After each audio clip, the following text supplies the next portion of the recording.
The following is a presentation of the St. Louis Chess Club. Wild results shook up the standings at the FIDE candidates in Madrid, Spain. Former challenger Fabiano Caruana gambled with black for a chance to grab a crucial point against Jan-Christoph Duda that backfired, allowing fellow American Hikaru Nakamura and Chinese star Ding Liren to catch him in a three-way tie for second place after winning their games. Ian Nepomniachtchi has a 1.5-point lead over the field with three contenders in hot pursuit. Round 11 of exhilarating chess coming up next.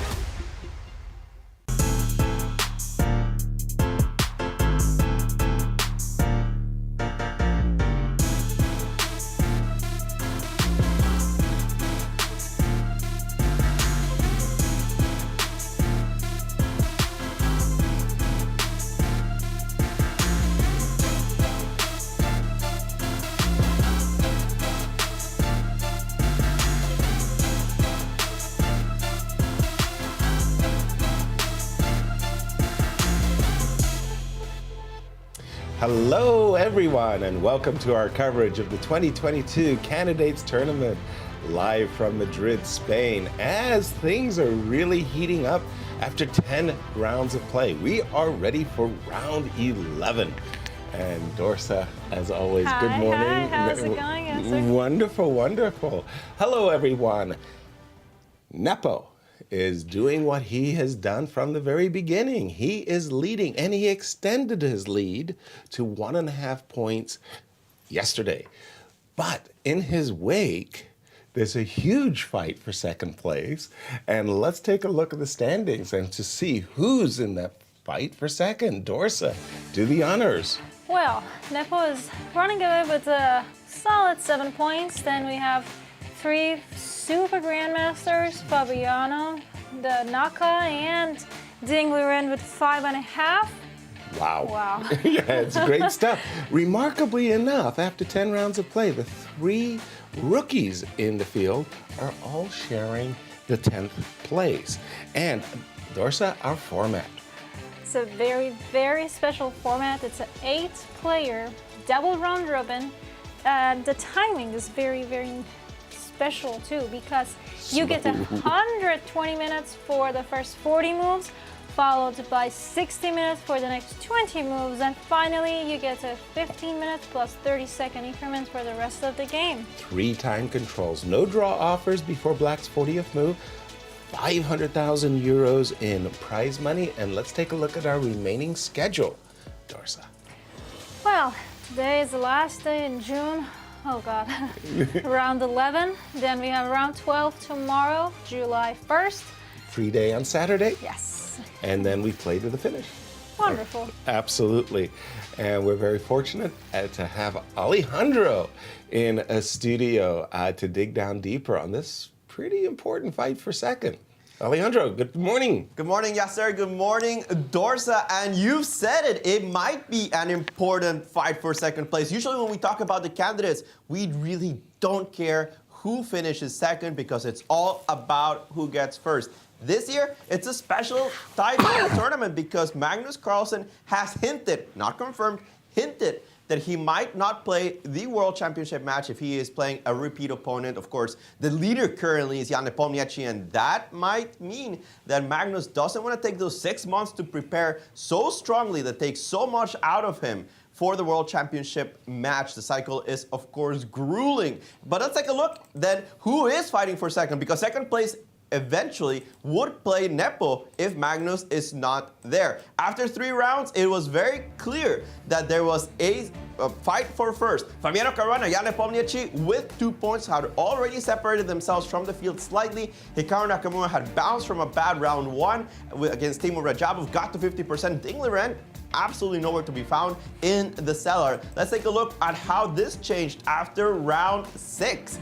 Fabi's still there, 0.5 point behind Nepo, a full point ahead of Hikaru Nakamura, and a full 1.5 points ahead of Ding Liren. And how the tournament has changed, how the acceleration has changed for some of these players, because take a look at Hikaru, he's caught up with Fabi, and take a look at Ding Liren.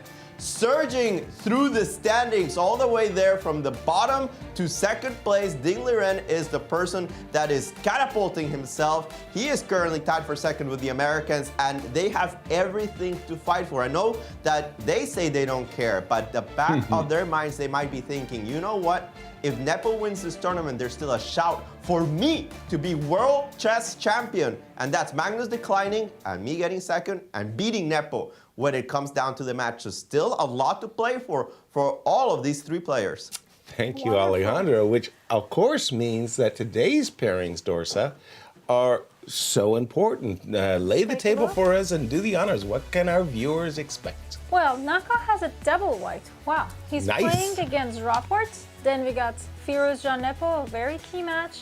Absolutely. Followed by Radjabov versus Duda, and there it is. Another fight for second. Right, another super key matchup with Fabi versus Ding. How does Fabi and Ding Liren do in their head-to-head matches? Well, through the magic of television. There's the graphic, Dorsa. Wow, Fabi has 2 wins. They have a total of 7 draws, including the previous matchup. But Ding does have 3 wins. Not bad. Very close. Super, super competitive as we get ready. And of course, the fight that they're all fighting for is the prize pool of $500,000. Wow. Euros, pardon me. Yeah, I always mess that up. Well, the first place does go home with a nice 48,000 euros, followed by second place, 36,000 euros, and finally third place, 24,000 euros. As Alejandro said, these events are winner takes all because it's all about becoming challenger to the world champion. This man, Magnus Carlsen, the 2023 World Championship match is slated for next year at a site to be determined, maybe 2 million euros in prize money. And that's why becoming the challenger is such a big deal. If Magnus declines, however, wow, that fight for second sure becomes so very, very interesting. Now, again, we're looking at 2 marquee matchups. Ali Reza versus our tournament leader, Nepo, and Fabi versus Ding Liren.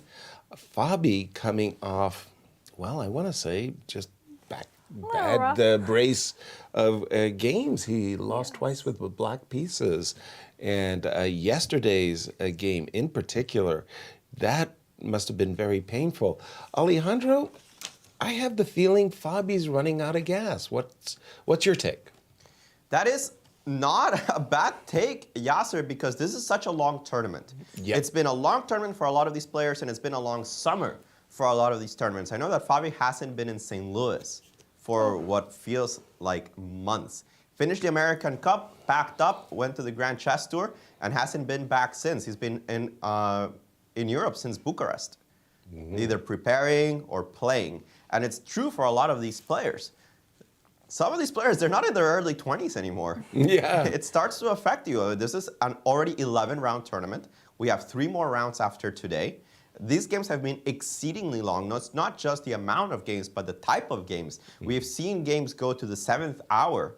And I feel that that game that Fabi put all in against Timur Radjabov, that was such a long and brutal game with so much calculation where both sides had queens on the board after their kings were so exposed.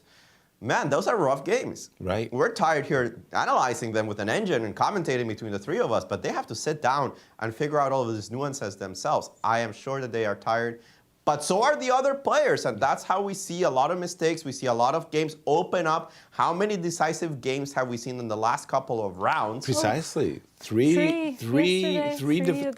And a draw versus what was happening earlier, 11 draws out of 12 games, and suddenly now everybody can land a punch. Yeah, the thing is, who is going to be the best prepared for the last rounds? Who is going to be the one that still puts some fuel in their tank to finish up this tournament strong? Remember, Nepo still has to finish this event. We've already kind of given him a 90+% chance of winning this event. But he still has to do it. Right. He still has to finish it. One of the main problems that Nepo's always had during events is that he gasses out. He still has such a comfortable lead right now that we are thinking it doesn't really matter. He should be able to cruise control. But for the rest, the tournament just started.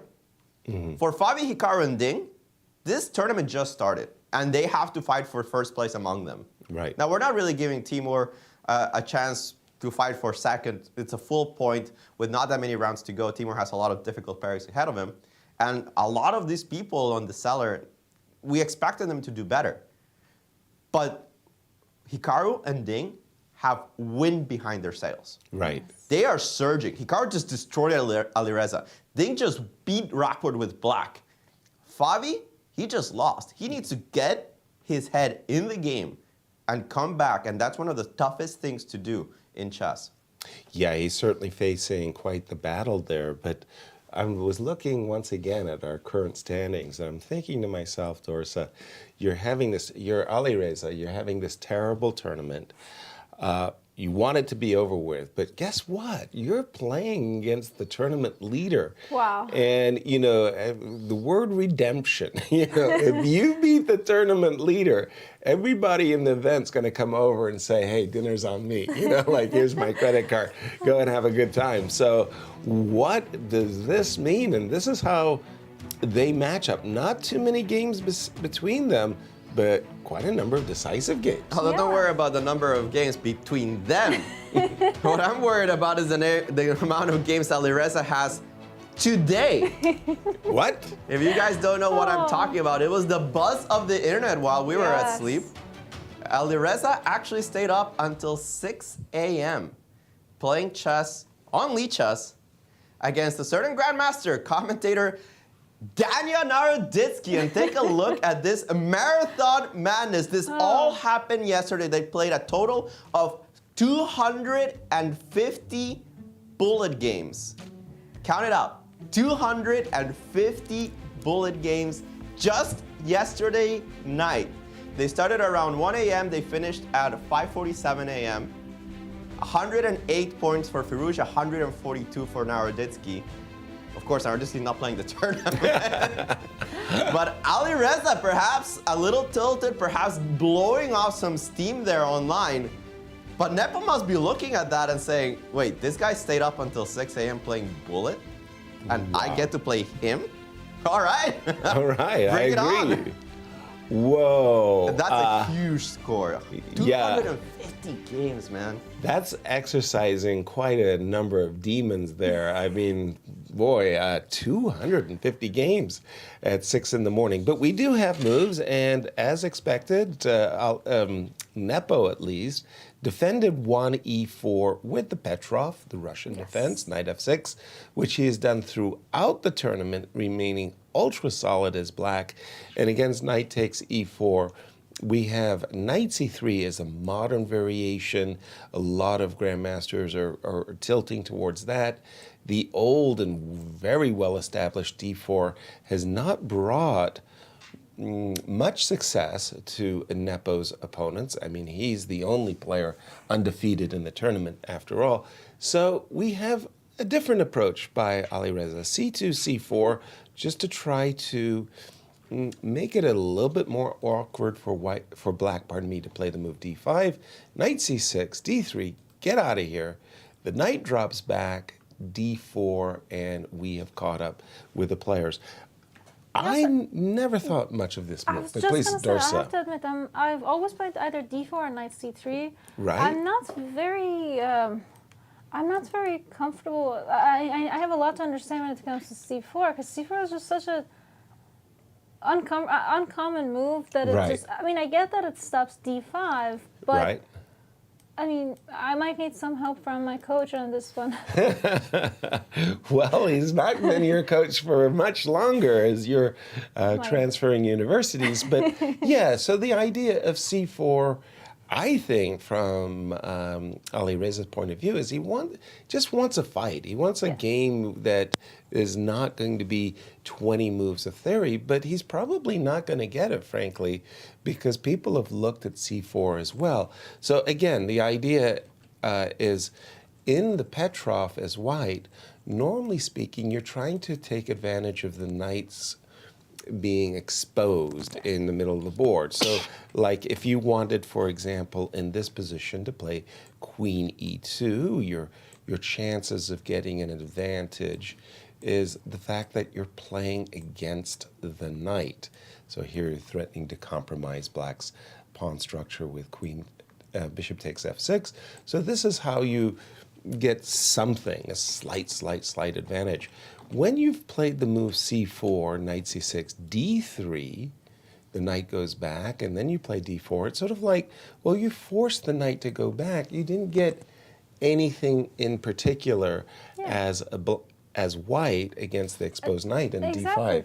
That's kind of what I'm thinking. Like d5 as black is gonna happen at some point, not necessarily right now. So I'm trying to understand how does that actually change white's move, because white was if white played pawn d4, they would probably follow it by pawn c4, probably bishop d3, short castle, knight c3, all those good old classicals. So how do okay, that does make sense. There we go. Never mind. The answer right there. We got the d5. Yeah, if you, for example, just as you were about to say, if you play the good old knight c3 and black plays d5, it sure looks like you're in familiar territory.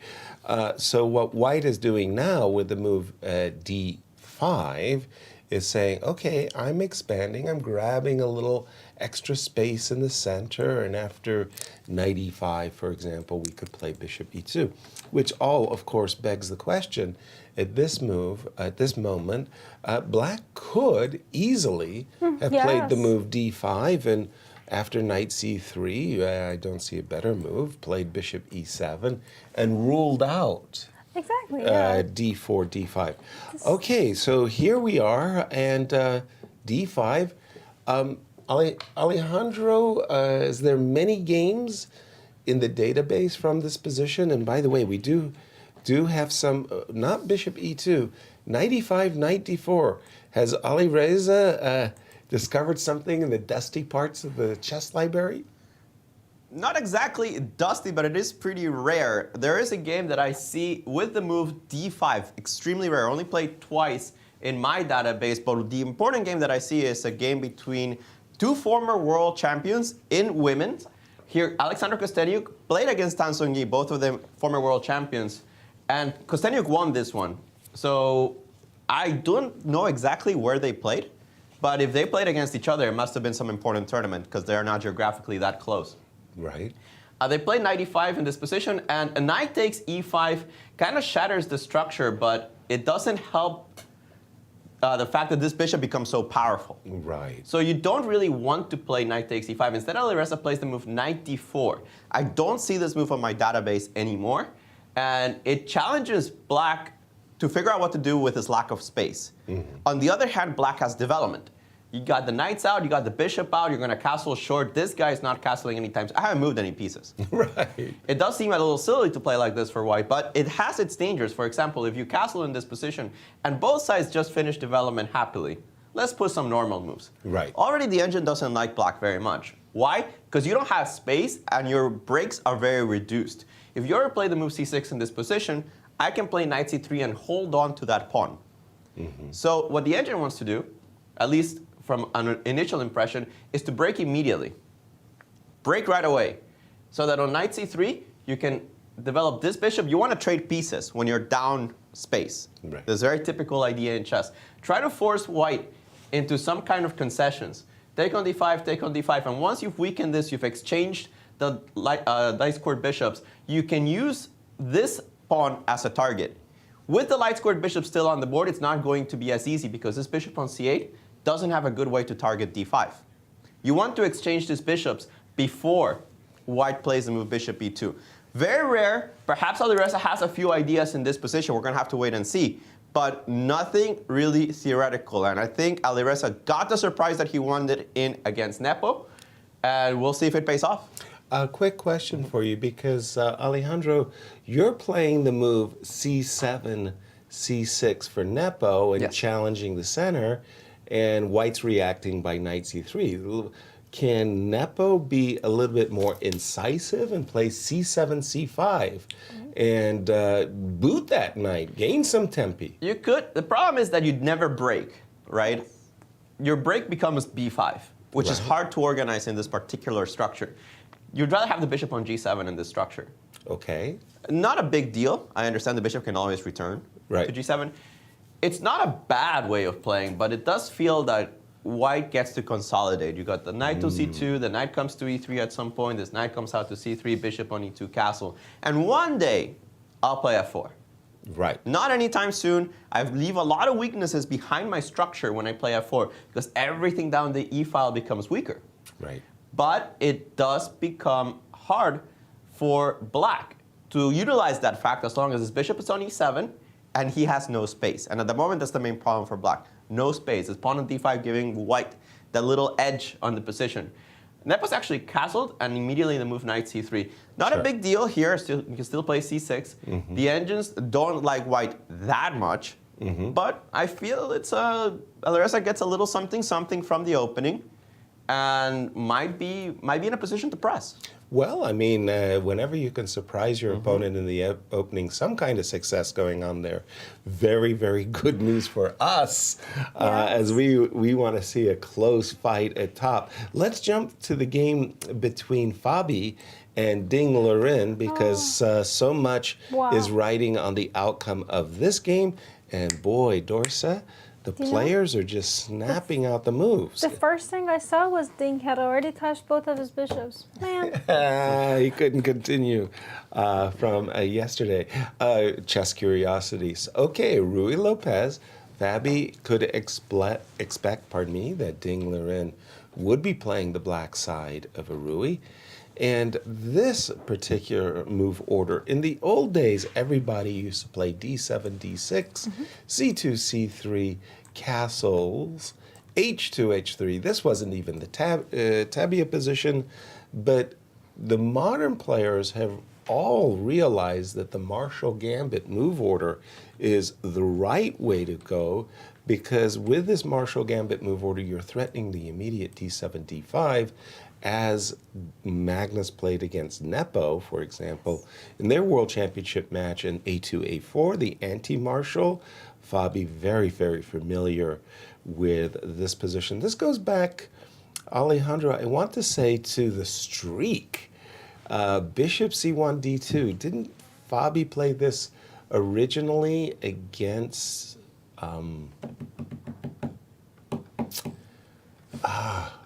Are you talking about the 7-0 streak in the Steel Cup? Yeah, with Bishop D2. Didn't he play it against Levon? Must have, right? Who else would play it in that tournament? Yeah, exactly. I think it was against Levon. So Bishop D2. The thing is, I've seen Fabi play Bishop D2 so much. I forgot which one was his first time and which one was his... because he's played this line, Bishop D2 before. Not exactly in this position. Again, kind of like the Italian, kind of like in the Spanish, the subtleties, whether the bishop's on B7, the rook's on B8, the slight little differences. The bishop on D2 is normally played when the rook's on B8 more than when the bishop's on B7. Right. But same kind of ideas. Nice. Knight G3. So the players... I've just been told, Firouzja, big shout out to VAR in the truck there, the production truck. Knight H4, a novelty. I have to ask. There was another game. I think it was when Fabi was playing Nepo that he played. Another Knight H4, I believe. Yes. Another novelty. So this is the second Knight H4 novelty. Exactly. Knight H4 against Nepo. Okay, Knight H4 is a novelty, and the first thing I'm looking at. You know you're looking at. I know. Can I grab a pawn? And what is that? Because the bishop on e7. I mean, if you recapture with a pawn or the knight, the bishop over here. Grabs this knight on h4. So do we have some trickies like knight? You have a tricky, and I'll just give it to you since it's early morning. It's d takes e4. Okay. And it's surprising how lost black is in this position. You take an h4, knight f5. So you're threatening the bishop, so the bishop has to drop back. And now I start. Queen g4 is the beginning. Okay, you're threatening to take my queen. I see. You're right. First of all, good morning, everyone. You are threatening to grab my queen, but I can deal with that, right? Good luck. I can... Ooh, he's going to play bishop h6. Yes. I'm going to play bishop g5. Oh, okay. Let me get my king out of dodge. And now I have to find a way to win. Correct. All right, good morning. Good morning. What is the way to win here? Well, you One do thing- have The rook lift Yes. looks nice. Bishop g5 looks nice. bishop. Okay, rook coming to d6. That's That looks also scary. wonderful. Rook e3 looks scary. Yeah. Rook e3 looks scary. Bishop g5, you're getting rid of my good defender. Of course, you're also kind of, I don't know if this is much of a help, but I do get to win a tempo defending g7. You said a rook lift? Yeah, rook a3, h3. That looks Pretty like logical. Yeah. I must say, there's not a lot of palace guards, and we could choke on this extra pawn. This looks dangerous. It's just Yeah. mate. Yeah, Yeah, rook e3 is just winning. nice, nice one there, Dorsa. That rover. Yeah. Yesterday we had so many amazing games. We had 3 decisive games. But we have a reporter in Madrid Wonderful. who talked to some of the players, had interviews after the games with the players, including Anastasia with Ding Liren coming up. Let's see what Ding said about his victory. It's always interesting to play against Richard, since he will always come with something very interesting. Today's move knight c4 is very spectator. Yeah, it's a move that free all his pieces, and but I'm lucky that I can hold myself with rook c6 and king c7. I think overall the game was a good game by me, and I think I will better throughout the games. So maybe at some point it's close to equal, but I don't think I'm in any kind of danger. So I'm very happy with my performance. So just there was some noise in the background there. I'm drawing the game that Ding spoke about against his opponent, Richard Rapport. This knight And what he c4, was wow. talking about in the interview with Anastasia, he said that when he's playing against Richie, he's expecting something really unusual. And he said when, Richie found knight c4, it was like, oh my God, this Here comes Rapport. Here comes Rapport. But he said that he was really, really happy that he could find this move, rook c6, king c7. He was able to defend, hold off the pressure, and eventually win a crucial ending and a crucial point. Alejandro, I mean, what a victory with the black pieces and the candidates. They don't come easy or often as black. That was a tired Ding Liren, but a happy Ding Liren, a relieved Ding Liren that he feels like he's back in the tournament. He's back fighting for the places that he should be fighting for. Right.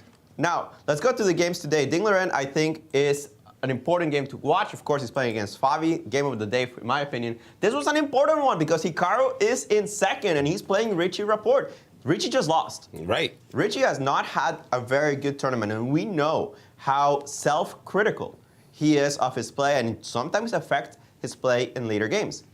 This one, it seems like he's caught Hikaru by surprise. Of course, this particular position is not catching anybody by surprise, doesn't catch anybody at all. This is the main line of the Sveshnikov Sicilian, but wait a second. Richard Rapport playing the Sveshnikov Sicilian. What? What? He doesn't do it. He doesn't play Sveshnikov. He's completely a Taimanov Sicilian player in this tournament. Right. He played e4, e5 once to surprise his opponent. Now we get another surprise. He's done falling for preparation. He's learned the Sveshnikov for this game, I guess. And after a long think, Hikaru deciding between these lines of knight d5 that we saw very sharply pretty much exhibited for the first time at high-level chess between Fabiano Caruana and Magnus Carlsen in the match of 2018, or the main line, bishop g5, which is what he's playing. We're going to leave this one alone because there's tons of theory in the Sveshnikov. The Sveshnikov has theory that's super long. There are some variations that, no lie and no exaggeration, go 32, 35 moves long. Wow. Well, before Dorsa. we move on, Alejandro, quick question. Do you think it's possible that Rapport played Sveshnikov because Hikaru was white yesterday and got a Sveshnikov type of position, even though he didn't exactly it wasn't Sveshnikov, it started as Najdorf, but it turned into a Sveshnikov? Well, I don't think it was because of yesterday's game, because Hikaru showed that he understood that structure pretty well. At least much better than his opponent. He knew how to get a knight to f5 in checkmate. So I don't think so. We're also not going to get this typical g takes f6 type of Sveshnikov Sicilian. Yes. We're going to go for this bishop g5, bishop takes f6. I've seen Hikaru play the move c4 before. He played it against Fabiano Caruana in the US Chess Championship of 2018. And but the main line is c3. It's what most people are playing. Theoretically, it's equal, but razor edge equal, where black needs to find a lot of precise moves to fully equalize this kind of endgames in many variations. Black has been shying away from some of the mainline theories and throwing in a very early rook b8 without castling, as rook b8 is played, without castling at all. Knight c2 is almost what everybody plays in this position. I'm going to put that in for Hikaru. And castle used to be the main line, no, full stop. Bishop g5 is become much more popular at the moment, and it goes into a very long variations. a4 becomes a move, a3 is a move, and we're going to have to, again, wait and see what they have in store for each other, because Richard obviously just looked at this, and Hikaru, he must have had some plan against this Sveshnikov, because it's just such a popular opening. Exactly. But that being said, nobody in this tournament is a Sveshnikov player. Yeah, not specialists. I'm sorry, Alejandro. I really, really wanted to interrupt you and jump to this game between Fabi and Ding Liren. I've been told that the move knight h4 is a novelty, but it certainly did not surprise Ding Liren, because he answered rather quickly g7, g6. Obviously, this knight wants to come to f5. The move g7, g6 is the prescription, the antidote against the knight landing there. Bishop, again, the players are playing very quickly. Bishop h6, rook e8. And are you ready for this? As the Dutch would say, verrassing, surprise, bang. Here we go. You just played the move g7, g6, stopping me from landing on the f5 square. You know that was coming. No, you didn't. You know that was coming. But look what's coming next, because this is remarkable. What's a nice thing there? Right. Okay, you're catching up with me. So everybody normally would sit there and say, holy smokes, the bishop on h6 is bothersome. I will play the move bishop f8. I'm not going to take this knight, but I am threatening to take the knight. Then suddenly, look at this.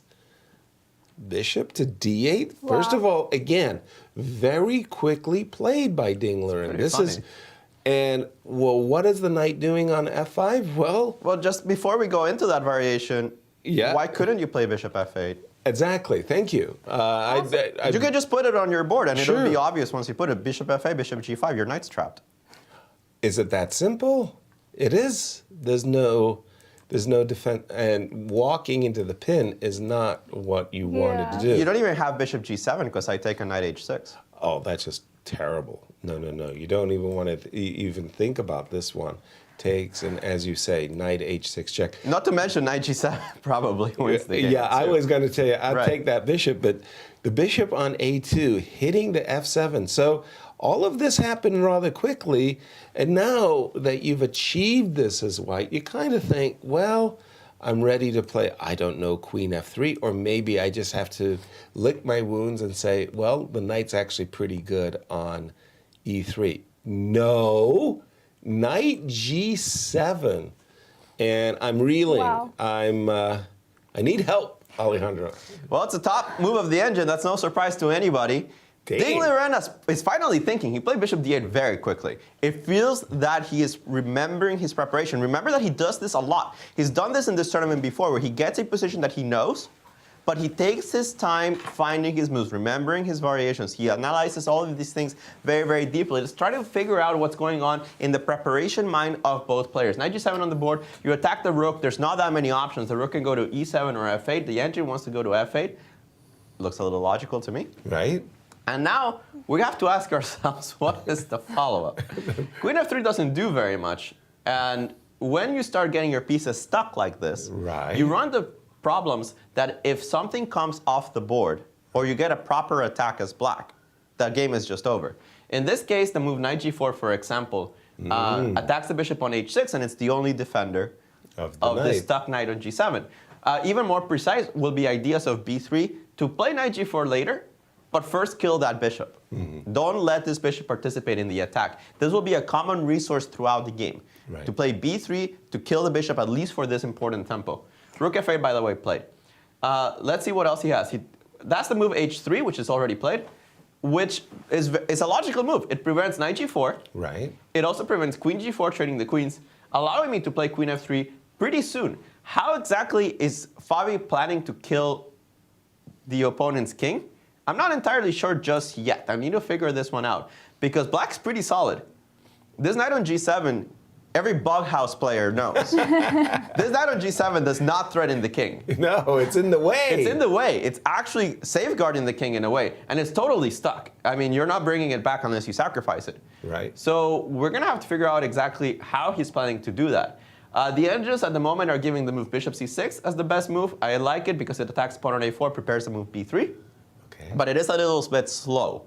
So you have to have pretty strong nerves to play a move like bishop c6. Something that's more logical to me, just play b3. Right. You've got your knight stuck there. I should not care as much for material. Right.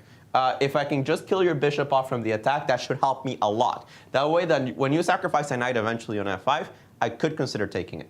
Well, Alejandro, I just want to bring that up because I think it's nice to have it on the board. Can we go like 2 moves back after knight f5 and just show what happens if they did take that knight? I think he gets booted from the candidates. Well, I mean, That's I mean, rough. I see checkmate is coming up. You just bring your queen to g7 and it's bye-bye, go home. But let's actually have it on the board. I want to see if there's... yeah, there's just nothing. It really is that simple. You got queen f3, queen g3, and it's game over. There's nothing you can do about it. Okay.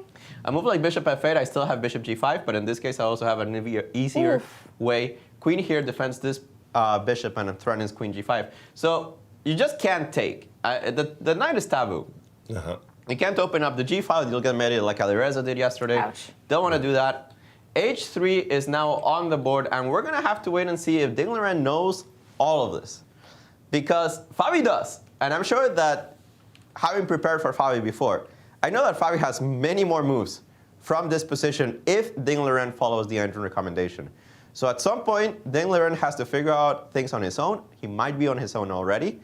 And it's a fight, guys. It's exactly what we want to see. Well, let's see this fight for a second a little bit deeper, because I think the move b4, b3 suggests itself. I like think so the too. bishop c6, bishop takes a4, but c3 just to kill this bishop and to make sure that that knight has a difficult time extracting itself. I think all of these moves really kind of play themselves, right? Knight c6, and you better play b4, right, Alejandro? Otherwise, that bishop will remain buried on a horrible square like b1.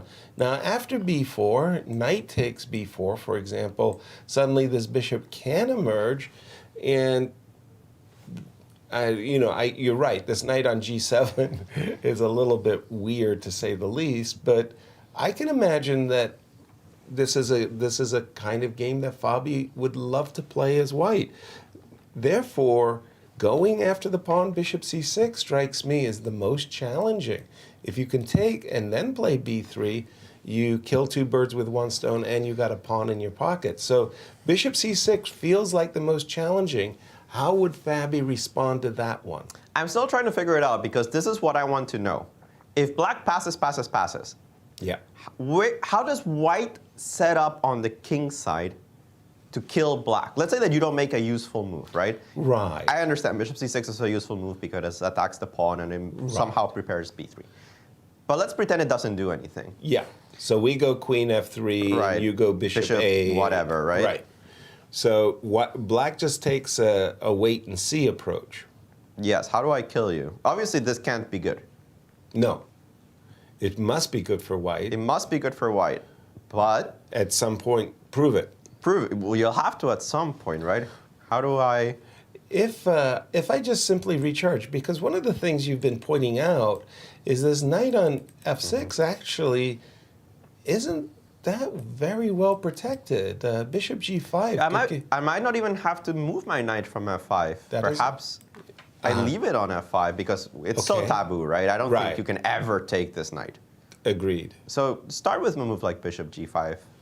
Bishop g5. Remember, the knight on f5 has the square on h6, and because the bishop is not dead yet on a2, Right. there will be tricks with knight h6, bishop takes f7. I think you're discovering what Fabi is preparing for his opponent. Get the knight to Also, h6. Dorsa, please. Instead of knight f5, how do you feel about knight h5 ideas? Not necessarily in this specific position, but That might work, right? Might work, right? Actually, might just win.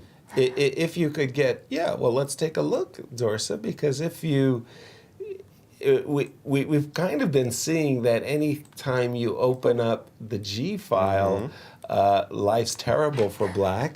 So capturing with the knight and captures with it, this looks really dangerous. I mean, the knight threatening is still that same mate along the G file. Beautiful mate. Yeah, that's easy. Easy peasy. And then the knight could come to f6. That might be it. Queen f3, knight h5. That's the, okay, well, let's have a look then. Bishop c6, queen f3, bishop takes a4. Welcome to Munch. That looks like an accident waiting to happen. And then knight h5. That might be it, right? That might just be Game over. a smack.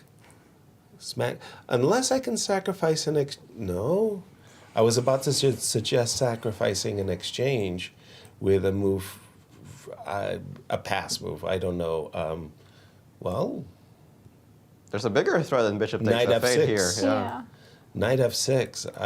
I feel like that earlier b3 for black might be forced, I want to say. I mean, probably not the only move, but pawn b3 just to blind this other bishop. Okay. Or even before bishop c6 to not lose the tempo. This is okay. Either way, you've got this knight h5 coming. So now in this position, you do have knight f6 check, and that's causing me to wait. Queen e7, you can win an exchange. I don't know. These are some pretty nice bishops. I don't think this is what White has in mind, Alejandro. Bishop c6, queen f3, pardon me, b3. Yeah, you take that. Take that, knight takes. Okay. And now Dorsa's knight h5 is a frightening move, but I don't think it refutes black's position. But try the other knight. This one, well, either one, right? It's the same thing. And we go queen e7. Yeah, it's not easy. You do have very strong bishops. That's what I'm saying. And maybe I'll get a pawn. Two bishops. If ever I beat back the attack in this fashion, then the knight is really suffering, right? Okay, sorry, I got to take the exchange. Sorry. Bishop takes, rook takes, knight g3. I've got two bishops, and likely I'm a favorite to win a pawn. You're favorite, but it's important. If you don't get that pawn, no way. I don't believe you have enough. Right. I will certainly take. I'll attack the pawn on d3. It's very sharp. It's extremely sharp. It comes down to tempo by tempo. Right. Even at that final position, if I have rook e3 and it works, if you take on b2, but I get my knight to c4, for example. Right. Yeah, the knight suffers right now. But if one day this knight gets to c4, yeah, just saying, you're grooving. b3 was played. b3 immediately. Right. Yes. Yeah. I have to say I'm a little impressed how Ding is playing so quickly, even though I don't believe this is his opening. Yeah, these are crucial decisions, and I agree with you wholeheartedly, Dorsa. He is playing them like he's familiar with this whole knight h4 construct. How did the engine like the immediate b3? I thought bishop c6 was more... it's fine. Yeah? It's completely fine, yeah. Both bishop c6 and b3. But going down that line, right? Bishop c6 with the idea of preparing b3 or b3 immediately. The engines think both are good. Now, I expect Fabi to take with the pawn. I can't imagine somebody taking with the bishop, but the engines don't think there's a difference. Okay. Because engines. I expect knight c6 with the strategical humongous threat of knight b4 killing this bishop. Right. The engine wants to repeat, but I don't care what the engines say. Knight 7 f5 is what it wants to go.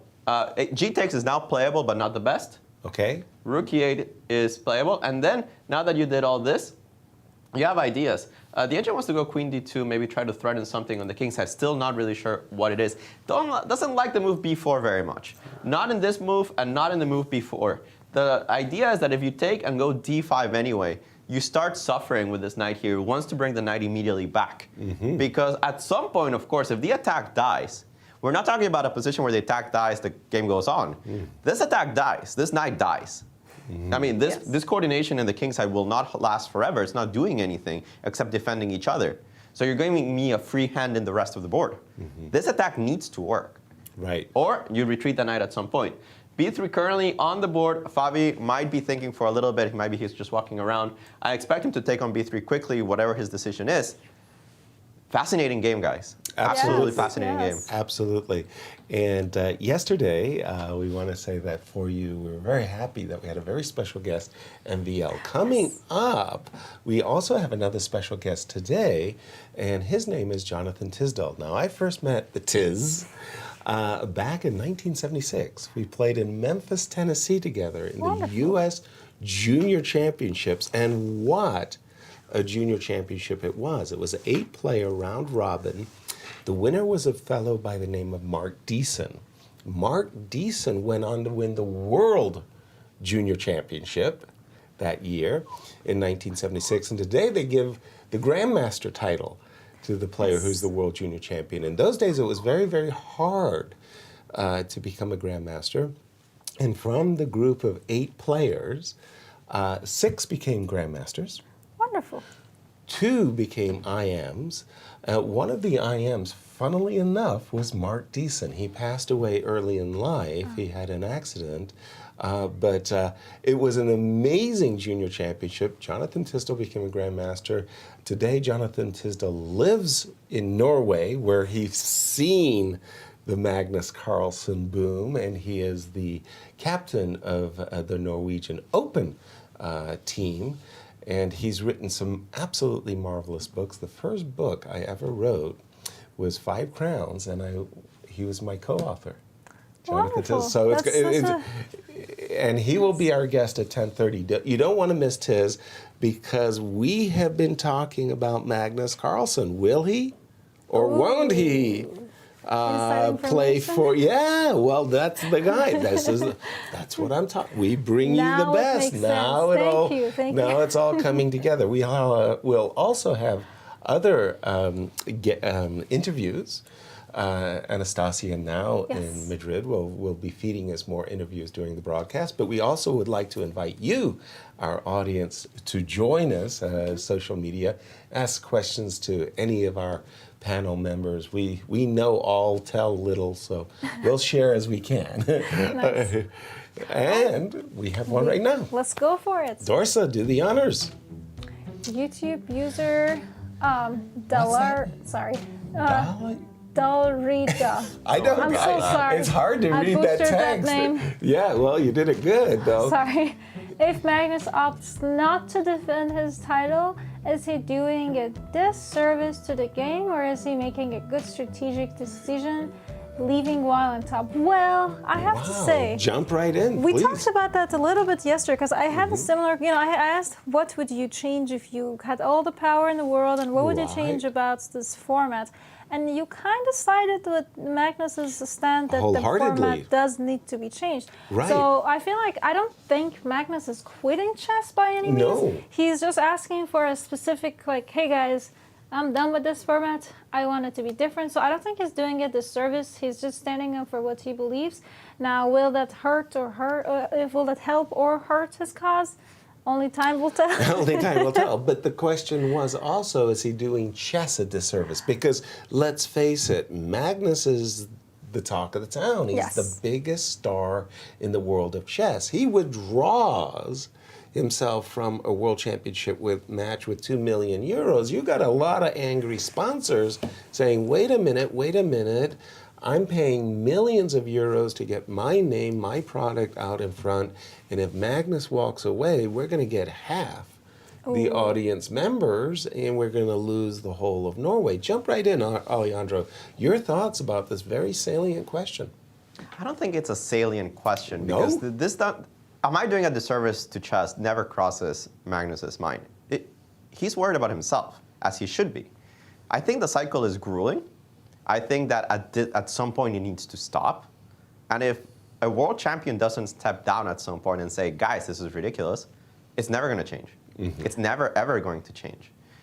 It might even be a service to chess, honestly, that you have a world championship match and at some point we just get rid of it. Of course, there's a lot of controversy around it. We love our matches. We've been having matches since the game started. But we have to modernize. There are some things that we need to do differently.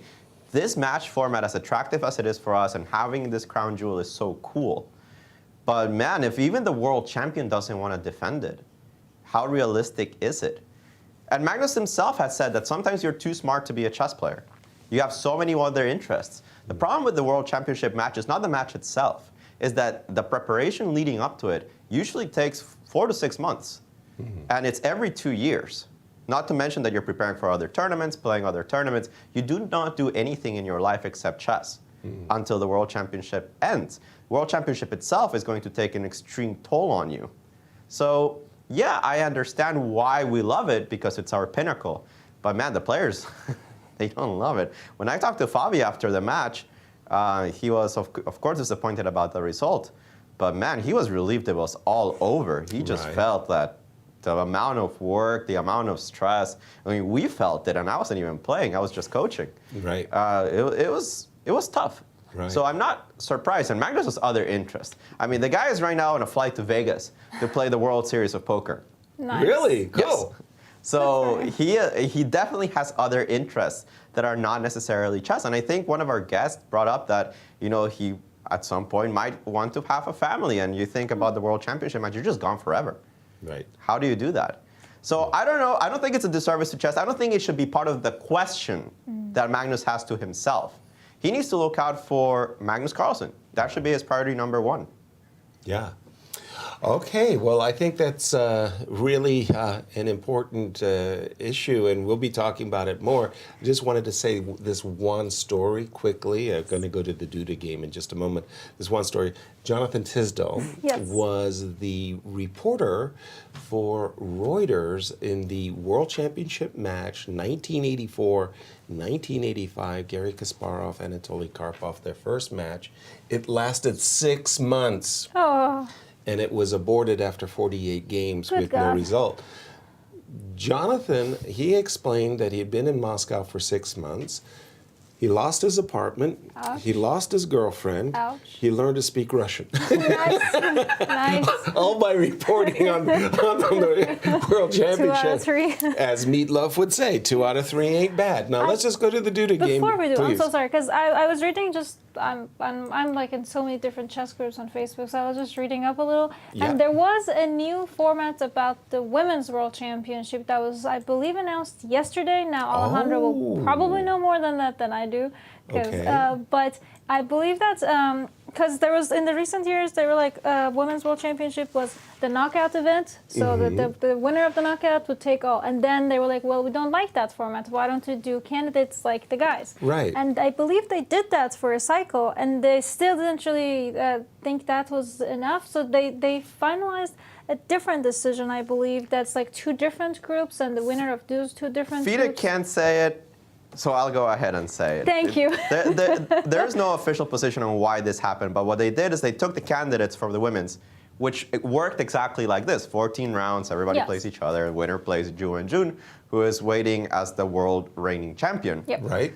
The issue was that you have Russian players and you have Ukrainian players, which is not happening in this tournament. So they separated them into knockouts. And surprisingly, the Russian players, none of them are playing Ukrainian players. And somehow they wouldn't until the finals.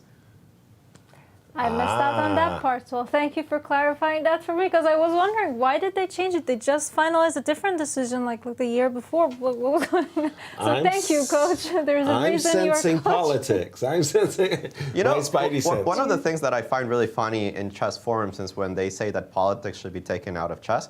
We're not political in this show because we like focusing on the chess. Sure. But to think that politics doesn't affect chess is ludicrous. Naive. It I has have a been living example affecting- right here. We've been having political discussions, and politics have been affecting the world of chess forever. And sports, you know. Forever. Specifically in our game. Yeah, but especially our game, Yeah. because it was during the Cold War as a political hot potato, and the Soviets prided themselves on their dominance of the world of chess. They said, our communism is better than the capitalism, and as proof positive, look at our formidable grandmasters, these Western grandmasters, ha ha ha. So when Bobby Fischer came along, one of the problems that the Soviets had is the common man in the street in Moscow said, well, what's wrong with our system that the American capitalists can beat us at our game? Ooh. So chess has always had a very, very powerful political component in it. I just wanted to turn our attention to a game back we to haven't chess. seen at all. Timur showing his flexibility as white. He plays this quiet, ready Catalani, yeah, with the double fianchetto with B3, something that I've been witnessing Shaq amongst others playing. And again, a very, very quiet 4 versus 4 pawn structure on the king side, 2 versus 2. These kinds of pawn structures you get very often from Queen's Gambit accepted. Slight advantage for white. I think white's pieces are actually, it's easier for white to play, but So this is the change between the 80s, the 90s, and the early and the 2022 engines, right? Yeah. I mean, it's 0-0. they just said nothing. Nothing. But white has Nada. nothing in this. But why should white have anything in this position? The knight's going to come to d7. I'm as much developed as you are. Yeah. There's nothing. And usually you can say that this bishop on g2 has pressure against the pawn structure on b7 and a7. That pawn structure sailed. I have a bishop on b7. There's nothing that Duda should be worried about. Yeah. All right. And again, yesterday, this remarkable 3 victories, 1 draw. And, you know, there is Jan-Krzysztof Duda, comes in the tournament, all guns blazing, and just has a terrible event until he plays Fabi and he plays his best game of the tournament. Anastasia caught up with Duda yesterday and asked him about his first victory in the candidates. Let's hear what he had to say. First of all, congratulations on your victory today. It's a so weighted victory for you. What can you say about the game against Fabi? Yes, I'm of course extremely happy to win the game because I don't have a feeling I've played particularly well in this tournament. I'm not that pleased with the style though, because I think I was basically crashing at some point after like 30 moves and kind of ruined it. I mean, I could have done something better for sure earlier, and but then I decided, you know, just to develop and play natural moves. But somehow, I mean, I didn't see a follow up, and yeah, and I mean, I got low on time. It was kind of tense, but Fabiano was in bigger China than me, and yeah, and I started playing some chivos, some tricks, which was, I mean, like a decent try for sure. And he, I mean, he just blundered on 40 moves or 39, so it was kind of lucky actually. But overall, apart of that weak moment, it's just kind of an okay game. Do you feel relieved finally after you managed to win the game with the king? Yes, it's very nice because I also was the last player not to win. I mean, who won actually? So yes, I mean, it's a nice feeling, of course. Do you feel that the candidates tournament is kind of... And there we go. So what, we again had some problems with the sound there, but what Jan Duda was saying is that around move 30, he was just killing it. He said, I was crushing. And then he kind of came up with a time-wasting maneuver where he, let me start. So right around here, he said, I'm killing it. Yep. And then he kind of came up with this time-wasting maneuver of moving his queen, and Fabi somehow is crawling his way back into the game. And then comes this move F2, F4, where he explains he has to play for some cheapos, and after knight C5, boom, this huge move, knight F3, and he's back in the driver's seat. He goes on to win a very nice game. And Alejandro, I mean, if you're in Fabi's shoes, you're just sitting there saying to yourself, what a blow. I mean, he's playing against a guy who hasn't won a game, and suddenly Duda puts it all together. Oh, That's the thing about this tournament. Everybody's so strong. You just can't mess up like this. Right. And the way that Fabi played yesterday was a little too happy. I mean, G5, H5, let's go. You can't do that against Duda. Mm-hmm. He will sit down and defend. He will sit down and find the best resources. We know that when he started playing like this, G5, H5, they just hated it. Right. They just hated it, and Duda found all the good moves. He's such a good player, Duda is. And it's surprising to us that he didn't have a single win before yesterday, because the style that Duda has is risky. Mm-hmm. He plays active chess. He loves his complications. He can beat anybody. He's beaten Magnus on more than one occasion. Right. It's because he likes taking those risks. The fact that he only had draws or losses was more of a testament that he was not in shape, that he wasn't able to finish off good games, that he was blundering away into bad positions like he did against Richard Rapport. Mm-hmm. And speaking of form, let's take a look at this game between Fabi and Dingler, because after B3, which I expected Fabi to respond instantly to, Fabi actually thought for 17 minutes to take on B3, so I'm not sure about that one. And he took with the bishop. And he took with the bishop. You gotta take, this is the only point of the move, C takes B3. I think this is all very logical. And now the question will be, how do you proceed for white? We've seen some ideas involving knight 7, F5, but it has to come at some point. Remember, I'm worried this will get stuck forever. Right. For now, I don't see a real threat. I would expect this bishop to go somewhere just so I can attack B3. What other logical moves do I have? I have bishop A5, attacking the rook. I'm a little worried of leaving this knight undefended, though. Mm-hmm. Perhaps the bishop is fine where it is on D8. I think that's where I would go. I would either go bishop C6. I would start considering a move like D5. Right. I don't know if it's a good move or it's a bad move, but I would consider this move. Right. It starts putting pressure on E4. It starts asking questions from the knight on G7. The engines think it's a stupid move, of course, but it's the type of moves that you start looking at. Right. I have the pair of bishops. You're stuck here. Let me open up the center. This is certainly a direction in which Dingler is going to look at. Now, it might not be a good move right now, but it might be a good move eventually, where you liberate all of your pieces, no matter the pawn structure. Mm-hmm. Because, yeah, of course, if you get a knight here and a knight here after D5, you're great. But this knight on G7 isn't coming to C4 anytime soon. The dynamics of the position might mean that D5 at some point will be a good move. For now, the Indians just want to move the bishop up the B file and attack, not attack directly, but put pressure on B3. I think that's a very logical continuation. And again, their head-to-head lifetime matchup score is 2 wins for Fabi, 3 for Dingler and 7 draws. So these players are very, very, very tight. I just wanted to ask you about that position. Again, I'm with you, Alejandro. I think the knight on G7, the longer it stays there, the more likely it's just going to not move ever. If white goes knight F5 and tries to redirect his knight to E3, how does the computer, like bishop A8, knight F5, if you go rook E8, I don't know if you do. And then knight E3. Yeah, and then you reposition. The edges think of this as equal. Equal. Yes, the black has compensation for the pawn, but no more. You can even attack my pawn further with queen B7, but the engines, even though you can give it away, you can play queen D2 and knight C4 or something like that. The engines say, look, your rooks, they're not doing that much anyway. Okay. This is an ugly move. It's I agree. That's ugly as it gets. Right. But it defends the pawn. Right. And more importantly, it kills the activity of the rook on B8 and the queen on B7, specifically on the B file. The game kind of goes on. Finally, the engines think D5 is a good move. Thank you, engines, for finally validating validating. As I'm being told, bishop C6 was played. But these are the kind of things we might see. The knight eventually returns. Right. This is a little bit weakened, and this knight can now finally head to C4, where it has a purpose. Bishop C6 is on the board right now. I think knight C7 F5 still makes a lot of sense to me, and knight E3 followed. Mm-hmm. You still can't take on F5. I think that's very clear. Right. And yeah, that's one of many possibilities. The Indians want to play a5. Nobody's ever going to play that. Ever. Right. Watch Fabi play it. But a5 doesn't make any sense to me. Well, I guess it just takes care of bishop a5. I'm worried that bishop a5 will come with, with bishop takes a5. Nice. That's what I'm worried about. Right.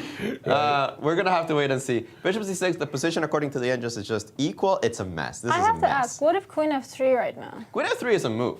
I mean, you could take, right? Well, didn't like taking. Don't lose the board. Don't lose the board. Take. I assume that you have to go back. Knight 3 h5 doesn't work. Knight 3 Knight h5. takes e4. That's a visual. Disgusting. Wait, so if I take with the rook f5, I guess, right? Jesus. Jeez. Yeah, it kind of works. You're missing that bishop on a2, I can tell you. Right? Right. There. It's a big difference. This is why the move b3 is so good. Right. You might be thinking, what was the bishop doing? The bishop does. Don't worry about that. After rook takes b3, the engines say you should just repeat knight f5, rook e8, knight g7. Black could play on with rook takes b2 if they felt like it. But either way, I don't think queen f3 is the best move in this position, just because rook takes b3 comes with a direct threat. Yeah. That knight takes e4 is such a strong threat in that position that you don't get the chance to build up on the king side the way that you did in other variations. But yeah, salient question, right? We've looked at this queen f3 move in so often. Right. It makes sense to look at it here. Well, and once again, why is this game so important? Because there's a huge fight, Dorsa, Wow. for second place. These three are just... I think by end of today we should have a better idea for the who's gonna be second. Yeah, Wow. no question about it. And Fabi versus Ding, it's dominating. It's dominating our discussion. But there's one other guy in the field, Hikaru Nakamura, who's saying, "My game's important too, guys. Don't ignore me. Let's jump to see what's going on in the game Beautiful. between Richie and Hikaru." It seems to me that the players are actually playing all the lines of theory, the main lines, and it strikes me that we've been here before in other games, Alejandro. I've played the Sveshnikov all my life. I can tell you that this is not a theoretical position. It's It not, looks like a theoretical position. but it's not. But it's not. It's combining little pieces and parts of different Sveshnikovs and putting them together. This idea of playing g3 and bishop g2 is actually not very common in this move order. If we go back a couple of moves, when Hikaru did play the move g3, which he played after a think, is because he's shying away from the main lines. I mentioned the move a3. It's become very popular, this move a3, just to prevent b4. I could argue it's even the main line nowadays. Bishop e2 is very, very common. You can develop the bishop immediately, just develop it immediately. And the old main line is to play a4, super sharp stuff. You go a4, take on a4, knight cb4, you take here, you take with the pawn, bishop d7. Dozens and dozens of games. Hikaru himself has played this with white against Dubov more than once. And it's just a line. It goes on and on and on and on. As far as I know, it goes to a draw. Right now, theoretically, it goes to a draw. But, you know, with certain traps here and there for black. g3 is very uncommon in this position. It's common when you have the pawn on c4 and the pawn on b4. Yes, that's what I was just going to say, because I'm a c4 player. Right. So if you go back here and you go c4, b4, knight c2, bishop g5, here the move, well, not bishop g5 immediately, but you get the idea that you play bishop g5 at some point, and g3 is going to be very, very common. That allows white to play h4 and bishop h3 to trade that bishop. Yes. Or to put the bishop on g2 and just chill. Both which are good. But playing the move c3 and g3 is very rare.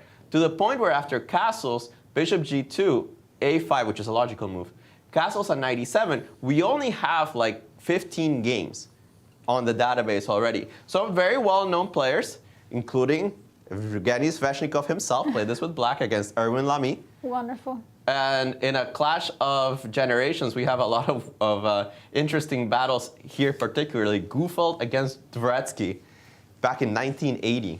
Wow. So it's been seen, but it's very rare because supposedly this is completely fine for black. Knight c3 was played, and everybody takes on e3. Right. Richard thought for a little bit, play the move bishop e6, which looks fine to me as well. And after knight takes e7, which Hikaru has played, I don't exactly see why, compared to a normal Sveshnikov, White would have anything in this position. Normally, this is like this. No, Yep. C4 and B4. And then you can argue, no, D5 is so strong, and there is no counterplay whatsoever down on the queen side because you can always block that position up. Right. That gives you a free hand on the king side to go even go H4, maybe go F4, or just maneuver around. In this one in particular, I feel that at some point I'll get in B4, and if you don't have control over C4, because I can always take on E3, why is White better? Now, for example, if I take on E7, and even if you go like Knight D5 and I just go Queen B7, this is exactly a dream Sveshnikov. Right. Where you threaten to take on D5, and you must take with the pawn at some point. Right. You cannot take with the piece is the point on D5. That I'm going to be threatening some rook to C8 and B4, and that for now I have the pair of bishops. So any opening of this kind of stuff will favor black. Right. You have two bishops, and I can always chop off that knight on D5. Knight takes D7 played. I don't think White has anything, but it's a long game. I think Hikaru is just getting Richie out of theory, out of the specific theory that he had, and he's going to say, Richie, you're not a Sveshnikov player. Show me that you understand the structures. Well, this is a kind of a... Sorry, Dorsa, please. Oh, no, I was just going to mention the black's main idea, I believe, is either B4 or F5. So is there a specific timing on which one to go first? Never F5. Never F5 because there's a bishop on G2. Well, When you have a bishop on E2, then you can consider the break F5. But remember, this bishop is currently stifled. This pawn is right there. So you don't want to play this in the structures of G3 and bishop G2, to the point where G3 is a common answer to the G takes F6, F5 variations. When F5 is in, you play G3. well, but if knight D5 is played, bishop takes, pawn takes, then F5 for black does become Yeah, absolutely. The thing is, allowing takes on D5 is a disaster. true. This is a disaster strategically for White, because this bishop is just better than this one. As long as this pawn on D5 exists, this bishop is not a very good bishop. Then I have a free hand both on the king side with F5 and on the queen side with B4. So this is why I think if you take on E7, knight D5 is already a mistake. If you don't have knight D5, though, what do you play here? Well, that was my question, Alejandro. This bishop's of opposite color. I agree when the pawn is on E4. In the current position, if we imagine queen takes E7, I've played knight F5. The idea behind knight F5, obviously, is I'm forking the queen on E7 as well as the pawn on D6. I'm kind of encouraging you to capture. Now, this is a different position. If this E4 pawn was on D5, I hear you loud and clear, Alejandro. I think that position with the E4 pawn on D5 favors black because of Dorsa, what you're saying. You get to play F5 as black. You've got a better bishop than White does. Now, on the other hand, if I can capture with the F pawn and on a good day play queen D3 and my bishop comes to D5, then this bishop isn't going to be as good looking as my queen on D3 and my bishop on D5. I'm not saying that it's wonderful and I'm just going to blast you off the board or anything like that. Oh, you will if you get that bishop to D5. I don't think there's a doubt about that. Okay. And I think this is where Sveshnikov understanding comes in. This pawn on D6 is White's target and Black's bane because you have to keep defending it. Exactly. What ends up happening very often in Sveshnikovs where you have everything except for the weakness on D6 is that sometimes you just don't defend it. You just let it go. You just let it go. If you play a move like queen, let's put it on A7, it doesn't really matter where the queen goes. But I like A7 because it prevents F4. I think that would be good understanding. And you take on D6, yes, you want a pawn. Yay. But if you don't get E5, I play something like bishop F6. It's a bit passive for now, but it will kick out your queen eventually. And I have these pair of bishops. Right. Is White actually better? Right. That's the question that comes up very often, and that's the reason that Richard is thinking. Because he could take with the bishop. It loses the tempo in a way because you want to return with the bishop to G5. Right. The other thing Richard might be considering is that after queen takes knight F5, he might not consider to give up a pawn. What he could be considering is to take, and go E4. Whoa. Ooh. It's very direct and it's very concrete. I get my pawn to E3, I start bothering you on the king side, and the question starts looking at these kind of positions. Is this pawn a liability or strength. Right. Not so easy to understand fully right away, right? If you get your bishop to c5, yeah, of course, it's a strength. But that bishop's not getting there anytime soon. Right. Do I have the time to do it? Right. And that's where Richard is thinking in this position. As a student, old student of mine, queen takes e7, knight f5, queen a7. Daniel Stelwagen, a top grandmaster from Holland, would say that black is happy losing the d6 pawn. Why is black happy losing the d6 pawn? Knight f5, queen a7, queen takes d6. Bishop f6. Well, from Daniel's point of view, show me the weakness in black's hand. There's no weaknesses in black's hand. Two bishops, rook comes to d8, and he says as soon as black plays b4, this bishop, those rooks on b8, the queen on a7 all look really good. And again, no weaknesses save king. Daniel, thinks that this is a kind of a dream Sveshnikov where you have a very easy life as black. A remarkable insight, but Daniel's perspective, as Daniel Stelwagen's perspective was that when you get rid of the center, the two bishops really exercise their muscles and give great compensation. Alejandro, throwing it back to you. We love to fight for second place, guys, but remember, there's somebody that's in first. Let's take a look at his game, see how that's going. We lost Nepo. We lost Nepo, but we're back. After the move knight c3, we had bishop g4, a move that I like. You could exchange bishops, but Alireza was like, nah, I don't want to exchange anything today. f3, this bishop has to go back. Of course, it's nice for black to encourage this move f3. Look at the weakness that's left around the square e3, for example. We'll see shortly that this diagonal is also weakened. Bishop retreated to d7, bishop e2, c6, this break that I was talking about, making this soft on the center. No c5 solidifying the center, instead c6 weakening it. Castles, c takes d5, c takes d5, queen b6. This is kind of annoying on the diagonal, king h1, and after rook a c8, Alireza is taking a long thing, probably just out of preparation, and we know how he loves his long things. It looks like white got some space advantage, but black has his own punches in. Knight c4 might be coming at some point. This rook is obviously going to come to e8. It doesn't feel like his pieces lack purpose. They actually have a lot of coordination together. If you can get this bishop on e7 participating in the game, whether it's on g7 or somewhere else, you wouldn't even think of a black advantage. But we're pretty far from that. The bishop is still stuck on e7. White does have a lot of moves to play in the meantime, and that's why Alireza is thinking. The engine move, f4, is probably the most challenging. Of course, you have to consider what to do against knight c4. I think b3 takes, rook takes c3 is not so illogical for both sides, because after bishop g1, bishop f2 is a computer move, but who plays that? Bishop g1, you got the same kind of ideas. Black successfully traded a couple of knights, which is usually good when you have less space. Usually you want to trade pieces when you have less space. That way you can maneuver the rest of them around a little bit easier. However, that was the prized knight that black had in the center on e5. Right. So you have the strategical concepts, right? You want to trade pieces, but do you really want to trade your knight on e5? The engines evaluate this as even after the move queen a5. I think it's still a mess. I like white's chances with so much space, the potential of bishop c4 and trapping the rook. So this is certainly something that Alireza is considering. I don't think he's better, but he got a type of fighting position that he might like. Well, that move f4 sure looks like a challenge, to be sure. But coming into today's round, it's a fight at the top for second place. 3 players in that fight. Yes, Jan running away with the tournament. Can he hold the draw with black? But these 3 players, Fabi versus Dingler, in today, key matchup in this fight for second, Dorsa.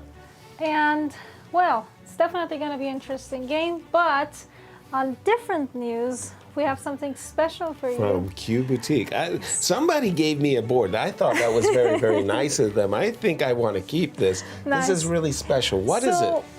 You know, Q Boutique has a lot of beautiful chessboards. This one in particular is a 2021 St. Louis Rapid and Blitz autographed vinyl.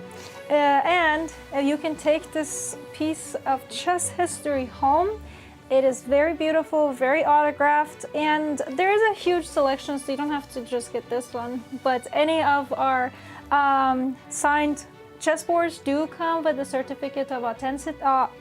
Authenticity. Thank you. Easy for me to say. Nice. Nice. Takes I my know. English a second. Okay, it's a challenge for sure. But yes, it's only at Q Boutique. No and, discounts, right? I mean, full. We usually have discounts. Just ask about it. Don't do it. Don't do it. Just tell them Yasser sent you. There you go. Oh boy. Very, very nice vinyl board. Very artistic. I've seen a lot of players keep these boards and they put them in a, I want to say like a picture case, you know, like with the glass. Seriously, a piece of history. You can get your own history. Go to Q Boutique.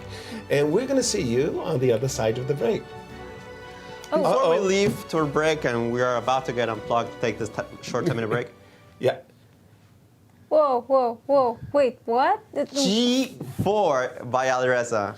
And with that, let's go on break. He came to play. See you guys on the other side.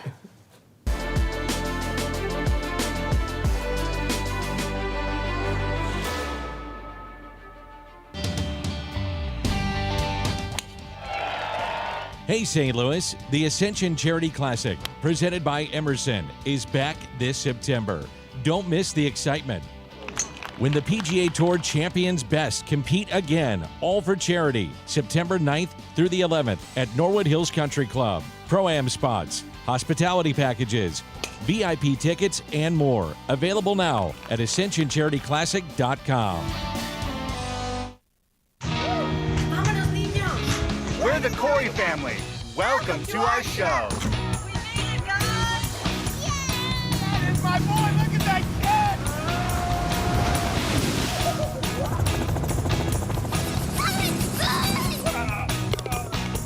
You guys got to see this. That's our show. Now go start yours at visitmo.com. You may have heard about St. Louis's world-class museums. Art, history, science, even magic. But you may not know we have an entire museum dedicated to play, with a 10-story slide and a Ferris wheel on top. Don't let all this family fun slide by you. Whose kids it is? St. Lou is always exploring. Anybody?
Hello, everyone, and welcome back to our standings. Before round 11, we had a clear tournament leader, Nepo, cruising to victory with 4 rounds to go. He has 7 points, but the fight for second and potentially a world championship match, should Magnus not play, is intense. Fabi playing Ding Lurin in this round 11, and Hikaru playing Richie. Top chess going on as Dorsa. I got to tell you, the players in that Hikaru game are following our formula to this exact moment. Now the question is, will knight f5 produce an advantage or not? Hikaru, what a roller coaster ride he's had. I believe in his last 4 games, he's won 3 and lost 1. And it's been a roller coaster ride throughout. But this move, knight f5, is getting our attention. And our thinking is that you should not be capturing, even though Alejandro said you could play like this.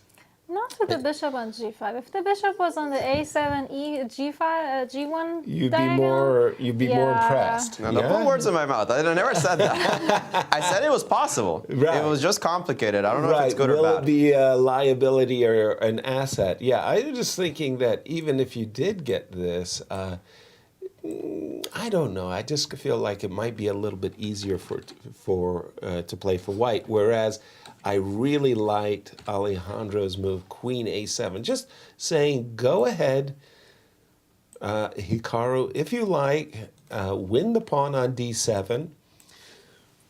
What's your next target after the move Bishop F6? You're a pawn up, but look at these bishops. They're looking very, very good. The rook is ready to go to D8. The pawn is ready to go to B4. And you're going to have a very difficult time proving that your extra pawn is meaningful.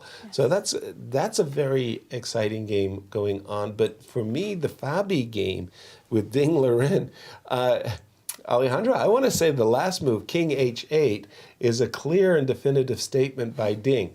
He wants to play Rook G8 and kick that knight, get that knight to leave the square G7. What is the computer's assessment of the move King H8? Excellent move. Excellent move, the engines are saying, and let me explain why. I was hitting myself against the wall because here after the move Bishop C6, I saw the top engine moves, and I didn't get them. I didn't quite understand A5, and I certainly did not understand Rook E2, top engine move. Didn't get that move at all. Right. And I finally realized it. When Fabi played the move Rook C1, the engines were saying King H8, and now I understand why it wants to move the rook out of E1. Because after King H8, there's this tactic knight E6. Okay. If I move my rook, there's problems. Rook E8, knight E takes D8, and no matter what you take with, I go bishop G5, and I pin you on the diagonal. That's unpleasant. Easy. So you can't move the rook. That part is clear. Taking with the pawn doesn't make sense. Might as well take with the queen. Bishop takes F8. And in this position, this is an exchange sacrifice, except black has the move bishop A5. You attack this bishop, which has to move.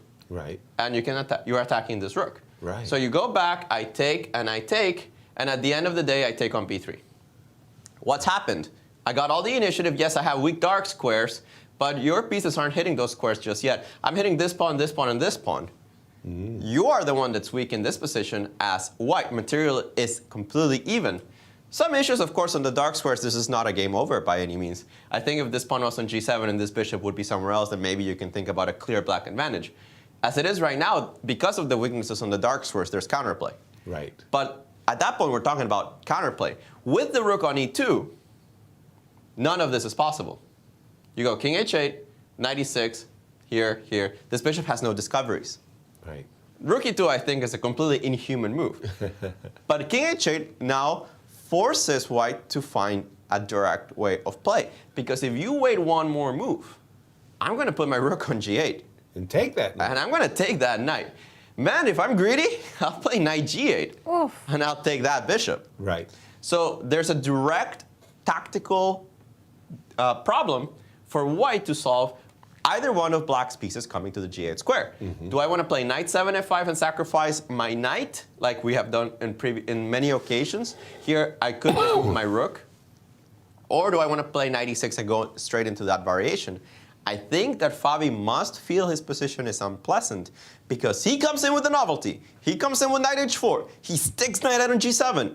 And he's 24 minutes down compared to Ding Liren in this position. Certainly, as a Fabi fan, I'm worried. Okay. Yes. Dorsa, did you have a question? Because I have a question. Oh, well, go ahead. Yeah, the question that I had for you, after king h8, you've been prescribing this move, knight e6, queen takes e6. Wonderful explanation of why rook e2 is a top engine move to sidestep bishop a5. But for just a moment, I'm looking at that bishop on f8, and if I didn't have the move bishop a5, I would be worried that the bishop is potentially trapped after the move knight g8. I wouldn't want to play a position where I play bishop takes d6.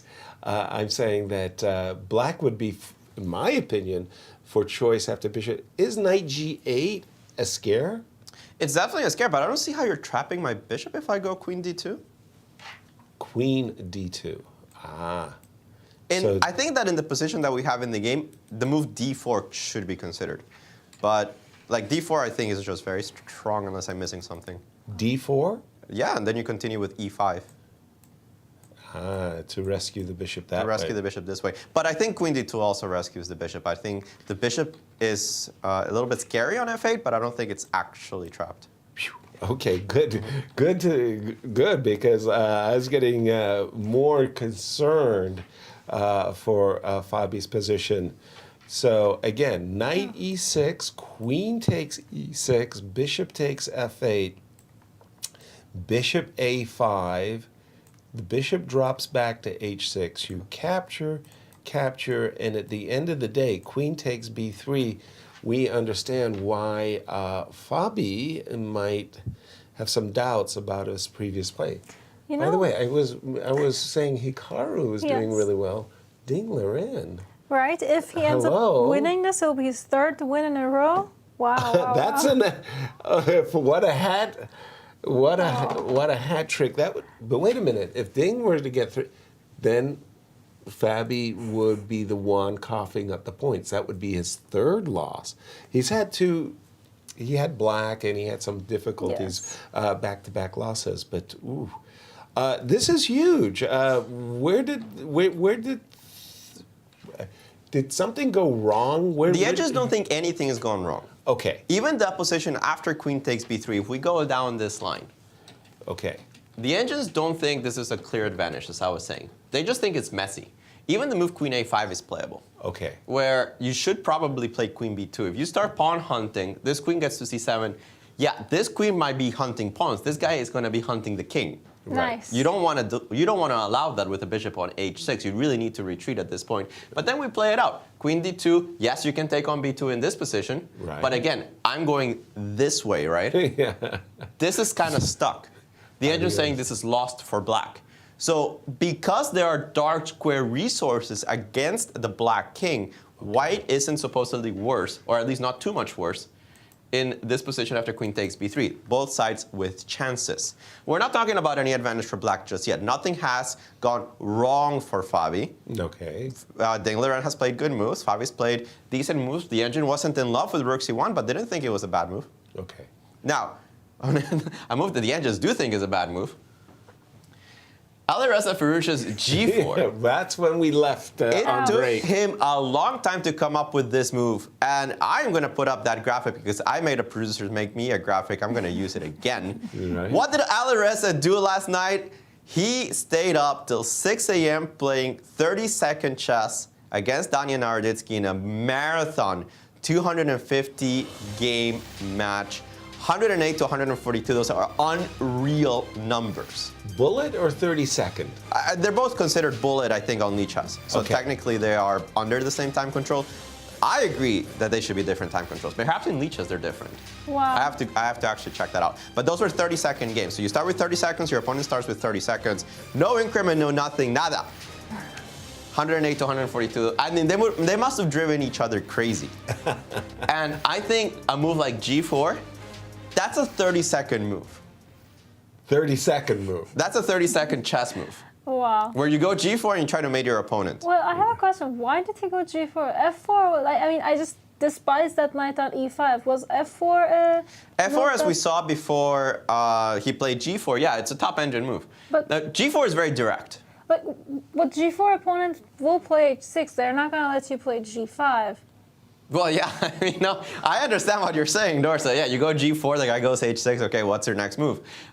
We're going to have to find out because Alireza is doing a very Alireza thing that has not worked for him in this tournament. He plays a committal move. His opponent plays the only logical reply. You really can't allow G5 in this position. This knight doesn't have squares. Right, G5. You have to play H6. Right. And now Alireza is in another long think. 17-minute think after Nepo played H6. Yeah, the only logical follow-up to my eyes is Rook G1, so that you can play either F4 or G5. I think Rook G1 is playing for G5. It's the type of move I would make. G4 is the type of move I'd make if I had to burn all my bridges and I absolutely had to win. Yes. There's, like everything else is death.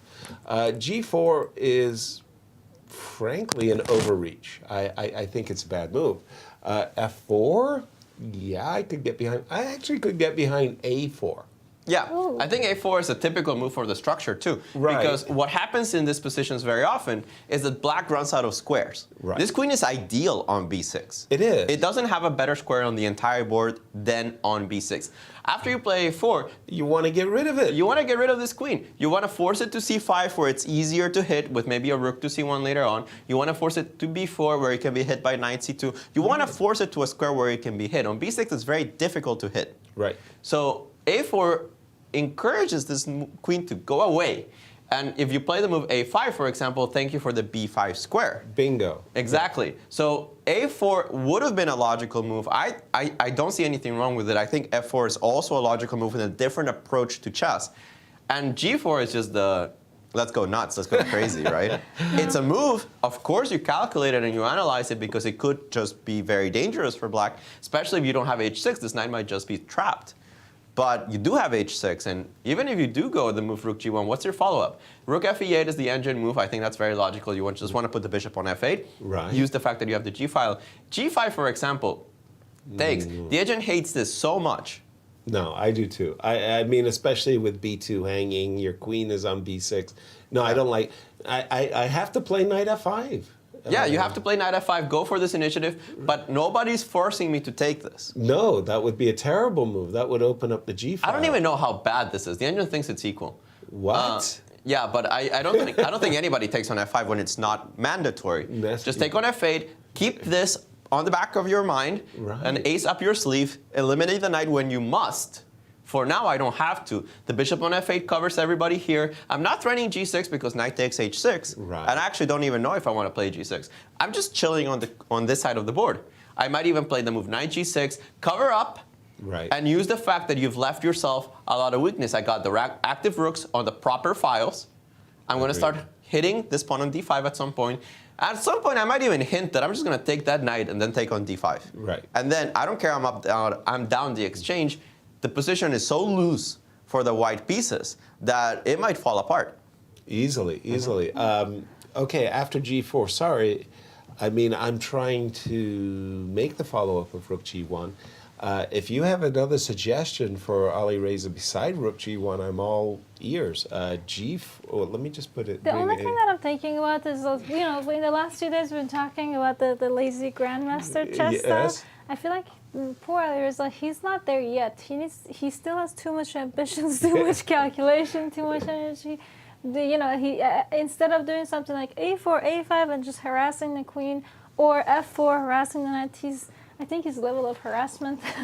Okay, again, I'm looking for a move.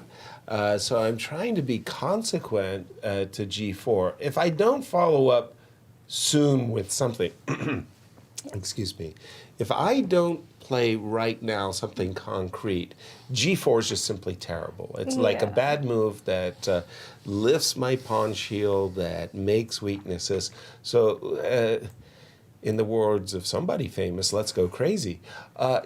F4 now, the idea is that in case you do take on G4, you're walking into maybe a trap with H2, H3. It's not the end of the variation, by the way. There could be some tactics going on, but G4, F4, if you move your knight, as something we saw a moment ago, without the move G4, we did see a trade. Now, again, put this pawn back on G2, put this pawn back on H6.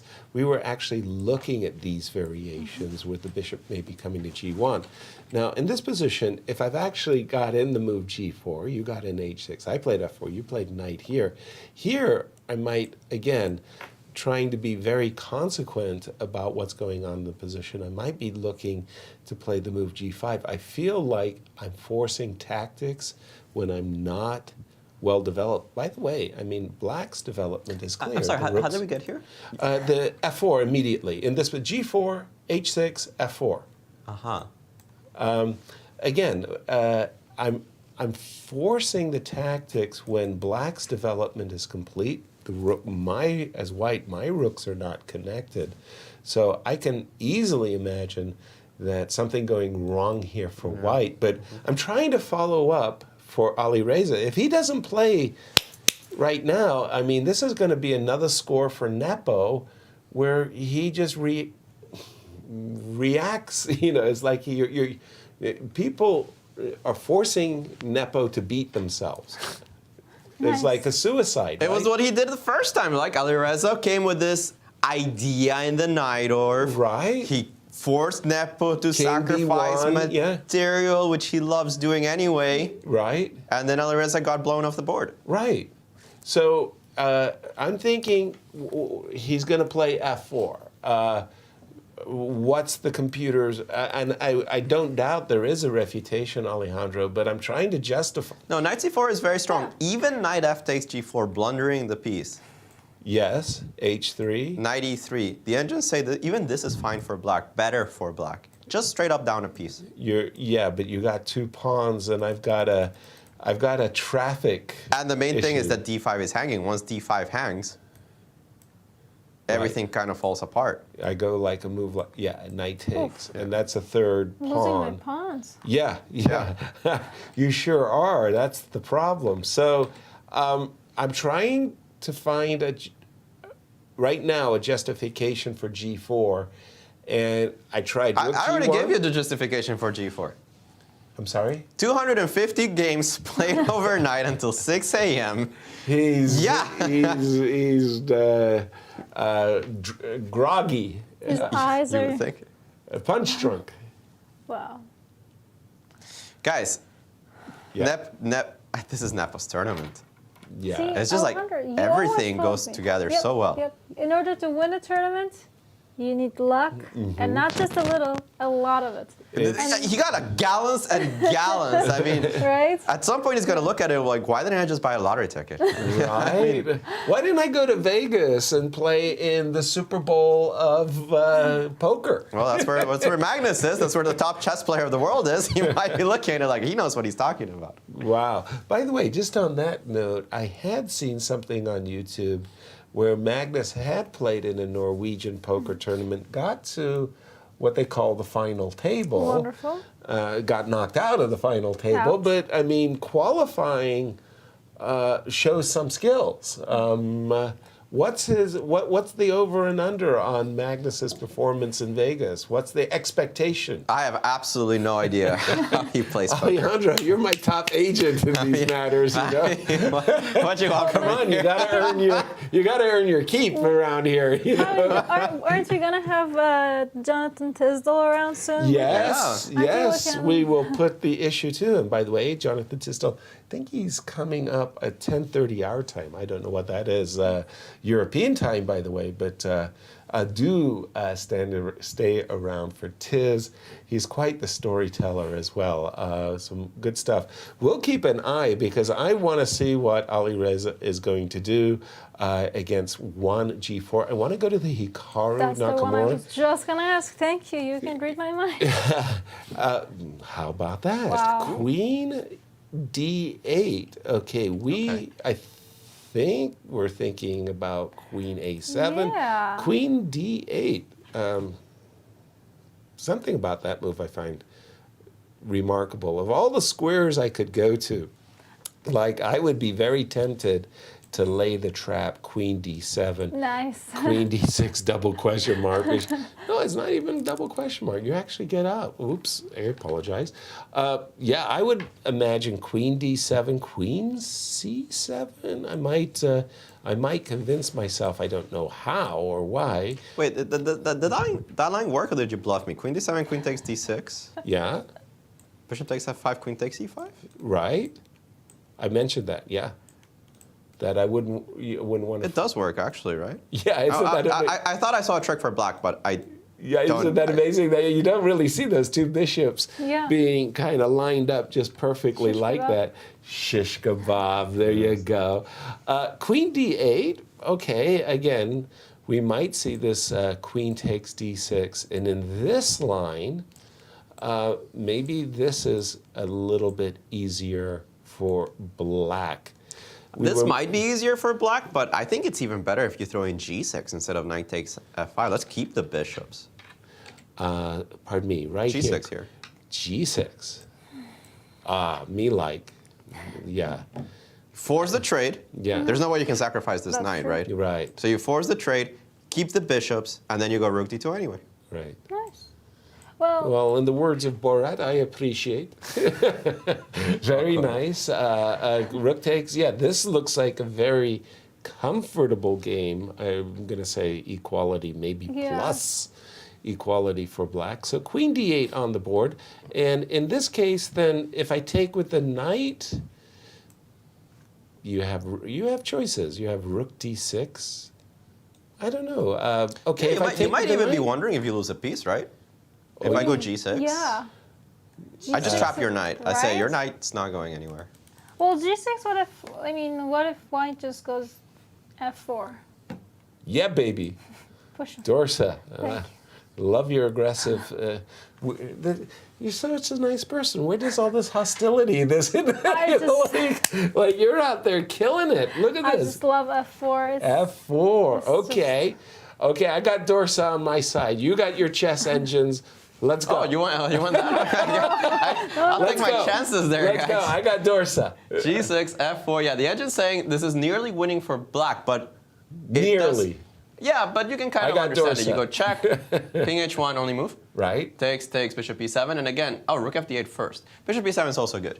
But rook f8 forces you to go e5. Okay. This is kind of ugly. Don't want to go there. Don't want to go there. So you go e5 and then bishop e7. And again, the issue with the knight not moving, because your queen's stuck, the rooks can't join the fray, you're going to lose that pawn. And you're going to lose it for free. And the remaining structure is just Better black. better black. I like the move queen d8. It's not the top engine move. The engine just very coolly evaluates that the pawn wasn't worth anything and gives it up for free. It doesn't need to play the move g6 or anything like that. But the top engine move is also to just say, you know what, I don't want that pawn. Go h4. No way. Even bishop e7 is playable. You can still play bishop f6 and just sacrifice it like that. And it says this pawn, it's on your way. You want to play rook fd8 and control the d file. Don't touch it. Just go queen d2 or something like that. Put pressure on the pawn and only take it once it's a nicer pawn. And he's taking on d6 immediately. Wow. I'm a little surprised about this. Playing G6 looks like the most natural move. He must be planning f4 or h4. If you go knight e3, you're just worse, right? Yeah. This is actually even bad for black. This bishop's trash. Yeah. Right? I mean, you can't play like this. No, he will have to play something along the lines of f4 or h4 in this position. Try to use some tactics while the bishop on g5 can be hit. But I feel you, Yasser. I feel this is a position in which only black can be better. Exactly. We just kind of pass that equality into advantage black. And again, for Hikaru, who I would love to see his line score because he has been on some kind of a roller coaster ride and he's got demons that he has to deal with. Look at what's going on here. Wow. He could be on his 4th decisive game in a row, Dorsa. Yeah, he had the see, as soon as I joined the stream, all the draws stopped. Yeah, exactly. They want to perform for you. I mean, Thank he you. scored 2 out of 3, which Right? Meatloaf would say ain't bad, but it's all about today and what is he going to deliver. Yes. For Richie, by the way, he's had, well, also ups and downs, more downs of late than ups. And, you know, once again, he could play the role of a spoiler to Hikaru's, like, I want to play for the World Championship. Boy, Queen D8 Now, and... quick question, my apologies. Please. Like, let's say Queen takes, we just, you know, exchange everything, either with G6 or with Queen takes I think D6. it's G6. I think it's G6. So we all like G6. Man, it's hard to resist G6. Huh? Right? You can go for a peace sacrifice for 3 pawns, but in the words of Bent Larson, nobody believes you. The 2 bishops in that position will overwhelm the 3 pawns. So we've got to trade. Yes. So let's say we do that too. Okay, and now we're back to either H4. 93, Alejandro's already dismissed. Like, get out of here. Yes. Bishop to E3, rook to D2. Black is for choice. Now, F4 looks terrible. What else do we have? What I'm trying to understand is, are we Please. thinking, so because I know the engines are like 0-0 or black is just a little bit better, are we thinking realistically, is black going to push for a win, or is it compensation / if white plays bad, I'll gain something? I'm trying to understand the evaluation. Give me a move for white. We know rook D2 is coming, so Yes. how are you going to deal as white against rook D2? F4 or H4? Okay, so... Up to you. I think either one is... You got to do something about that bishop, because knight E3 is off. Knight E3 can't happen. Right. So, okay, so imagine you go F4 just for a second, right? And now we've... something about the structure is going to be really ugly at the end of the day. I can imagine that white is going to be, in the words of Johnny Walker, cruising for a bruising. Let's imagine we take. You take. I move my bishop, and we just ask you, where are you going to move your knight? If you move your knight backwards, rook d2. I'm playing you a visit with the move rook d2. Don't forget, again, Daniel Stellwagen will be the first to tell you that when black gets to play b5, b4, these bishops are razor sharp. Ugh. I'd almost be tempted as white here to return the pawn at once and try to make a draw or run out of the tournament hall. I'm not happy with what's going on in this game for Hikaru. Help me out, if you will, Alejandro. Is there a safe route to equality for white? I'm looking for it now. The engines are saying that there is. Let's take a look. Okay. G6 takes, and it does like the move F4. I don't like this move H4. The engines say it's also okay. I just don't like this structure, where if I ever pick up this pawn, that's not nice. It's really not nice. This bishop, again, it's a septic bishop. You just never improves. Right. I think that Hikaru's looking at this line with F4. Okay. The engines are saying taking on F5 is fine. You can do something like this, but at least here the bishop's alive. Right. You have compensation as black, probably not much more than compensation. Okay. F4, instead, let's try to take on F4. Right. Take on F4 and save the bishop. Right. Again, you can take and take equal. Bishop F6 looks logical to me with the idea that after knight E3, I have this move rook D2. Exactly. If you go rook F2 in this position, I'll take. And why did I trade off the rooks? So I can go B4, and without the rooks on the board, when you play E5, I can take on C3. Why did I get rid of the rooks? So that when I take on B2, and I promote my pawn.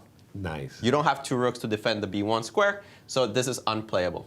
And after B4, E5 takes, check. White is up a pawn, and nobody ever takes white in this position. Right. Pair of bishops, this pawn on A2 might be hanging, this pawn on A5 might just promote. You have an extra pawn that's not worth anything because it's stuck there. This bishop is going to run to C5. Great position for black. Right. So the engines are saying that after the move bishop F6, 93 is not good. Play E5. Keep an attack on the bishop. Of course, this looks ugly, but the engines are saying it's okay. You'll go rook D6. Doesn't matter if you throw in rook D2 first. Okay.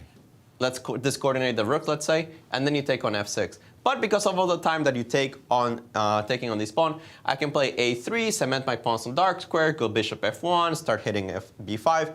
Perhaps you would take black a little bit because F4 is weaker than most other pawns. Right. But it should really not be a big deal at this point. You would imagine that this is high probability of a draw. Groveling towards a draw, I would say. Just groveling towards a draw, absolutely, yes. We do have a few moves played. Yep. Yeah, G6, an only move, of course, Rook F takes D8. Let me just point out why this is forced, why you couldn't start with the move F4, is that if I take on F5 here, when you take on D8, I don't take with the rooks. Yep. I take with the bishop, right? Yikes. So you have to take on D8. That's why this is such an easy line to calculate. G6, you have to take on D8. Right. And that indeed has happened. By the way, Ali Reza followed up with a move that I just didn't even consider. I just thought it was so bad. I put Rook G1. Push. Yeah, I put Rook G1 on the board. I even tried F4 a moment ago. But H2, H4. You know, it's funny. It's a move that you make in like 10 seconds, right? Right. Like, if it doesn't work, who cares? I played it on 10 seconds. My opponent can figure it out. But you think for 40 minutes. You go G4, H4. Did you say 40? Well, between the two moves, I think. The combination of the two moves. It was 36 between the two, so I wasn't too far off. No, that's pretty good. Alejandro, I'm sorry, but this move is almost painful. That looks like real garbage. What on earth is Ali Reza? Okay, I can move my knight, which I'm very, very tempted to do, by the way, because it sure looks to me like that's a tempting pawn. I don't think you can afford G5. Your pawn eating. Yeah, The Spidey sense. How about a different pawn? Please, which one? Nepo played instantly. Pardon me? I was thinking about the knight C4 idea. Knight C4? Yeah. Different okay, pawn, going different after day, this guy. Potentially. Guys, Nepo doesn't believe anyone. Yeah, no. Ali Reza played H4. Nepo looked to the left. He looked to the right. What on earth does H4 do? G5 is not a threat. Trust me, G5 is not a threat. That destroys your position. Total. The knight gets to H5, and all of the last moves by white were terrible. So that doesn't have a threat. H4 does not have a threat on hand. Right. So Nepo said, okay, if you don't have a threat, I'll develop my rook. Rook is good E8. on open files. Yeah. Rook on open files. This is how we were taught to play chess. This is terrible. No, decisive advantage black. No, this is the combination of these moves, G4 and H4. I remember I was in New York, the World Chess Championship match, Kasparov versus Karpov, and a very, very tired, exhausted after a 13-hour flight from Moscow, Juan Michael Tal came into my room where I was doing commentary and ordered himself a drink. And he completely jet lagged. Oof. Garry Kasparov makes a move, and Michael Tal just looked to her,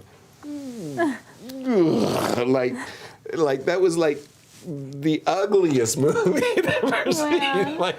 And that's when I'm saying this move H4. I look at this move and I go, oh my gosh, that's I have to say, painful. That exact face that you made. Sometimes I do like little volunteerings because I'm pre-health program, and I work with like tiny babies. And one of the things we did was we were trying to like get their feed them like different things, see how they react.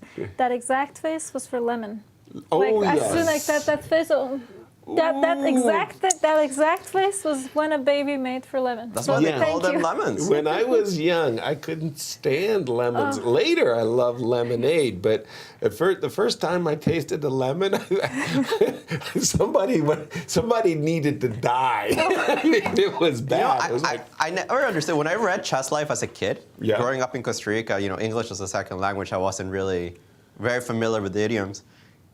There was this. In Chess Life, they very commonly call the mistake a lemon. Yes. And I was like, why? Lemons are delicious. Why are they calling them lemons? Yeah, a lemon was for me always a blunder. It was. Apparently it was a blunder, but terrible lemon. I'm very glad that this got out of the chess. Agree. It's not on our chess. Look at this reaction. Yeah, there you go. Oh my god! But what is this young man doing? Yeah, Guys, that's lemon. Yeah, that was a bad move. Thank you, Yasser. Thank you for that beautiful. If you need a baby replacement, you just call me. I'm right down the street.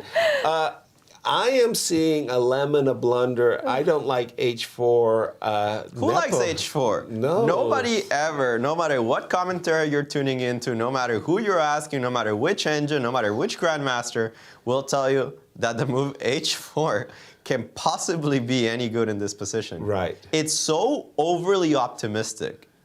Yeah. You can just throw your pawns in front of the king without developing your queen side, with a weakness on d5, with the possibility of rook takes c3 opening the center whenever black wants. Right. I mean, I'm actually shocked rook c3 is not a good move. Right? It probably was. Yeah, like rook takes c3, you had mentioned this idea of sacrificing an exchange, because after knight takes d5, first of all, you have a pawn and minor, but thanks to the pawn going to h4, at the end of the day, white is the one who is exposing his own king. The bishops are going to naturally come to their long diagonals. I think rook takes c3 might have been a complete refutation. It just thinks that rook f8 is better. Yeah, but also, I mean, again, we're piling on here, and sorry to Ali Reza's fans that we're doing that, but after the move h4, just clear the cobwebs a bit. Knight h7 just looks really like, does white have to play h5? Knight? Oh no, you play g5. Apparently this works. G5 Yeah, because works. if you take and you take, you can't really, you can't even give up the piece if you felt like it. Yeah. Knight takes g5, f4. In the game, h4, rook f8. Well, you said A, B, and you said C. It doesn't matter how bad C is. Gotta say it. Why? Dorsa? What? I think my brain got broken. What happened? G5. No, but played g5 it. is logical, right? You play g4, h4. You don't play g5. What are you doing? The G3 square is winking at me so badly. Yes, it sure is. Me too. I'm gonna have to play rook after knight h5. In view of knight g3, I'm going to have to play rook g1, protecting, as you say, the g3 square. Ali Reza is like, he's gambling. He's all in, Alejandro, and I think he's cruising for a bruising. Is it as bad as it looks? Yes. Yeah. The engine thinks this is terrible. You take on g5 at some point. You can take immediately or before you play knight h5. Right. But the idea is that you don't want to allow the opening of the g file. That's pretty clear. You cannot take with the bishop, because the moment b2 hangs, that's lights out. The position collapses. Right. You have to take with the pawn. But then you've kind of killed your own counterplay here. The engines do think there's only one precise move to have a winning advantage. Everything else is just a clear advantage. Okay. Knight g6, which is not a hard move to find. Logic. Knight hf4 is coming. Bishop f8, revealing the rook on the e file. It all comes together for black very nicely. The only danger is that this knight ever gets trapped. But you can calculate your way out of that. Right. f4 never works because just knight h takes f4, and it takes a very long time for white to actually defend this square. It's a very weakened square. The knights can't jump to e2. There's a bishop there. The knight actually wants to stay on d4. Terrible, terrible, terrible all-around position for white. I have to mention, I'm looking at different websites too, so I'm seeing the Nepo's face, and he's like looking at he's like looking around a little in the little camera. He's looking at the board. I think he's like, this might be a Christmas morning for him. Exactly. He has his gifts. But with a nice another Christmas morning, because it's been Christmas. Oh, nice. Oh yeah, it's been Christmas for 2 weeks of Christmas. It seems like. Wow. He currently 7 out of 10, a 70% score. 4 games remaining, magic number of 9 and 9.5 to clinch the tournament. And again, sorry, because I really... Nepo just, I believe, made a move. Yeah. I really thought that the move h4 could have been refuted. There was a line here. We didn't fully go down the line, which was knight back to h7, g5 basically box. I was actually trying to play the move knight g6 takes, knight takes, and I just thought that white's king at the end of the day was just going to get hunted. Was that a variation that was favorable for Nepo, Alejandro? How did the engines like that? Out of all the variations that we looked at, they liked that one the least. The least? The least. It looks terrible to my eyes. It looks like white's king is under duress. It kind of reminds me of the game of Hikaru against Fabi, where you could have a very strong advantage in the position that you have right now, or you could have a very strong advantage without a pawn on g7 in your face. Right. Just choose the one that doesn't have the pawn on g7 in your face. You get the same type of attacks. It's a little slower, but you have no risk. Whereas at least when the pawn gets to g7, you know, I don't know, you can claim something. Wow. And this one is just very strong. Rook g1 is forced. I don't see another move in this position. Right. And as Nepo pinches himself yet again, thanking his lucky stars that he accepted his invitation, we are going to leave this game and go back to the game between our two players who are fighting for second. Lots of They moves. went right down that Wow, wow, variation wow. that you prescribed some time ago, Alejandro. Knight e6. Queen takes e6, bishop takes f8. There was a reason why the engine's #1 move was rook e2, and we're just now discovering it. The move bishop a5 with a double attack against the bishop on f8. The bishop on f8 had to retreat, and suddenly it was one of those opposite color bishop positions. We were looking mainly at queen takes b3, Queen a5, Queen b6. That was our main variation. Ding decided, well, capturing the rook sure makes a lot of sense. I'm hitting two peshkis at once. And if my king's in danger, I've got my queen and my knight ready to kick back the attack. Queen a5, and we're up to date with the players. And first impressions are that black is for choice. That's the way it appears to me. What says the engines, Alejandro? 0-0. Also, would you prefer rook takes b3 or queen takes b3? I think queen takes b3 is just a little too risky. Fair. Queen a5, and you have to retreat the queen anyway. All right. In this particular position, it thinks that black is, of course, having all the strategical trumps. Right. But that the immediate initiative, the immediate threats that white has, forces black to react. So queen d8, not an immediate mate, right, but an awkward move to mate. Okay. So for now, we don't want to really deal with it. Now, more pressingly at the moment, the peshki, right? Right. This is an important pawn, Oh, because knight this one is g8 just running. was just played, though. So he plays knight g8, kicks out the rook. A bishop. Good morning, St. Louis. The bishop, which moves diagonally, the bishop can retreat all the way to d2. I can go to e3. I like it on d2 just so that I can go bishop c3. Ooh. Right. And one day f4 might weaken you. And I hold on to all my pawns very nicely, right? Right. This bishop on c3, monster defensive bishop. So we might go into a line where you take the pawn. If you don't take the pawn, I will defend it forever. Right. Bishop c3, rook a2. And I could even consider taking on a6.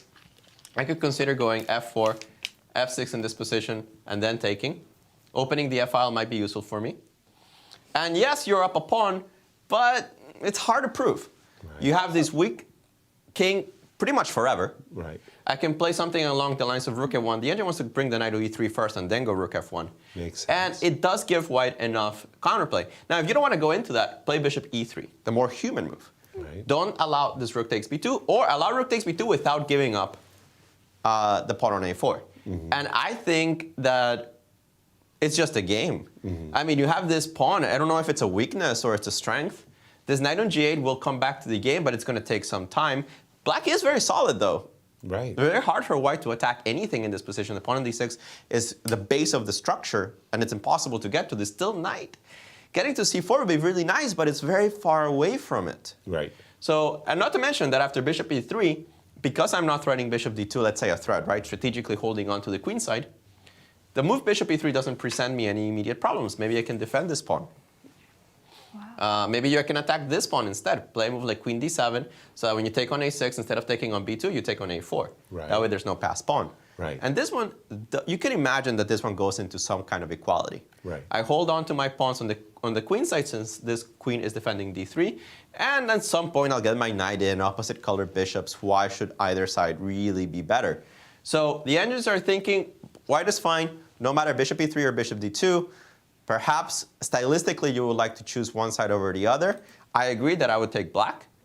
but the engines don't really think that white is at any disadvantage. Okay, zeros. And thanks for joining the conversation as we have a social media. Yes, Dorsa. yes, let's go. From YouTube, Joseph's Ian Flores asks, Who is the greatest chess player that never became a world champion? Ooh, well, I think I'm sitting next to it. Nice. A good one, right? Yeah, right? Wow. When you think about the history, the interruption of the world wars, Yes. the fact that a lot of chess was stopped because of world wars and who didn't get a chance. I mean, Akiva Rubinstein has always been held up as one of those players in the history that never got a really big chance at becoming a world champion. David Bronstein, of course, he played and became challenger, and it was 12-12, and he loses game 22 that allows Botvinnik to tie the match, and in those days, the world champion had, in case of a tie, he got to retain his world championship title. But, you know, for me personally, one of the players I would have loved to have seen play a world championship match, Vasil Ivanchuk. Oh, that would be so much fun. When Vasil was on the top of his game, whoo! I mean, he excited the world. Yes, How about yes. you? How about Yeah, that was you? Alejandro. Alejandro, nice to see you, my friend, I think. Alejandro, who did you think was very deserving, never got a shot? There are so many names out there, and I'm going to throw a couple just because we have to. You got to put them out there. Keres. Paul Keres. Paul Keres, obviously. He was known as Paul Keres the second. Because he was so often the second of the candidates. Korchnoi. He got his shots, though. He had 3 matches with Anatoly Karpov that all determined. It's just who didn't become world champion, right? There's a lot of players that were very good. They might not have gotten to the world championship match, but even players that did get there and never became. Not that I don't think he will ever become world champion. I do hope he does. Fabiano Caruana. Wow. One of the best Spoken players. like a fanboy. One of the best players in the history of chess. Right. And not just by me. There's so many lists out there. The strengths, the results, the opening prep, the quality of his moves, everything. But not quite there. There was a certain Magnus Carlsen on his way, the way that there was a certain Garry Kasparov in the way of many other great players. Exactly so. Woo, nice question. Boy, upon more and more reflections, all of these names just coming up, I just wanted to take our attention back to the game of Hikaru for a moment against Richard, because it just felt to me that the game was slipping away from Hikaru. We had been looking at ideas of F4. We definitely were rejecting knight e3. There was the knight e3, bishop takes e3, and we were just not on that path. H4 on the board, bishop f6, knight e3, rook d2. And again, you see what's happening here, Dorsa. You're not doing a good job here with the queenside pawns. In fact, at just about this point, you start thinking to yourself, how do I pull my emergency chute? How do I just make a draw? And we are up to date with the players after move a4. As white, you start thinking, can I play c4 and just shut this game down? I think that Hikaru, well, I don't know. It's impressive to me, Alejandro, that Richard Rapport, a player who is not known for playing Sveshnikovs, can suddenly, in the middle of the most important tournament of his life, pick up a defense that it's not in his playbook and play it like a champion. They're good. These guys are good. When we think about these players, they like knowing everything. Right. And it does fall a little bit in Richard's prep. He must at some point thought about it. Because even though he plays 4 knights Sicilians in the 4 knights Sicilian way, nobody has played knight db5 against him. Right. And try to see if you're actually going into a Sveshnikov variation. And here what he did is he just didn't play into 4 knights, he just went straight into knight c6. And Hikaru said, all right, let's play the Sveshnikov. And Richard was ready. This game is about to end in a draw. Nothing happened since we left it. No real reason to go back in it. Timur Radjabov and Jan Krzysztof Duda are about to sign the score sheets. They're going to draw their way out of this one. Right. 4 against 4. Okay, there's nothing to talk about here. Try your best. Come on, done. you can do I it. am absolutely done with that game. Whoa. King G2 played? What? That's not Rook G1. That's not Rook G1, guys. The engine's saying knight G6 -3. Oi. Resign. It's not hard. I'm not really sure what he's planning to do against knight G6, actually. He has to play F4 to stop knight F4 check and bishop takes G5. It doesn't stop anything. What? Ouch. You take? Yeah. I take on B2. Oof. I'm crying. You're crying. This is falling apart. I mean, if you had knight A4, maybe you can look at this position. But you don't. You have to play knight E4. Okay. And this is perhaps the only moment you have to calculate. The engines are saying bishop D8 is winning. I thought rook C4 was winning. Rook C4 is also winning. But bishop D8 is just super strong. Everything is... It's getting... What is it? Shish kebab? Everything's shish kebab. I think this is a whole different dish at this point. I'm sorry. The whole grill in it, right? Right. I mean, rook E2 will be a threat at some point, followed by rook C2. Knight F4 will be hanging in many cases. This knight is... Once I hit this knight with bishop B6, it's going to hard to defend. The only way to continue is knight takes D6. Oof. Right.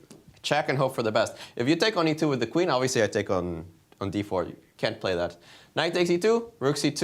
You're down a rook. It's a lot of material. But come on, I mean, this is look at your king. Look at right? E2. Look at F4. Everything's hanging with check too, right? Yeah. No, I mean, that's a very, very naked king. Why do we say No pawns. don't push the pawn shield in front of your king? It's the king's clothing.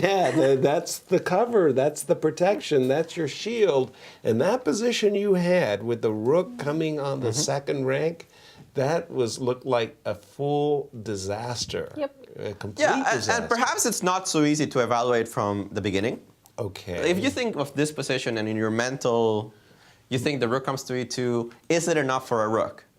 Once you get the position in front of you, you see, well, yeah. Yeah, but maybe from this position, it's not as easy. Okay. And that's the only reason I could imagine that Alireza is allowing this variation, because knight G6, he will meet with F4. There's no choice. There's no choice. There's absolutely no choice in this position. Knight HF4 looks like the more logical version. Bishop takes. And this is what I was worried about. See, I got to this position mentally. Yeah. Because knight E4 looks completely forced to me. And I thought rook C4 was very strong. It looks wonderful. Yeah. The engine thinks that bishop E3 somehow still survives. I thought bishop D8 was strong here. Now that I have even more stuff. I thought bishop takes G5. Yeah, bishop G5 was the engine. It looks like not the shish shish kebab, but an entire grill. White's surviving, and it's by a miracle. No way. Yeah, it's kind of by a miracle. You have this kind of weird rook A1, and you're still not dead because you have to keep the pin. Oh. But even if you give up the queen, the engine's think black is better. God. Oh, dear. You're taking so many pieces, and this king, again, the king. The king. The king. Guys. Wide open. Guys.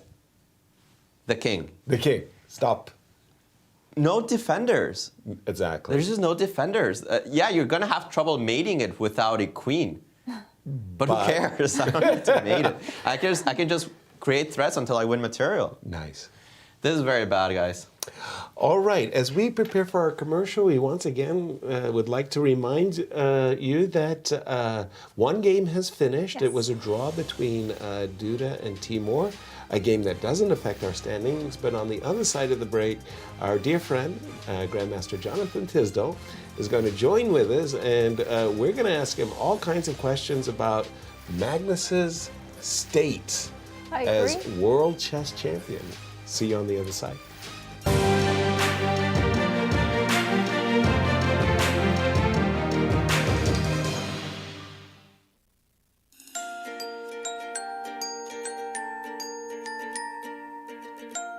Welcome to the chess capital of the United States.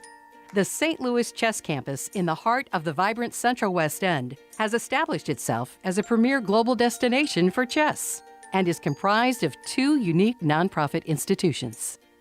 The Chess Club and Scholastic Center of St. Louis is recognized as the top chess facility in the world and plays host to all major tournaments, including the U.S. Chess Championships and the Sinkfield Cup, one of the strongest chess tournaments globally.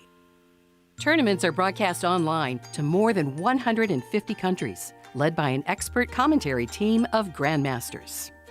The Chess Club is an educational organization committed to promoting the game of chess, with a specific focus on bringing the benefits of chess to children throughout the St. Louis area.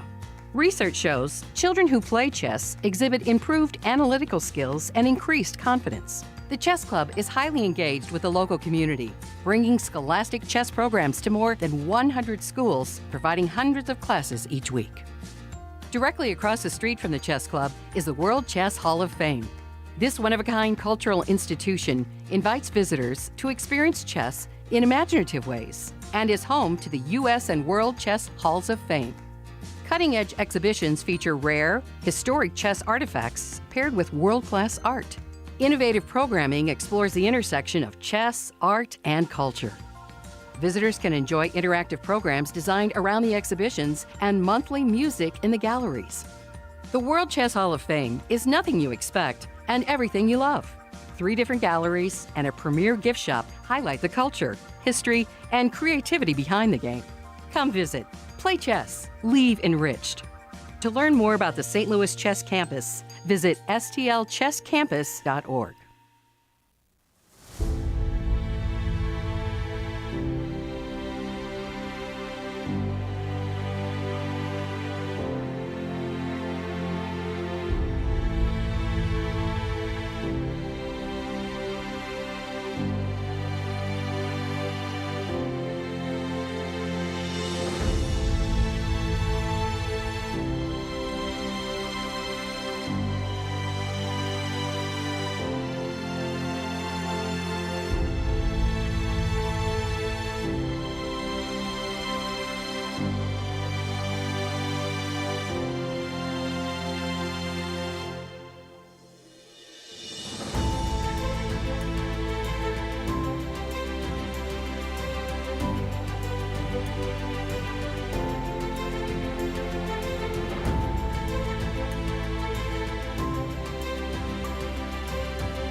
Hello, everyone, and welcome back to our live coverage of the 2022 Candidates Tournament. These are our current standings with one game completed.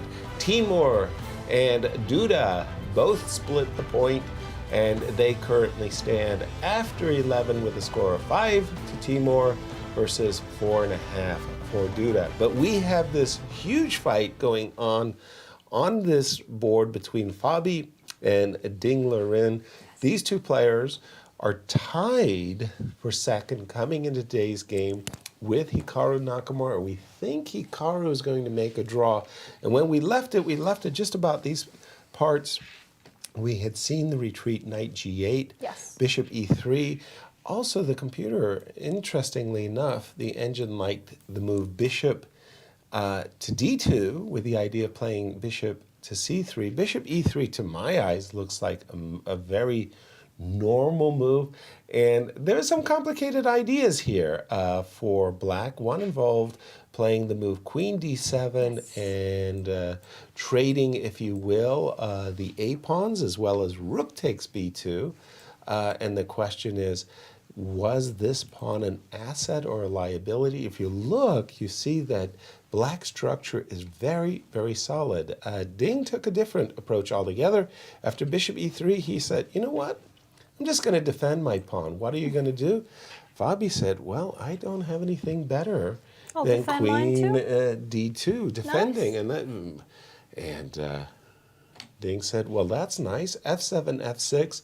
Since my king is on a dark square, I'm going to shut down this diagonal. I'm going to make sure that that diagonal is never open, and I'll leave it to you.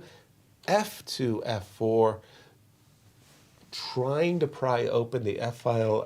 Alejandro actually looked at a line like this where the f-pawns got traded, and this knight, I think the bishop was sitting on d2. This knight was getting rerouted to c4 square. Nice big fight going on here. I like what I'm seeing. I love these opposite color bishop middle games. Dorsa. We just have a new move as well. e5 takes f4. Well, I got no choice there. Pretty much. Bishop takes f4. And I think Ding is thinking to himself, oh, excuse me. I was about to say, I think Ding is thinking now is the time to bring my knight into play with knight e7 and knight to c6. No, he lashed out with the move g5. God, this has to be so concrete because what a bad-looking move. Wow. Ooh, look at this. He's got something very concrete. He's saying, I got a double hit. What a Yasser. Knight f5. You got to admire. You got to admire the understanding. The Yasserisms coming to the candidates. Gift me the pawn. Did I hear Yasserism? Yeah. Oh, okay. Nice. Thank you. Well, there we go. So, first of all, the move g5 should only be made when you have something, as Alejandro was about to say, very concrete. This knight on g3 is crying. Right? It doesn't have a square to jump to. When the knight on g3 saw the move g5, he go, whoa, isn't that something? And now I've got a square to go to, but this is the concrete. Ding-Lerin is chasing a pawn. Is he making... I have to ask. Yes. By Yasserism, where does this pawn stand? Is this pawn kosher for knight f5 or... I don't think you can take with a rook, can you? Oh, okay. I was... maybe there's a trap, right? I was thinking, can you go d4? Whoa. No. Whoa. Rook takes b2. I think d4 wins. What? Am I missing something? D4? What? That pawn is going to get pushed. Yeah, because if you take on d2 and I take on e5, you still have to move this rook. Nice. And I get my pawn all the way to either d6 or... Just a sec. I'm still trying to get the zen of the position here, because queen takes e4 runs into queen takes b2. And that's just lost. That is a whole a whole rook after queen takes, queen takes. Okay, so d4... if we trade, takes, let's say rook here. I'm thinking I want to play bishop takes e4. Can I push e6? You could push e6. I'm not so sure about the following bishop takes e4. E7. Knight takes e7. Knight takes. Yeah, that's Knight takes, and I got something going on here. But I could take on d6, right? Like rook. Go on. Oh, sorry. You like this? Rook takes, pawn takes. You can take on d6 with the knight. I think with the knight. Okay. So Whoa. Yes, that's what I was going with. Yes, if rook takes b2 instead of pawn d4, knight d6 might be actually rook takes much b2. more. Knight takes d6. You've got. That's gross. That is disgusting. Pawn grabs. Wow. Knight f7. That's easy to miss. That's really a nice move. So knight f5. Did Ding Liren miss rook takes b2, knight takes d6? He must have. Alejandro, that looks great for white. Knight takes d6 is a decisive advantage for white. Right? Yeah, the endgame is just lost. Wow. Let's go on a little bit, right? Right. Knight takes d6. You don't save yourself by playing king g7. No. At the very least, I would have knight c4. But probably you have better. Right? Rook takes d2. Check. Here, knight takes e5. We kind of reach by force. And now the thing is, d3 is defended. Yeah. I'm attacking your rook. The rook has to move. Rook e2 doesn't actually come with the tempo because knight c4 defends. Yep. And the remaining piece power is obviously in favor of white. This bishop will take on c5 pretty soon. This bishop isn't taking on e4 anytime soon. This knight is also very far away from the action. Winning for white. Knight takes d6 in this position. Rook takes, check, king g7, knight takes e5. You could consider going for the other pawn, rook on a2. Problem is the knight d7 comes on the board. You take on a4, I take on c5, thinking very much. Actually, the engines think even rook takes c5 is stronger than knight takes c5. But knight takes c5 is pretty strong anyway. The knight goes anywhere, even d4, d5 is... This is lost.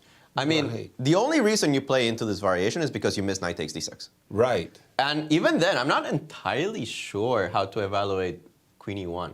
The engine's like white. Yep. But knight f5 plays itself. I don't think there's another move. I have to ask, because we didn't talk about the evaluation after pawn d4, because we were just, talking it among ourselves. I'm curious as well. Equal, actually. Take on d2, take on here. We were right on rook d3. It is the only move. Right. We were right on knight d6. We were right on this, and we were right on this. And we were right... We left it here. I thought pawn takes e5, knight takes c5 was better for white, because weak knight, weak a6 pawn. But you can just take on e4 instead. Right. And after this. That's the vacuum cleaner. You get the rook to a5, so the pawn doesn't go anywhere. 3 versus 3, draw. So d4 is a draw. But knight f5, you just cannot take on b2 because of this beauty of knight takes d6. Fabi spots it. He's in a great position. Well, let me interrupt you to say we have the man, the myth, the legend himself, Jonathan Tisdall, online. Jonathan! Good to see you. Yeah, good to see you guys. Your glasses look like they're a little thicker since the last time we saw each other. How are you doing? Both the frames and the glass. Yep. Nice. I'm fine. I'm glad to finally get through to you just before the event ends. Right. Jonathan, we got to ask you the question directly because we've been talking about it now. Normally speaking, the candidates, it's a winner-take-all tournament. There's one challenger. That player goes on to play the world champion. Isn't it wonderful? Isn't it wonderful? But we've been making noises that the top let me two guess, there's finishers... a Norwegian angle to this question, is there? Yeah, well, what's the current state of Magnus's... how has Magnus addressed the issue of the World Championship match? I don't think I know anything that you don't already know. This started, I think, more or less because I had an interview with Magnus just before his match in Dubai with Nepo. Right. And he dropped this really strong hint that it was going to be his last match. And when I tried to press him on it, he said, "Ask me after the match." And I haven't had a chance to ask him. But he has spoken to podcasts and people in the media here who he's very friendly with, his guys. his old friends and this sporting podcast and stuff. And his statements have not been crystal clear yet, but they've become increasingly stronger, that you have to take him seriously when he says he is not, he's less pleased than ever to play a title match, is how I'd say it. Wow, and you've known Magnus basically since he was a little boy, and you take his comments very seriously because he's not the one to pull punches. He tells you exactly the way he feels. Yeah, exactly. Magnus, yeah, I mean, it's quite the opposite, in fact. You ask Magnus a tricky question, and he will give you a horrifyingly direct and thorough summary of his opinion, yeah? I mean, he doesn't pull punches, and he not only says what he means, if he says he's going to do something, he follows through. That's why you have to take it this seriously. But the biggest positive so far is that he hasn't said 100% he won't do it. If he says that, I'd be astonished if he does play. But he's kept this open, and he's always had this attitude. I mean, it's easy to forget now that when he was, the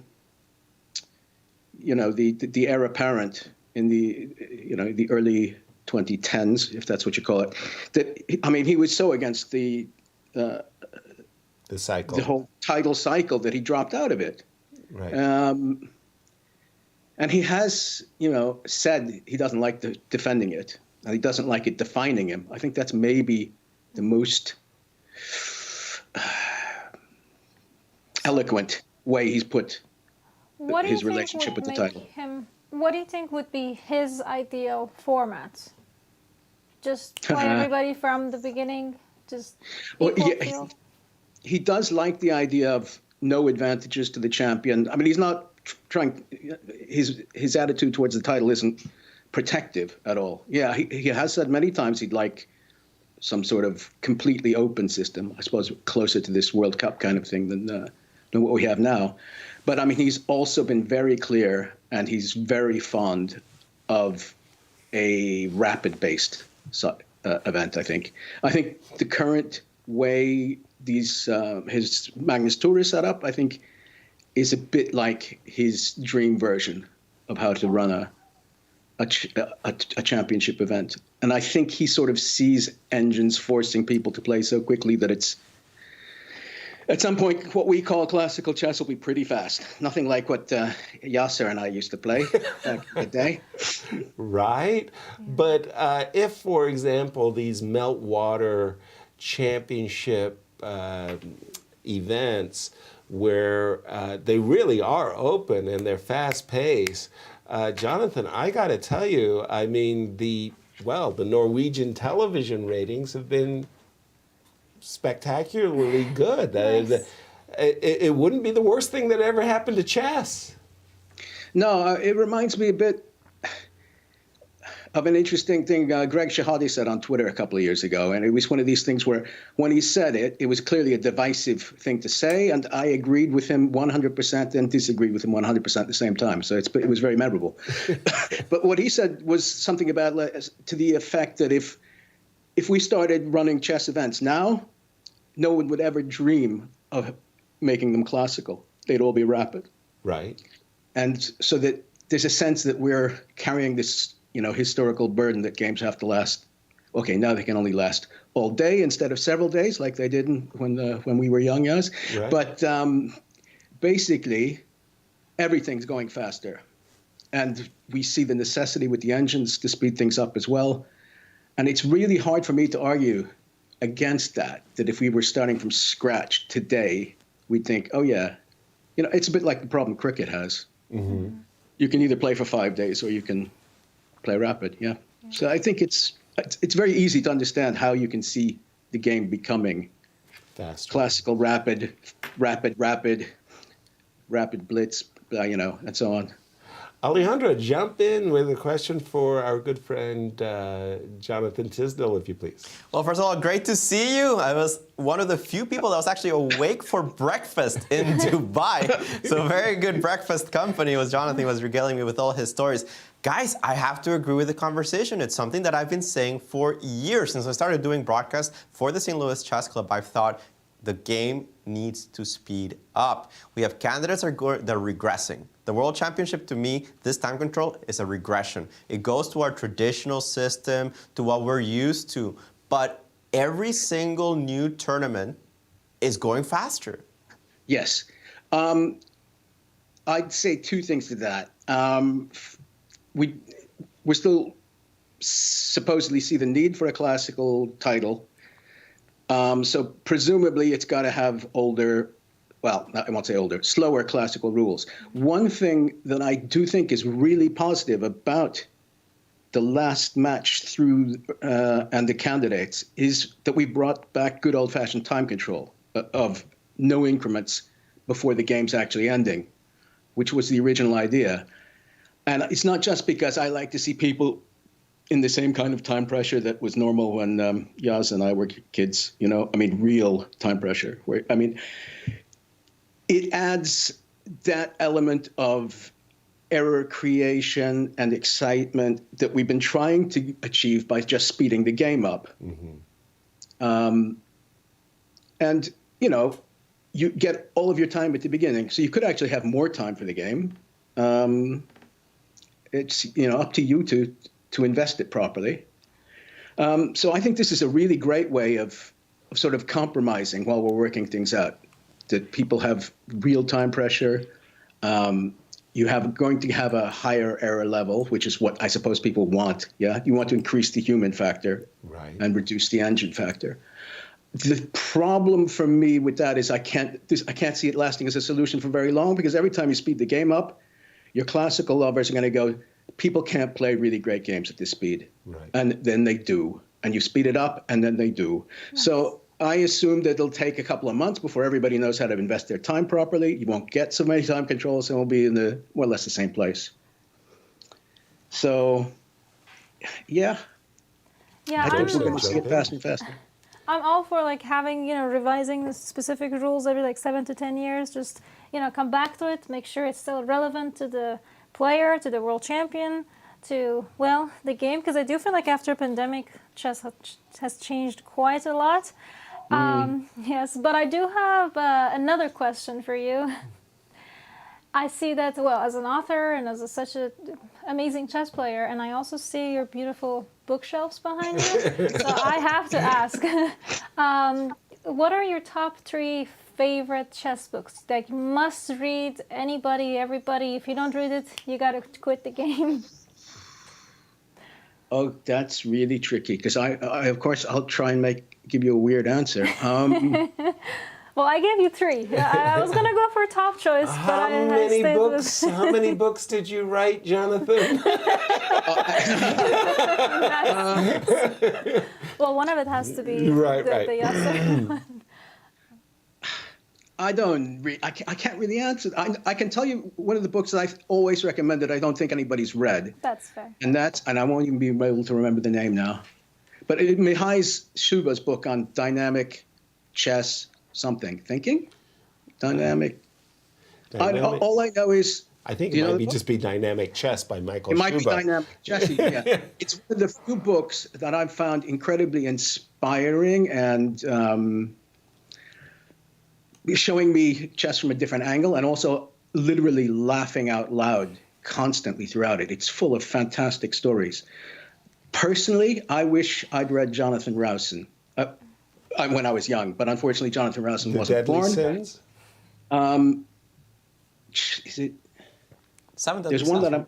Or Chess for Zebras, The Deadly Sins? I think Zebras. Zebras is my favorite, I think, because it goes most deeply into very normal problems with chess psychology and mental attitudes and ways you can mislead yourself and all sorts of really deep topics that nobody tends to teach you or you tend to think of yourself. I mean, to me, it was personally, I think I found it one of the most instructive things I ever read, and I immediately thought, geez, if he'd only been born before me, things might have been different. But dude, I want to slap you. How come you didn't immediately say Michael Tall's 1960 World Championship match book? That's just like, holy smokes, that's just unbelievable. If I can find out in my bookshelf, it's falling apart. To bits. It's fantastic. There are so many. So many. Yeah. So, and then, of course, there's the one we did together, Jas. Yeah, well, thank you. I wanted to. I was leading you to the water there. You weren't drinking. I heard that's quite a find on the eBay or whatever it is. To repeat back to you, you're recommending Shuba's Dynamic Chess, any kind of stuff by Jonathan Rowson, really you like a great deal. Okay, those are, I think those are very, very good choices. By the way, you wrote also, I think, what is this, Play Better Chess Now? Which book? Improve Your Chess Now. Very catchy title, misleading title. Yeah. I thought it was a great book. I mean, did you get any royalties? It's still ticking in, actually. Sweet. Yeah, people tell me it's some kind of a classic. I loved it. I thought it was a great book. I like Jeremy Silman too, by the way. I like authors. I like Bronstein. I like John Nunn. I think they're brilliant authors. I like Larry Christensen, our old colleague. We have to mention him. I like John Watson. And John Watson. I think he did a great job with this chess strategy book that he has. I'm trying to remember the name of it. Yeah. But it was pretty Modern influential. Chess Strategies, maybe? Modern, I think it's Modern Chess Strategy. Yeah. And Dvoretsky, anyone? Yep. Yeah, I was going to say, but that's a little too obvious. The other thing is, right now, I'm really fascinated with what Matthew Sadler's doing. Okay. Really fascinated by, being our translator and guide to the Overlord world.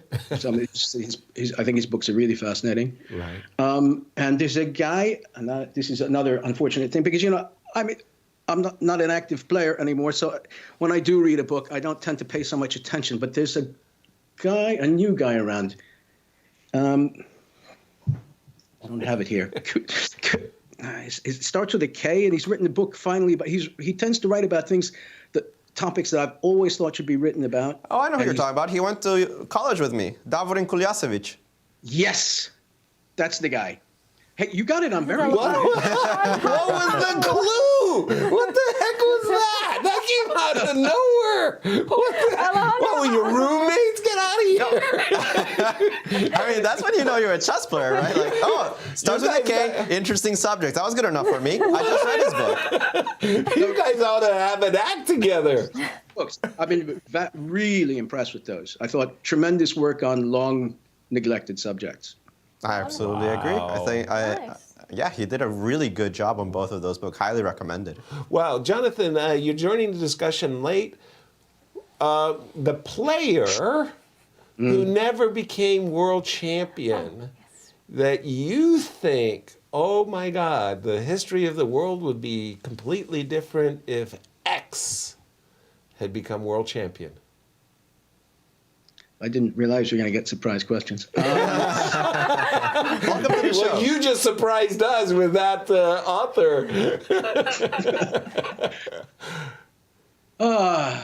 It was from our social media. Our audience wants to know. We have a very discerning audience, by the way. So I suppose I have to go back in time and sort of tick off all the great,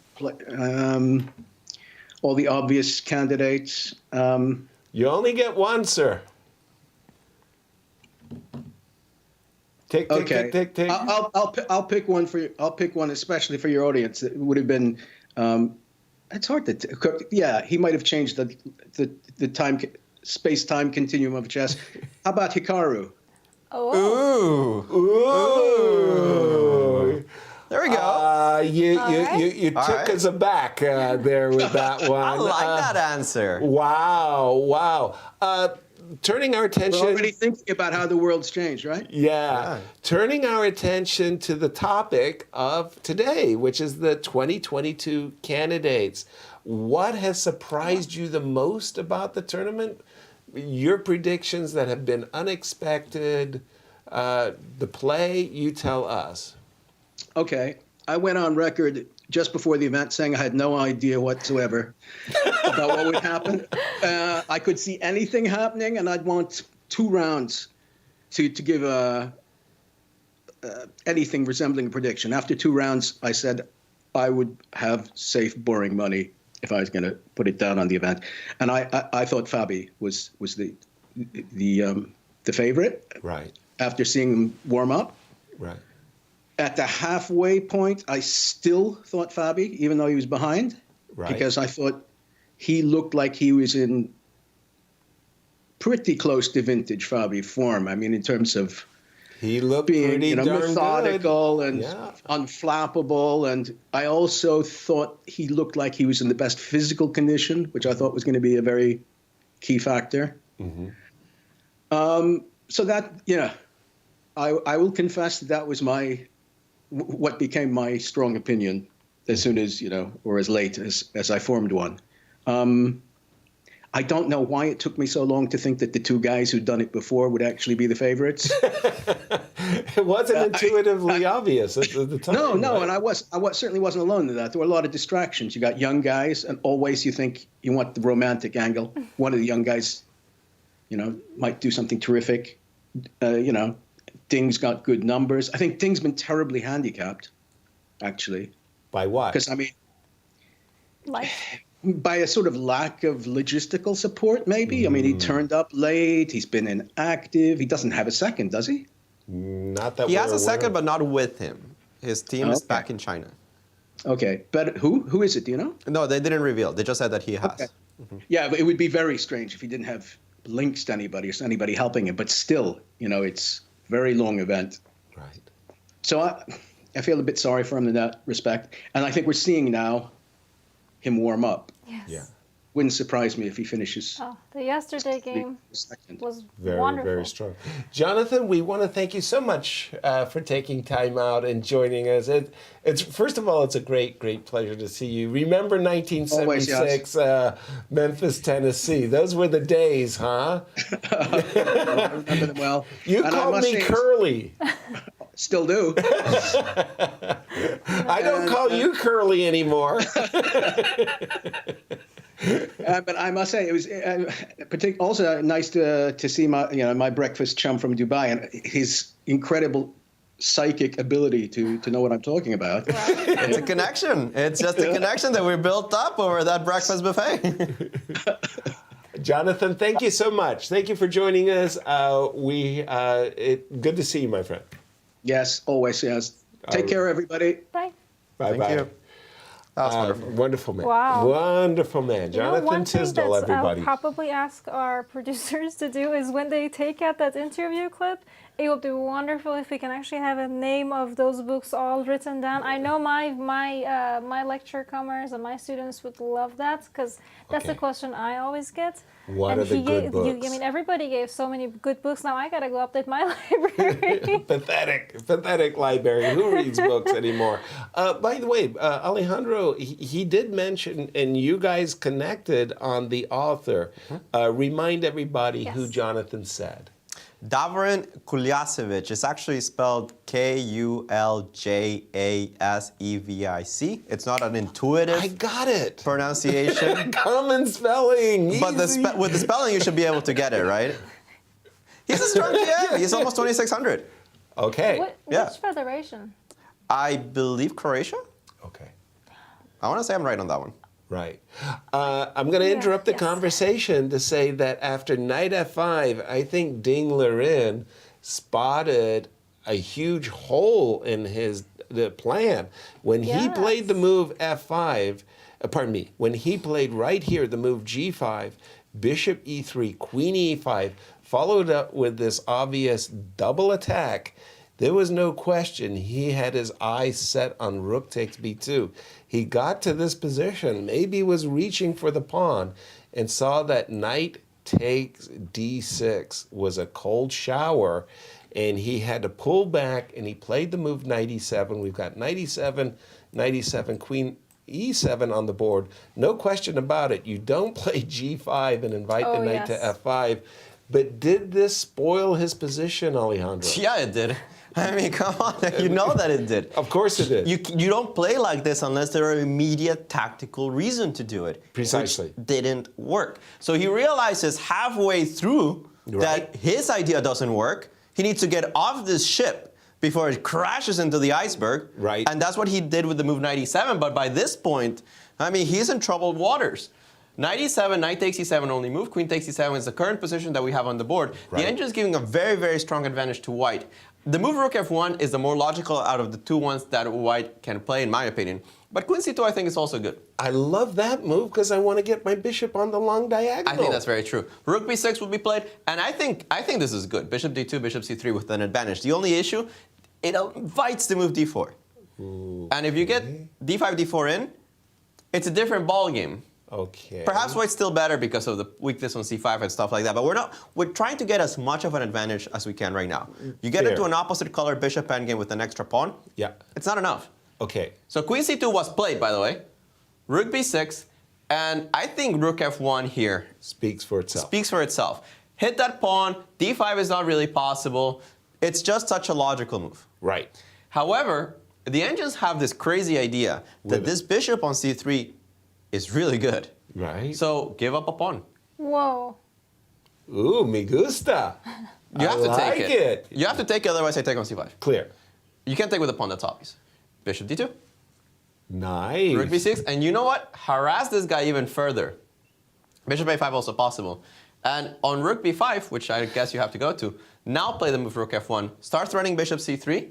And I don't know if white is that much better, but it's very dangerous for the black side here. Could you please take the move a5 backwards? Yes. And you want to play? Bishop a5. Bishop a5 is also good. Maybe it's even a more logical. Yeah, rook c6, rook f1, and get the bishop to c3 without allowing d5.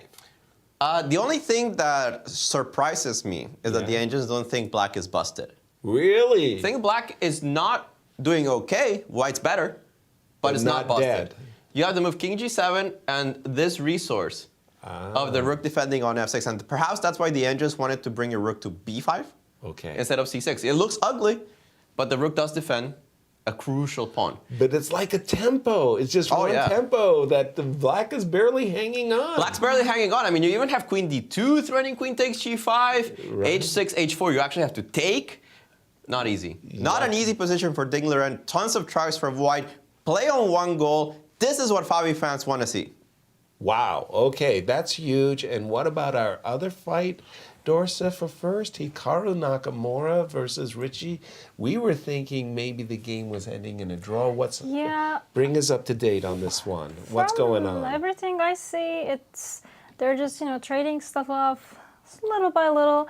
Although the way that game is going, it's gonna all be focused on the king side now that that one remaining queen side pawn is getting traded off, and having the knight might be a little bit better, but I honestly don't think there's going to be anything serious there. ¿Qué pasa? Why isn't white just won a pawn? I mean, do I have something wrong? Because no, you have the move rook b5 here as black. Rook b5. Yeah, I know. And it was played. But you can imagine that if black purposefully went into this position, it's because he wants to get in. He still has a couple of problems to solve. I don't think he's completely out of the waters yet because of this move h5. Right. h5 is a great move by Hikaru.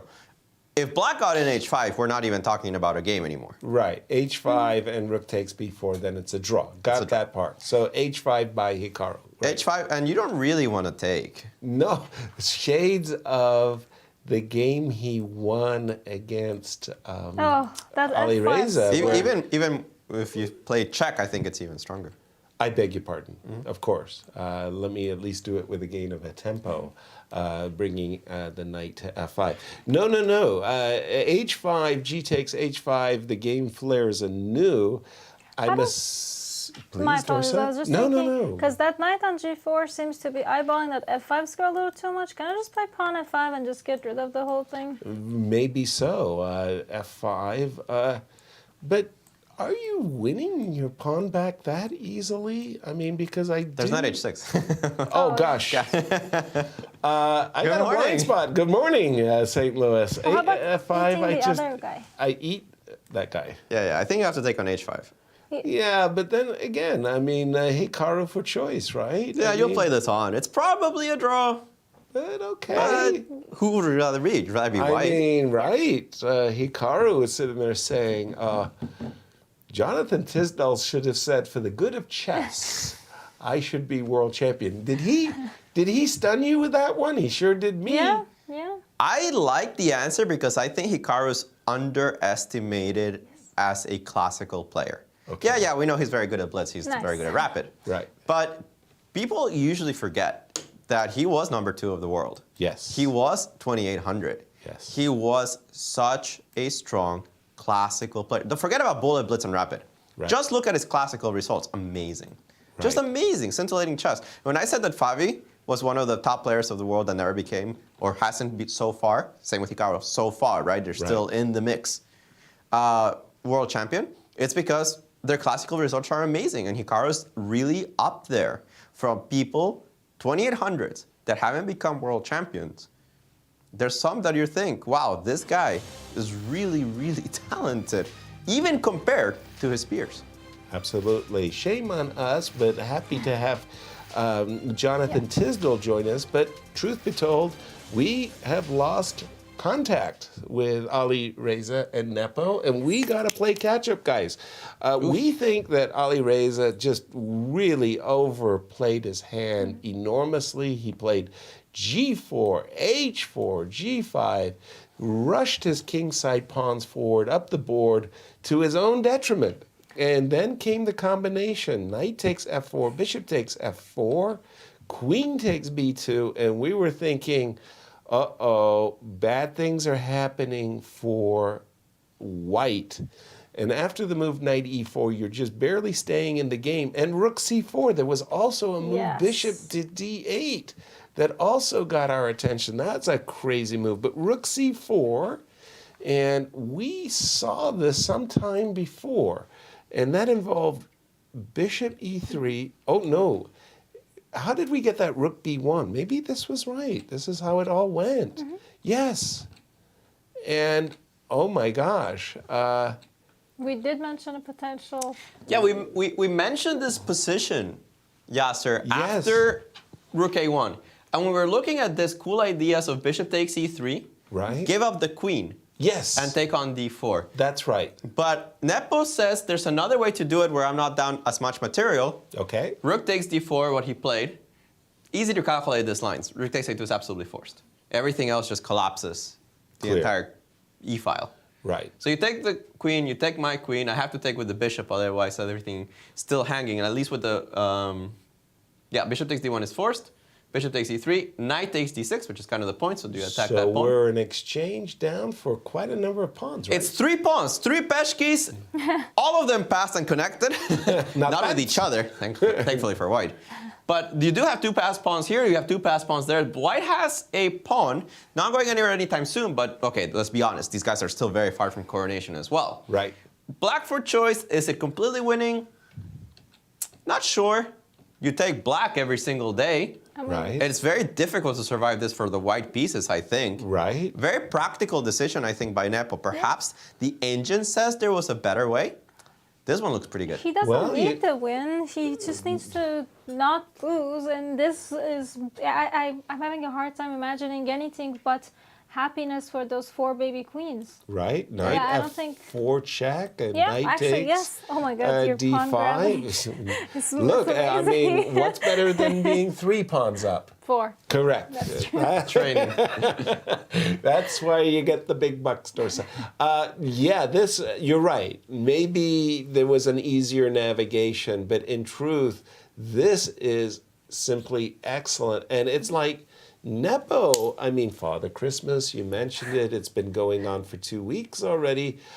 Whenever he comes up against an opponent, it's like Firouzja just played a 250-game bullet match. I mean, I would like to have my opponents play 250 games of bullet before I play them. 6 in the morning, he got to bed, and now he's suffering.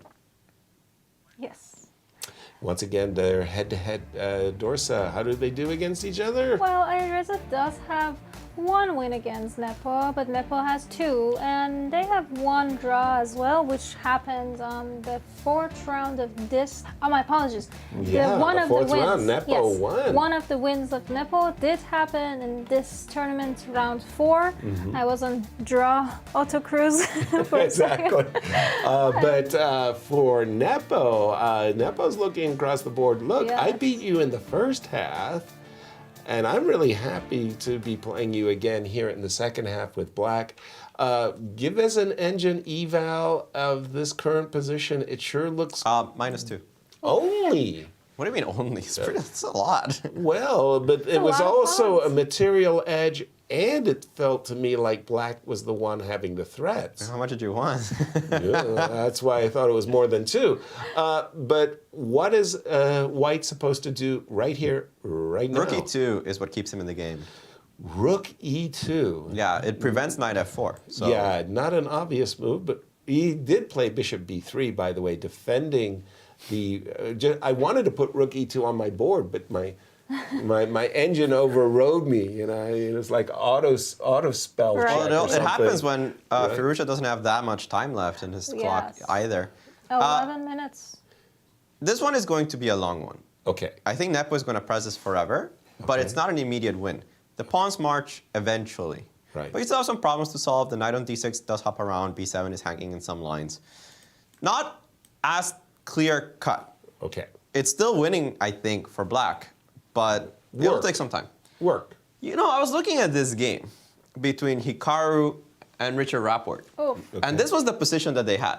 Right. Okay. Pair of bishops, symmetrical everything, All right. draw. No problem making a draw. Maybe Black is for choice. I don't know. How come he's down a pawn? Wait, what?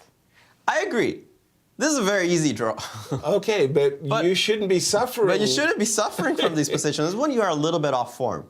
Right. That you didn't find the correct version, and you said, okay, this one is a draw too. Yeah, I'll suffer it, but I know how to make it. This is still pretty easy because the material is very reduced. These 3 versus 2s should not be a danger. Right. But you're up a pawn. That's why you think, pawn, whatever, I'll try. Right. Once in a while, once every blue moon, Black actually falls for a fork or allows my pawn to go somewhere. Right. Yes, it's a draw. Yes, at this level, they should do it easily. But you know what else they should do? Not get into this position. Yeah, not be suffering. I don't think this was necessary. I'm sure it was not. And I think Hikaru, with each move that is going, kind of going, dude, you're giving me reasons to get optimistic. Yes, I agree. Wow.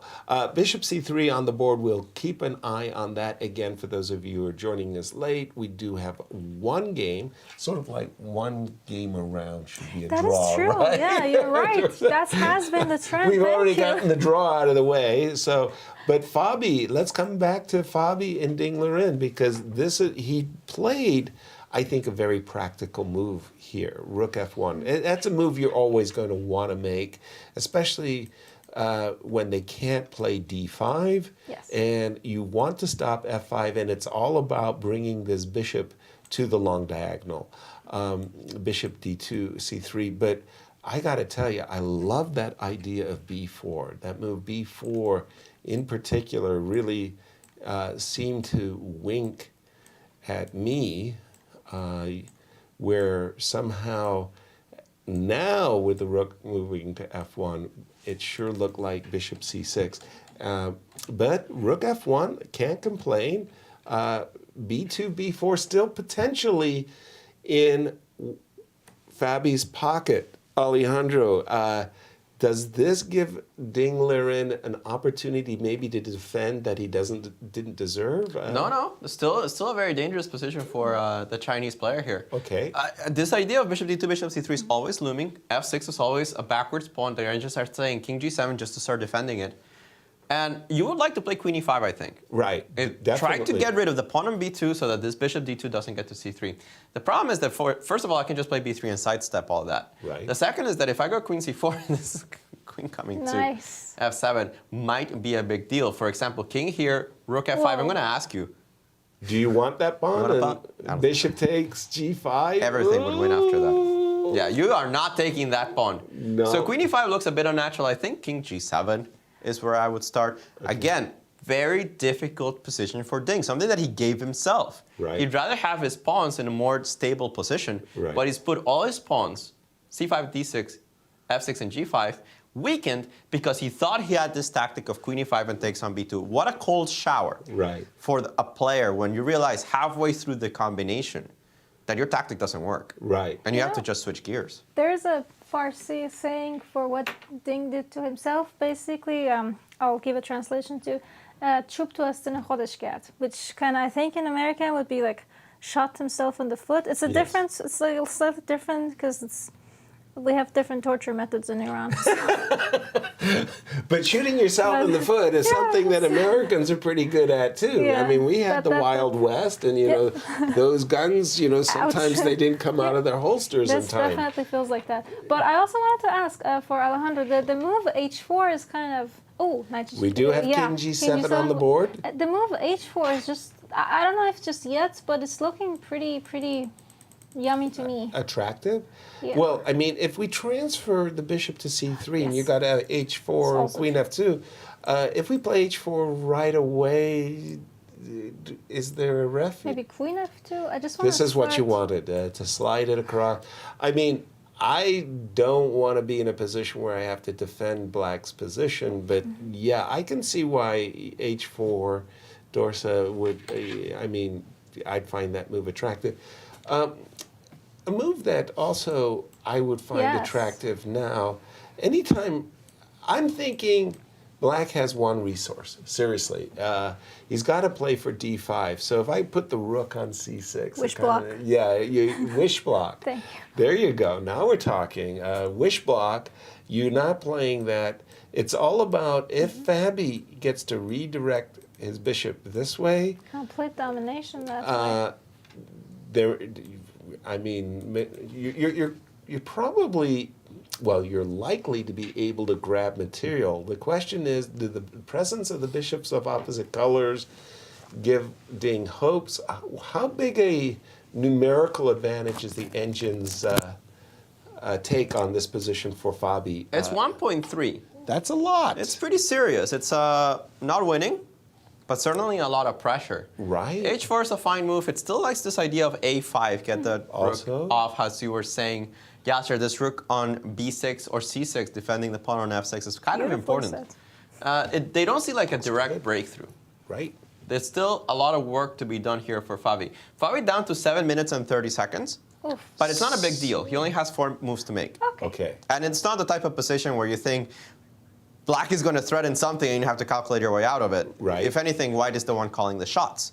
So plenty of time, I think, for him to make time control. Ding Liren has 42 minutes, so he definitely has no time pressure. Looks good. Looks good for Fabi, but still tons of work to be done.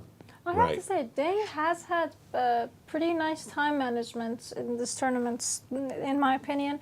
I mean, even if he gets himself in like unknown positions, I've seen other players take 30, 40 minutes things, but he was very, I don't remember him being like taking a 20, 25 minutes. I agree wholeheartedly. He's played, in my opinion, much like Nepo, a very practical tournament where he's been the guy pushing and calling the shots and making his decisions, I want to say, confidently. Yes. You know, we do. Before we take a break, I just wanted to say that knight takes b7 by Ali Reza. Bishop b6 is on the position, and I mean, it's getting intriguing. Intriguing about what? Oh, pardon me. I missed something. Yeah. I saw the bishop angling for f7. I thought d6, and I was calculating rook e3 with the idea of bishop h3, attacking this bishop, and I was going to play bishop takes. But unfortunately, I suddenly recognized that, oops. The bishop Humana, in the words of Jackie Gleason. I blundered. No, you didn't blunder. Alireza blundered. Bishop b3 was terrible. What was terrible? Bishop b3. When we went back to this position where we wanted to play rook e2. Yes, right here, right now, we thought rook e2 was forced. He played bishop b3, bishop c5, bishop b6. Beautiful chess. Beautiful chess. Rook e3 just can't be stopped. Engine approved. Rook, on black's agenda is rook e3, tickle, tickle, big tickle, big tickle. And the numerical... Four. Four. Oops. Well. For Nepo, I mean, it's just coming every day, brings another Prezi. This feels like when you get your Christmas gift and a bow, and there's also a gift card on top of it. Right? I once had a crazy Christmas that went like this. Essentially, I missed Christmas. I was at a chest. Yeah, right. I mean, so everybody was like delaying their Christmas presents, but they got early, and then I came, and then it was a New Year's and something else. So it was like I was getting all of these Christmas presents. Everybody had already opened up their Christmas presents, so I felt like, wow, I mean, this is just great. Thank you very much. Thank you very much. And this is what I can't recall ever. I've had good tournaments, no question, and I've had my fair share of luck in those tournaments that I've won. But this is getting ridiculous. Everything. Nepo's getting everything, and it's tough for the rest of the field. But you know what, Yasser? While Nepo is Enjoying filling himself. up his belly with these points, I think we should also go take a quick break. I'm with you 100%. Yeah. By the way, what do I have here? Oh yes. We've These had are these- actually some of my favorite merch. I have a few of them at home as well. Yes. Nice There are tumblers, right? I believe they are temperature controlled, so you can also use for hot and cold. And in my experience, it holds up to 4 hours, but you can have better luck too. Lovely. We'll see you on the other side of this break as the 2020 candidates will return.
Hello, everyone, and welcome to our live coverage of round 11. It has been the Jan Nepo show as he has taken down the number 2 seed, Ali Reza, and it was not a good look today for Ali Reza. This position, the very end position, bishop e4 check, bishop g2 is a rather beautiful pattern of checkmate, g1 being covered by the bishop.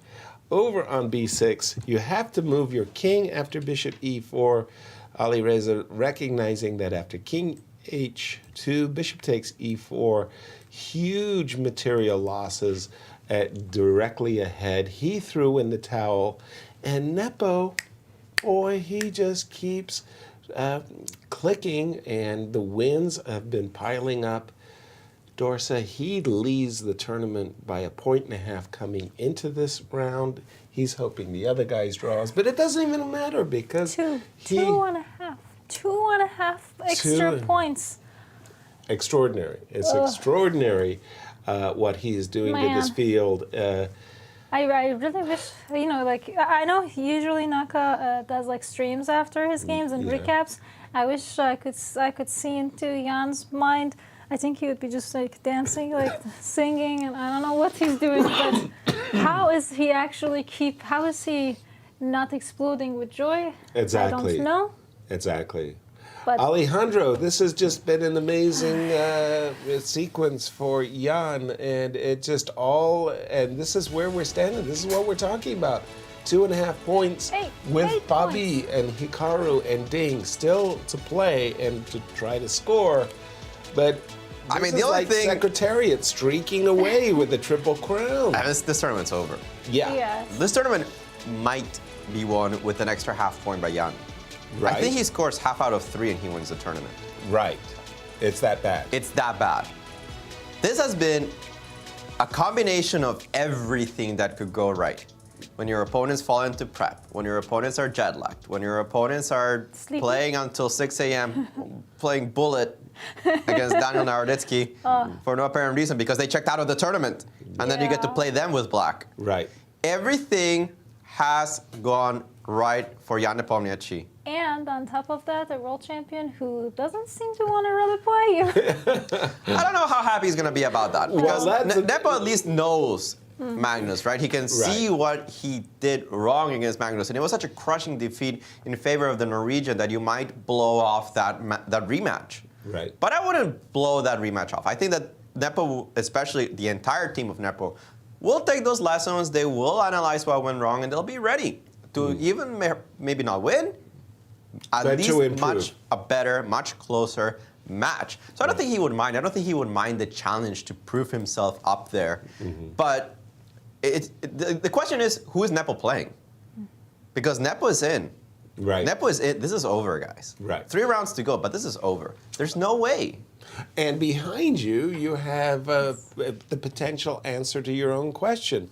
Who is Nepo playing? Is he playing Fabi, Ding, Magnus, We'll see. or Hikaru? Fabi still is nursing an advantage here. Okay. He made time control. Black is seizing the defensive. Brought his rook from B2 all the way back to F8. All the way back to F8 because he realized this is my weakness. This is my big weakness in the position. It's the pawn on F6. As long as I hold on to it, white won't be able to penetrate. Fabi just played the move B4, trying to open up more diagonals and more avenues to this king. He wants the initiative. Opposite color bishops means that the side with the attack, the side that is creating the threats, is the side with the advantage. So in this case, Fabiano Caruana. C takes B4 is possible, and perhaps even necessary. But Fabi will just take, return, put the queen on d4, maybe put the queen on b6, improve the position, try to make Black's position break at some point, that you won't be able to hold on both sides. Not trivial to do by any stretch of the imagination. Black is very solid. All of the weaknesses that he has are easily defendable. You can't really attack d6 and f6 at the same time because the bishop can only control one diagonal at a time. So plenty of work here to be done. And the other person that is in second place is this one between Richie and Hikaru. This one I think is just a draw. An extra pawn for Hikaru. Right. So he's the one trying, no question about that. But I don't really think that with this such a reduced amount of material, you can pose serious problems. Right. It doesn't seem realistic. You can maneuver your knight around, but at some point, you know, you're going to have to resolve the tension, and maybe you put your pawn on e5. You take on f5, and you put your knight on c4, and you play e5. Yeah, something like. And he could have done that earlier. If I can point out this particular position after the move bishop d4, he went king g3, bishop e3, and if you take, check, king e6, you immediately think this is a draw because the knight is tethered to the pawn. For the moment, yeah. For the moment, and the only way to untether it, f4. Play f4. But now somebody has to guard this pawn, and that somebody is the king. The moment the king loses touch with the pawn on the f4 square, I'll capture it. Right. Knight takes f4, king takes e5, you're out of pawns, that's a draw. Exactly. So this is kind of an easy draw, and perhaps that's why Hikaru keeps the game going with the move knight b2. It's probably still a draw, but again, probably means that there's still a chance for Hikaru to trick his opponent. Will he fall for a fork? Will he just go crazy and put the bishop in the wrong position? There's still chances, and this is why we're critical of Richard's approach to this endgame. It didn't feel that this was necessary. Is it still a draw? Yeah, I would feel very confident holding this against most players. I just wouldn't want to get into it when I had better options. Exactly. It's very fair. Going back to the game of Fabi for just a second, I think this is, from Ding Liren's perspective, this is actually one of the worst types of positions that you can have as a player. You're essentially on the back foot, you're defending, holding. The bishops of opposite color makes it easier for your opponent to attack you on the dark squares. Very, very limited counter chances that black has. And sometimes being a champion is holding bad positions. This is a bad position. How would you evaluate Fabi's chances of winning this, Alejandro? Probability of winning this one. I'd say it's between 50-50. 50% of the time you win it, 50% of the time you draw it, and 0% of the time you lose it in a classical classical game. Yeah. Yeah, I think I'd be more or less. So very difficult. I mean, Ding Liren definitely in a very difficult and awkward position here. I like this move b4, by the way, because sometimes it's not just the weakness on f6. You need to create weaknesses. Like, for example, as you were pointing out, if you can get a situation like this, well, the queen can easily jump to d4, and then you're starting to bite on two weaknesses. And finally, if your queen could also get onto this square, you're hitting d6 with the bishop, and you're hitting g5. So I like you this imagine move at b4. some point a trick will work. Right. Whether it's a break with e5, where it's a take on f6 and take advantage of the pin. You're trying to set up a trick. Right. This is how you win these positions. It's not so much that you're better, of course you're going to be better forever, but you need to start setting up threats. And how these games usually turn out is that the more threats you create and the more pressing they are, it's kind of like tic-tac-toe.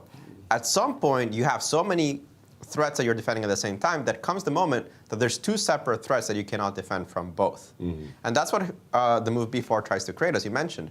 You separate the pawns, you separate the weaknesses, so that black has to run around defending them instead of just defending solidly one weakness like he is right now on f6. Issue is, it's not so easy to get to the weaknesses because they're next to each other, right? The pawn on d6 and the pawn on f6 are next to each other. They're not on opposite flanks. That means that transferring pieces to the defense of it is kind of trivial.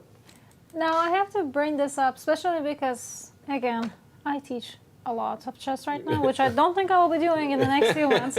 But I was thinking that usually I do tell, like when I was a kid and I was learning strategy, blah, blah, my teachers would tell me about the principle of two weaknesses. Right. And I read about it a little bit later, but I don't think it was very relevant to me after a certain, like I wasn't really thinking about, okay, that's one weakness, that's another. I wasn't really doing it like that in my games. Consciously, yeah. Yeah, but I did see a video from one of the YouTubers that I recommend to my kids. hanging pawns. It's a nice YouTube channel. The guy's very solid with his knowledge, and it's very good for if you're trying to get to your strategy basis. And he had a recent video about the principle of two weaknesses. So I wanted to kind of ask you guys your opinions about where do you stand on the principle of two weaknesses? Well, it's funny. I despise Nimzovich. Nice. Oh, but that was Nimzovich, I despise him. I think generations of chess players have been, like wasted from his works. But now, having said that, he did articulate this idea.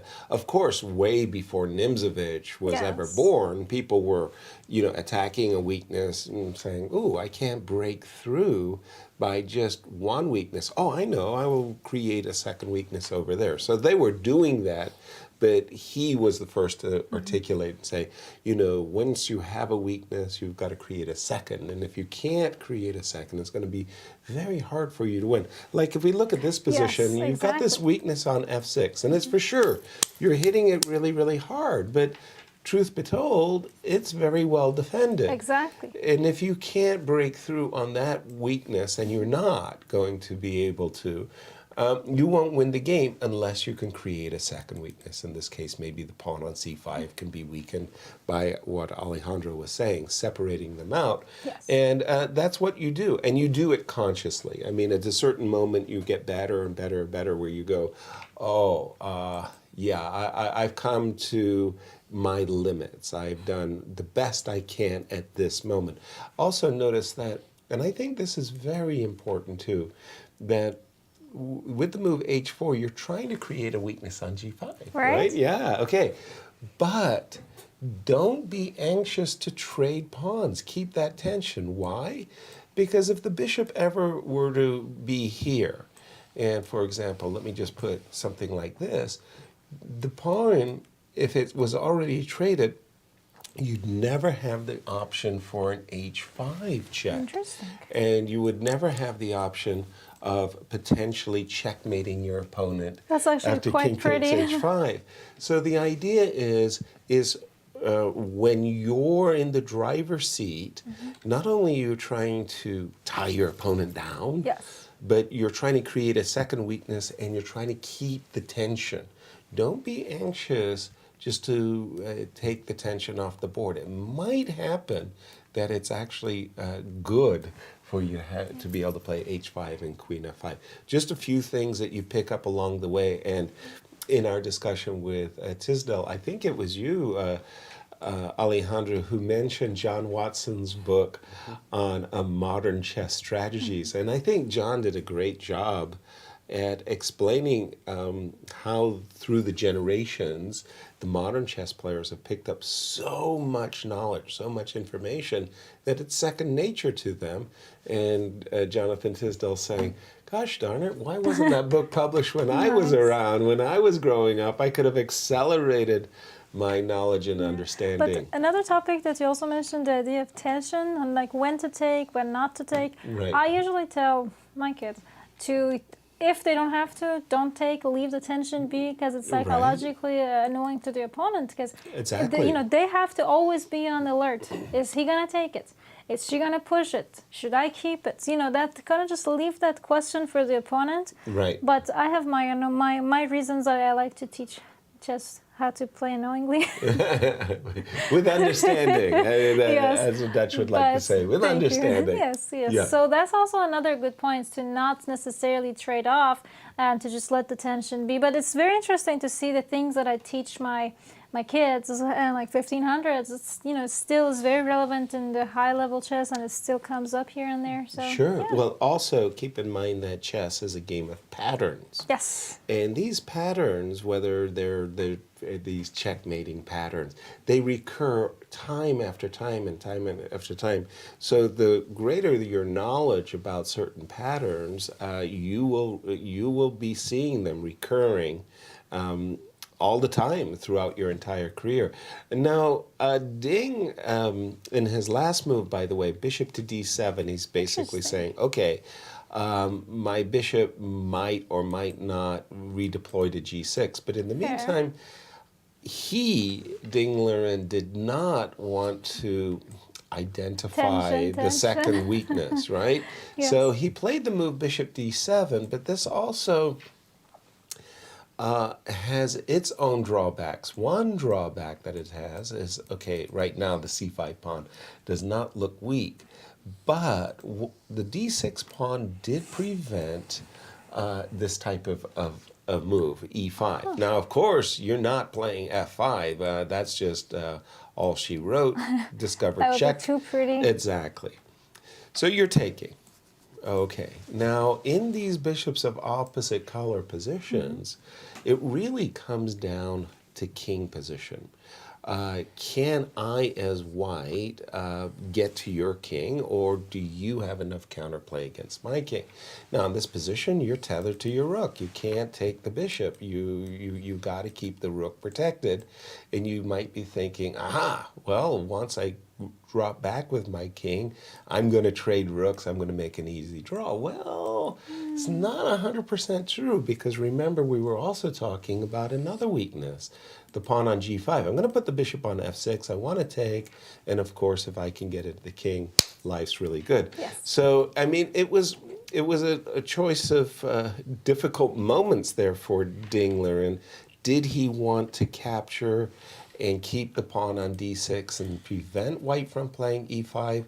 Or with this move, is he prepared to deal with the consequences of e5? And I wanted to turn it over to Alejandro and to take it away. How does Fabi, continue? How does he get increase his advantage? I think bc5 is, let me go to the correct game.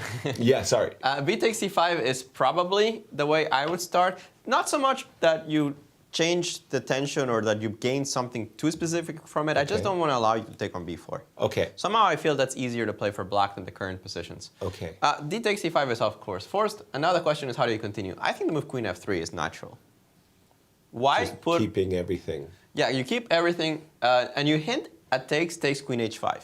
Okay. And that might be a very strong threat, because you will be threatening queen takes g5, using the advantage of the pin on the diagonal, and it's not so clear where the king goes. If the king doesn't go to g8, you might be lost. Let me put a bad move in. Terrible move, right? Right. Getting off like everything. But just to exemplify, a position like this might already be lost. You can't defend the pawn on g5.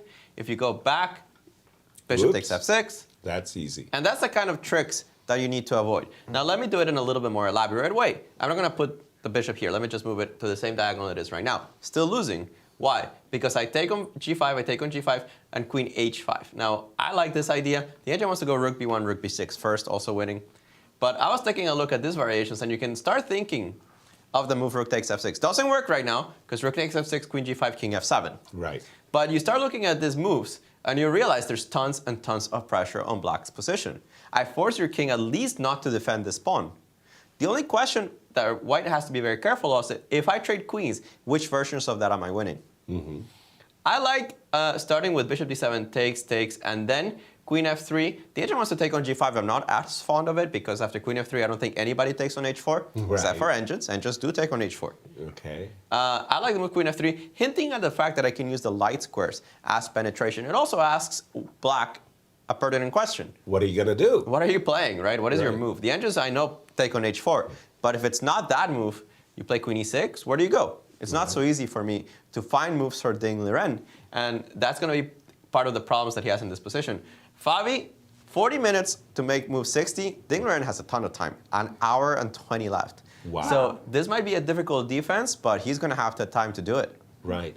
Alejandro, in that variation that you were showing, by the way, which was where the queen got to g6, it was like queen here, king here, pawn takes, pawn.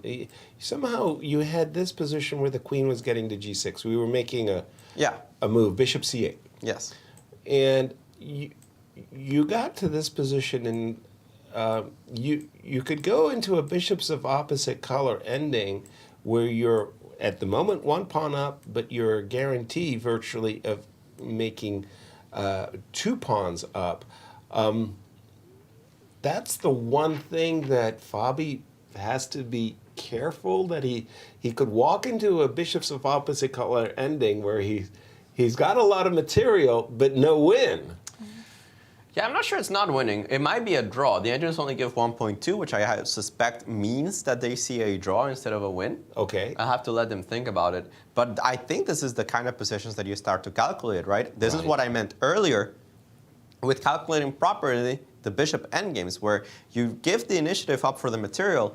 Are you sure that is winning with opposite color bishops? Sometimes it's true, sometimes it's not. We saw it yesterday in the game between Dingleren specifically against Richard Rapport, where Dingleren accurately calculates that despite the fact that it's an opposite color bishop endgame, the tempo don't work out in White's favor in that game. Dingleren ended up winning that one. So not every opposite color bishop endgame is a draw.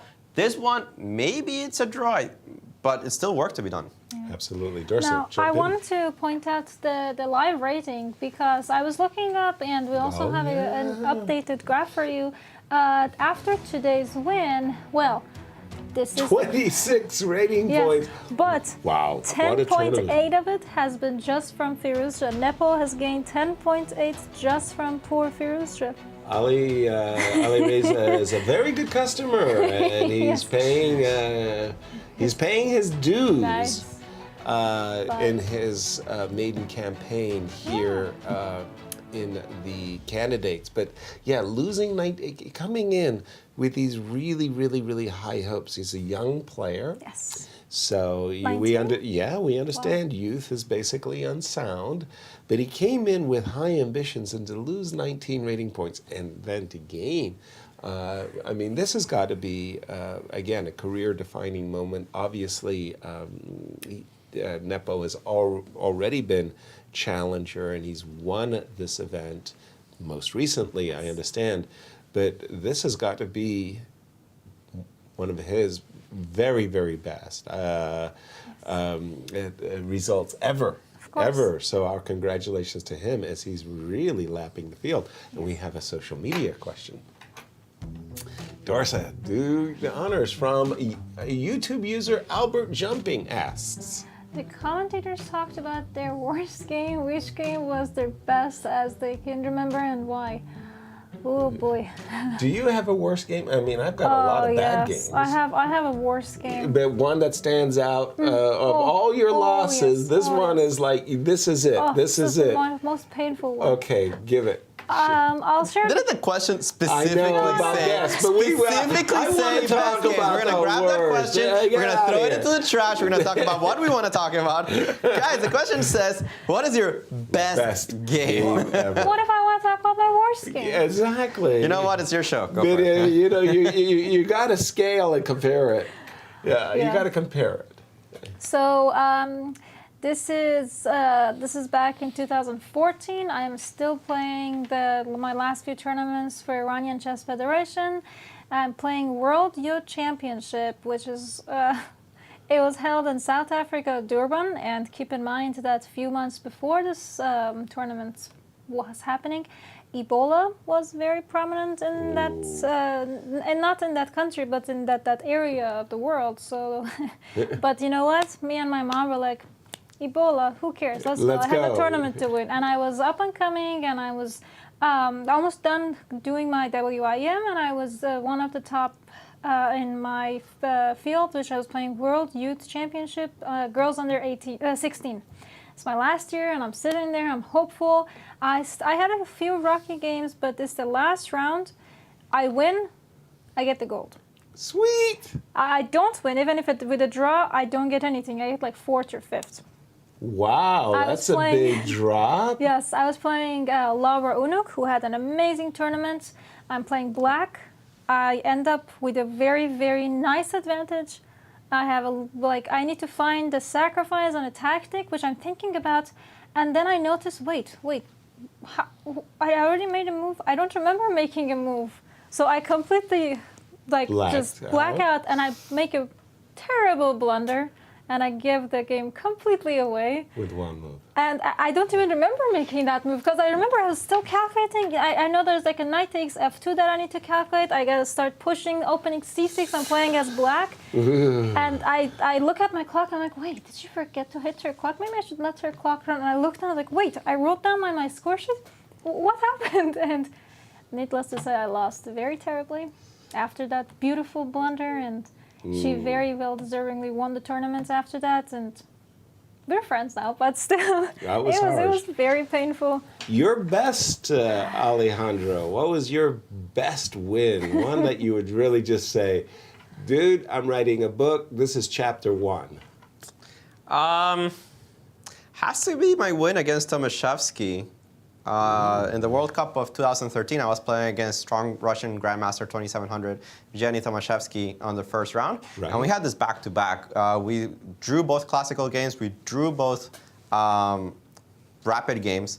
And in the World Cup format, you keep going down on time until you get to Armageddon. Right. But I lost my first Blitz game with white. Ooh. And that always, it's terrible, right? Because now you have to come back with black. And I had all this repertoire based on the Slav that I thought was kind of cool, but it didn't work when you needed to win because white can just take on d5. Right. So I played Benko Gambit, and I sacrificed 2 pawns and just blew my opponent off the board. Sweet. It was a good feeling. Right, right. For me, my very, very worst game was with Viktor Korchnoi. It was in an interzonal. It was a few rounds before the end. And just with draws, I make the candidate. It's very, very easy. I have black against Victor, and he just played terribly. I was in a hedgehog. I was slightly better, and he played some real bozo move. And I saw a way I could force a draw, but I also saw a way that I thought just wins the game for me. And I said, why not make the candidates? And I had this big tactical hole in it, and I lost a game that nearly cost me the candidates. I had to win in my last round. I won. My best game by far, I really liked this game. I was playing against Anatoly Karpov in Sweden, in Haninge. And I was, as white, I have played c4, d4, e4, and f4. Oh, that actually gives me an idea. All my knights came out. Nice. I was completely developed, and I destroyed him. Sounds so pretty. And at a certain moment, he had his rooks on the original squares and his knights on his original squares, and he developed his king. Wonderful. Wait, how? It was like, yeah, exactly. How does this happen against Anatoly Karpov, one of the most solid players in the world? And it's just sort of like a complete, what did he do? So it was one of those games. I chose the best game. Again, I have a few others ones that I might have to think, but there was this one game that I think that tournament kind of got me my scholarship from this game. This was World Junior Championship 2015. Okay. I was playing so much chess that I can't even think about it. But I was on my hunt for WGM. I'm already like 350 something. I'm playing to World Junior. And but I'm nowhere close to winning it. I'm just one of the best, like one of the top 5 after a certain point. And keep in mind that was a 13-round event in Khanty-Mansiysk. And I'm playing Jansaya Abdumalik, and we've played a few games before, and I've never lost, but I've always kind of let her slip. And in this one specific game, I do my preparation. I remember like specific moves, and I went into more depth about this specific game on our YouTube channel. Some of my lectures about my love for preparation, and she kind of falls into my prep. Wonderful. And it's not like a super theoretical, but I have very beautiful dynamic advantage. I find a very wonderful knight sacrifice. And I kind of show her the true dorsal power. And my pawns, the way the game ended, I had a bishop, and I had 4 pawns. My pawns were like on G, F, D, and C. And there's a bishop in the middle of them as well. Right. And she has a knight and a bishop, and my pawns are all going slowly. I had like 4 beautiful baby queens, and she resigned, but it was a very, very beautiful game. That was really stood out for you as a game. That's going to go in your best games book. Bringing it back to Fabi for just a moment, we just traded on c5, And at this exact moment, this is where you, Alejandro, was suggesting just this rather cagey move. I hadn't fully understood exactly what this move does, but it just hints that I'm going to take on G5 and maybe get some Queen H4 and Queen takes Queen H5 and Queen takes G5 ideas. Surprising, Fabi said, well, let me flip and switch my rook to the b6 square where I would be hitting this pawn, and we can understand that the rook on b6, when it lands there with terrific force. But Ding Liren said, well, I'm going to close the door. I'm not going to let you put your rook on b6. And now I'm asking myself, well, why did he put his rook on b1? Crickets? I think the rook has to go somewhere else, right? Yeah. Right? It's kind of stuck on. It's kind of stuck on b1. The Engines actually want to play the move rook e1. They don't mind the move rook b1, by the way. They don't. No. Oh. And Fabi's taking on g5. Okay, there's no choice. You have to take back this pawn. And the question is, do you have an immediate way of making a threat? For example, the move queen f5. Now that you distracted my bishop. Right. That looks attractive. It looked attractive, but after king g8. Where is the exact follow-up? Well, isn't it now the time to go back to f1 and play for bishop takes f6? Maybe that's the way. Rook f1 forces Ding Liren to find the move. Right. It might not be the most difficult move, but perhaps something you don't think about immediately. The move queen d7. Queen f5 was played on the board, by the way. Yeah, maybe they're going through this variation. Unfortunately for Fabi, after queen d7, the Engines actually think white has nothing. Ouch. Well, why not? Queen takes c5? Yeah, queen takes c5 starts counterplay. Rook takes f6? What? Some checks. Am I? Queen takes g5 check? Ah, queen g5 check. Wait. Why did you have to go rook takes f6? Was there some perpetual with queen d1? I think that's the issue. Yeah. Ah, you're right. Yeah, that's right the counterplay.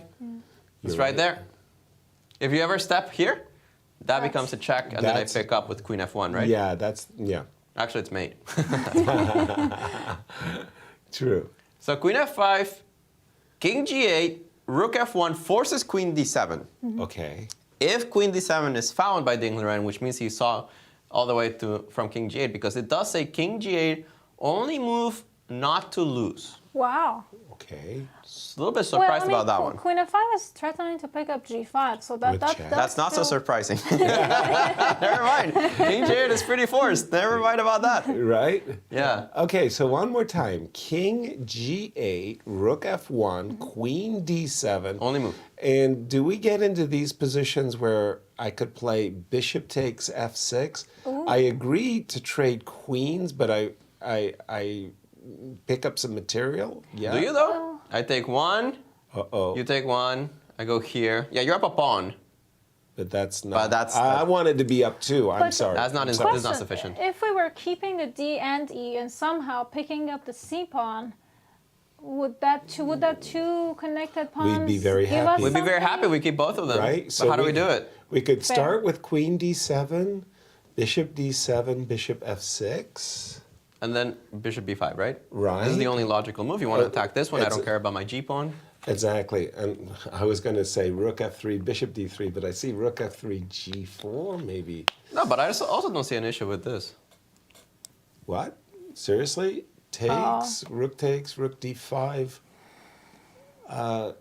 No, again, I'm only one up at the moment. You're only one up, right? Yeah, Rook behind the pawn, sorry. disconnected pawns. Yeah, I'm only one up. For some reason, I thought I was already one. I was going to two. yes. Yeah. King g8 on the board. Okay. Let's see what happens. There's other tries. You could throw in this check, for example. Okay.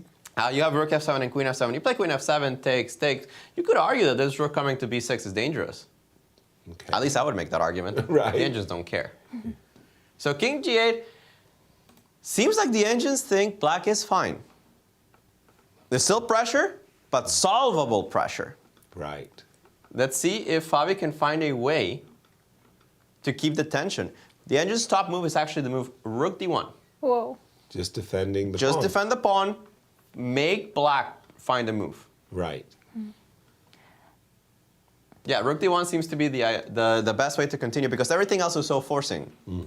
It's forcing, and it kind of somehow works for black. Not obvious to a human, but the engines blitz out through the variations, right? They see takes. They love this. They know how to calculate that, no problem. Right. So they think rook f1, queen d7 saves black. Nice. Now, let's take a quick look at the other game, because I feel like Hikaru's? that's going to be a draw at any point.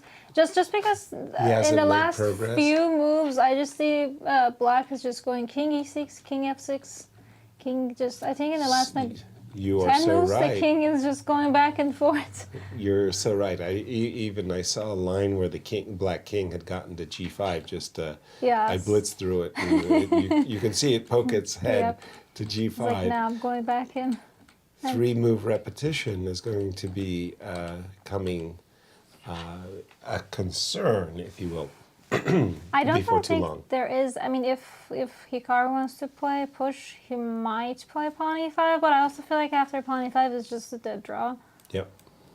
It would take a lot of good luck for Naka to try and make Richard blunder in this one. Exactly. But he's trying. He's trying. He's trying. This knight's going around and around. Might Right. get him dizzy. To be honest, it's just a draw, right? I mean, the Yeah. material is so obviously reduced, it's just a draw. Right. But I don't see why Hikaru would give up that half point until he squeezes the last drop out of this position.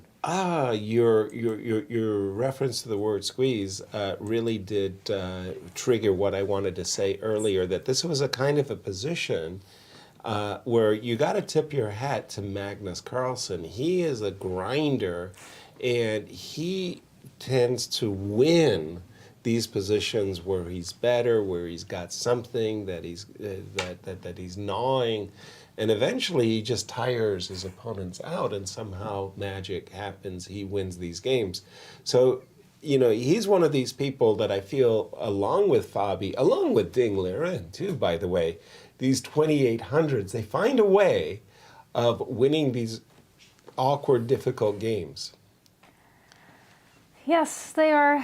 I remember the first time I played the same tournament as Magnus was 2015 Qatar Masters, and I remember in the first round in that tournament, he was playing a Georgian woman chess player. I can't remember which one. It was Batsiashvili, right? Yes, thank you. I believe it was her. I think so. Okay. And the game ended in a draw, but I remember it was one of the last games of the tournament. Oh yeah, Alejandro, you were there. You can tell the rest of the story. I don't know where your story is going. I'm trying to go with how much he was trying to pressure, and he was going left and right, and it was just taking forever. But the game ended in a draw. Just saying. But he was trying till the very end. Yeah. It was such a wonderful experience for me. Yeah. Young, hopeful chess player. Yeah, I mean, this is what Magnus does best, right? Yeah. He dizziest his opponent, something Karpov used to do, where he gets this position of power, and instead of releasing the tension, he just goes around. A lot of people call it massaging the position. They massage the position until your opponent somehow loosens up a weakness, loosens up a file, loosens up something, and then you can finally penetrate into their weaknesses. And Fabi's not that kind of player. Let's be... Whoa. Fabi's not that kind of player. Whoa. All right? Turn around. Fabi is this kind of player. Fabi is the kind of player that calculates and tries to finish off his opponent. He's not the type of guy that goes around for 14 hours trying to make you blunder. D4, direct move, obviously you cannot take. I assume you cannot take. Bishop b4. Yeah, bishop b4 just wins. Picks up the exchange, easy enough. So you have another idea here as white. Again, Fabi plays very directly. If you get the move d5 in, I think the game is over. Okay. I mean, this is just such a powerful pawn in combination with the other weaknesses that black has. Right. So black needs to do something direct. Two ideas that I can see. You gotta attack this pawn on e4. Right. I don't think there's a choice. Bishop d3. Yeah, bishop d3 looks very logical. Attacking that pawn. Right. And now if I play rook b6, I assume you just take this, right? Cold-bloodedly. Cold-bloodedly. You could go back. You attack a lot of pawns still, but I picked up an important pawn. Right. Yeah, so if bishop d3, rook e1 feels kind of forced. Yeah. e1 looks awkward, though. No, I can take on d4. Yeah. I have to take now because bishop b4, of course, Exactly. it's not defended. Even queen h7 doesn't look that bad. Somehow that trade of I thought the pawn on c5 was a weakness. The trade of the c5 pawn for the d3 pawn at the moment looks like black's happy. I think so. It's very direct. The engine's top move is rook e8. I find that a difficult move to play because f6 is such an important pawn. Right. And because I'm always worried queen g6. I know the bishop is defending e8, but I'm worried that queen g6 doesn't have a good answer. For the moment it does because queen g7, remember, the queen cannot take on e8. Right. d4, very direct, simplifies the position, challenges Ding-Laurent to find a direct way of refuting the move. Otherwise, d4, d5 is going to come in with great and decisive force. So an important moment of the game right now. I was going to say, can I meet rook e8 with rook e1 in that position? You can. That f6, I'm just trying to I think both land moves on are the f6. same scenario. You just want to distract this rook from b1. Okay. So that you don't have bishop b4. Right. Or that at least the rook is not on the diagonal. Got it. It still remains a little bit dangerous for black, but for example, rook e8, rook here, takes. Again, no bishop b4 tricks. I mean, if we defend this way, I understand that, oh, bishop c5 is just winning. I thought e5 was winning. Right. But you still have ideas. Remember that this endgames are not that good. No, yeah, you don't claim the game. Yeah. Not at all. You probably claim a draw, actually. So, for example, I play the move bishop d7 here. Since I'm continuously hitting this queen, and this doesn't work because queen g7, right. You don't have that one tempo or that one resource or that one weakness that you need to attack to win the game. Seems like in many variations, Ding is barely holding, but importantly, holding. Well, wonderful, because we were just talking about how, great chess players know when to push, know when to hold, and I mean, Bob is an amazing player. He's truly as good as it gets. Yeah. So for me, I'm trying to figure out, because he still has a little bit of an edge, but earlier it felt like his position was a little bit more squeezable. Right. So where we were do you thinking think rook b1. I'm not a big fan of the move rook b1, and I really liked the kind of cagey move of queen f3, maintaining all of the pressure here. Again, I was also looking at this e5, and maybe in this particular case, it would be nicer to have our queen on a square like f3, frankly, where I would be hitting more units. But the fact that I thought the rook on f1 was on its best square, possibly f3, he did play the move rook b1, and maybe cashing in his chips a little bit early. One of the things I liked about Karpov's massage-like style, where he did wrong foot his opponents. Again, it's a different era, different time controls, but he was very, very good at playing quickly and getting his opponent into time trouble, and oftentimes he forced the critical moments when the opponents had less time. So he is very, very good at milking the position. Sometimes the direct moves, d4, can do the job, but also it makes it easier for the defender at times. When you start playing really, really directly, and I can answer with only moves, well, then it's easier for me when I don't have to think too hard and there's only one move. One thing that I probably got this completely wrong. I'm probably going to do something really, really, really bad. But I just take. You know, sometimes you do have those crazy moments where, you know, you got a bishop takes f6, you got ideas of queen check and bishop takes f6, and sometimes you can use these passers, the a pawn, the d pawn. Probably it's all wrong. I'm thinking queen takes, and Dorsa, you had one where you kind of cleared the cobwebs with the perpetual. Maybe not queen b1, queen. But I'm really afraid that you might have a different kind of perpetual with queen b1 and queen h7. But those thoughts of exchange sacrifices do go through your mind when you have a very good bishop on the. Unfortunately, the perpets. Yeah, and also are to the be problem. honest, the fact that opponent does get two connected baby queens kind of creeps me out. And of course. Yeah, if it was just one, Yeah. probably I would have wanted that more. but- Exactly. And for those of you who may be late, shame on you. And if you're just joining us, it's been the Nepo show as his opponents have been gifting him points left, right, and center. Today it was Ali Reza's turn to say, Your Lordship, may I offer a point? And Jan said, okay, I will reluctantly accept this one too, giving himself a 2.5 point lead with the 2 games remaining all between the players on 5.5 points. Yeah, it's going to be a very, very interesting day for our players who are trying to have a nice fight for the second spot. To be honest, a little bit earlier, I thought Fabi was going to had a much better chance at becoming that sole second player. But I'm kind of losing hope here. But I mean. Well, Ding Liren has still got to defend Yes. a very, very difficult No. position. He's got 2 moves. Bishop to d3, again, tickling this pawn. And the whole point is to try to drive the Yes. rook away from the b4 square so that you can capture. So bishop d3, rook e1, then you take, and you're still defending. It still looks good for white.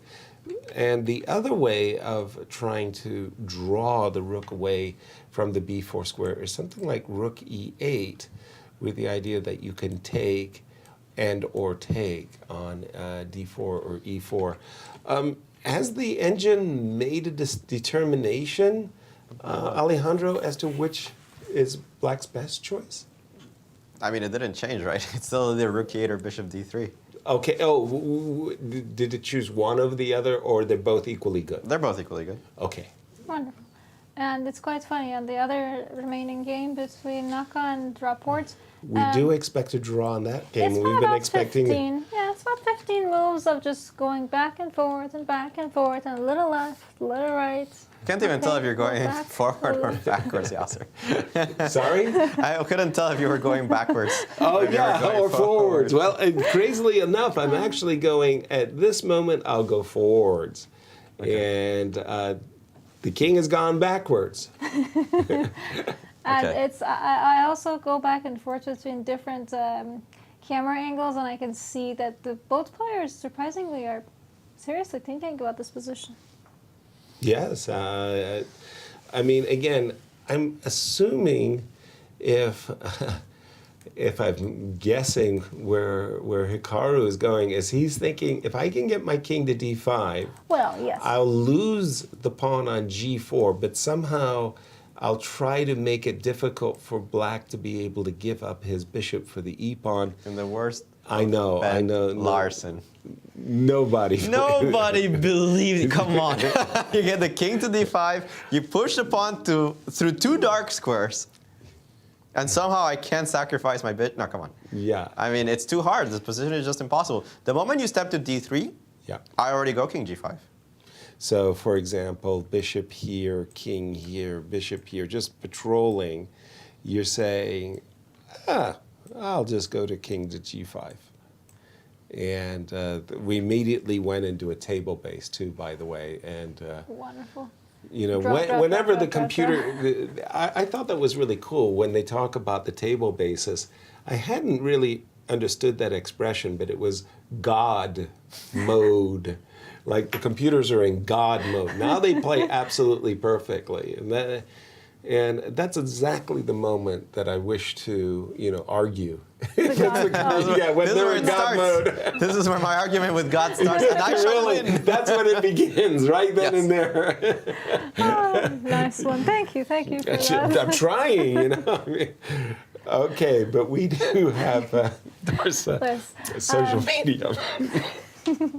Sorry, we're laughing so much here. Yes, one of our viewers has submitted another question. Let's go for it. Okay, this is from a YouTube. Yes, sir. Do you think we still have the hegemony of the Russian chess school in chess training? are all overused for training.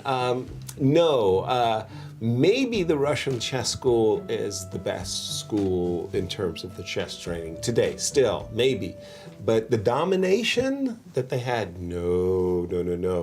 The tools that are publicly available, Yes. the internet, the databases, the chess engines have really leveled the playing field in terms of training and trainers really a lot. And I have to say, too, by the way, I just think that not only the training tools, but the teachers themselves have just improved so much that it's amazing. Like, just take a look at, for example, Shushalov, Yes. who is helping Fabi in this event. He has been around, well, I want to say for the better part of 2 decades as a really, really, really fine trainer.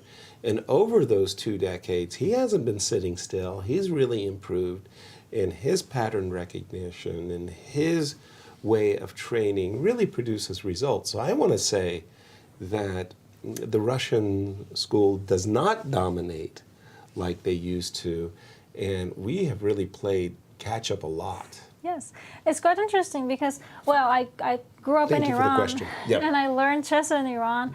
And for me, the concept of good coach, it was really hard to find because in Iran, you know, we used to have a Shah, and it was overthrown and revolution and all those fun stuff almost 50 years ago. But after the revolution, chess was actually illegal and it was banned for almost 10 years. So if you wanted to play chess, you were breaking the law. Yeah, you would be jailed, and you know it was a very serious offense against the government. And so people who were chess players couldn't really play. Either they had to go to a different country and play, which was so much harder as well back 40 years ago.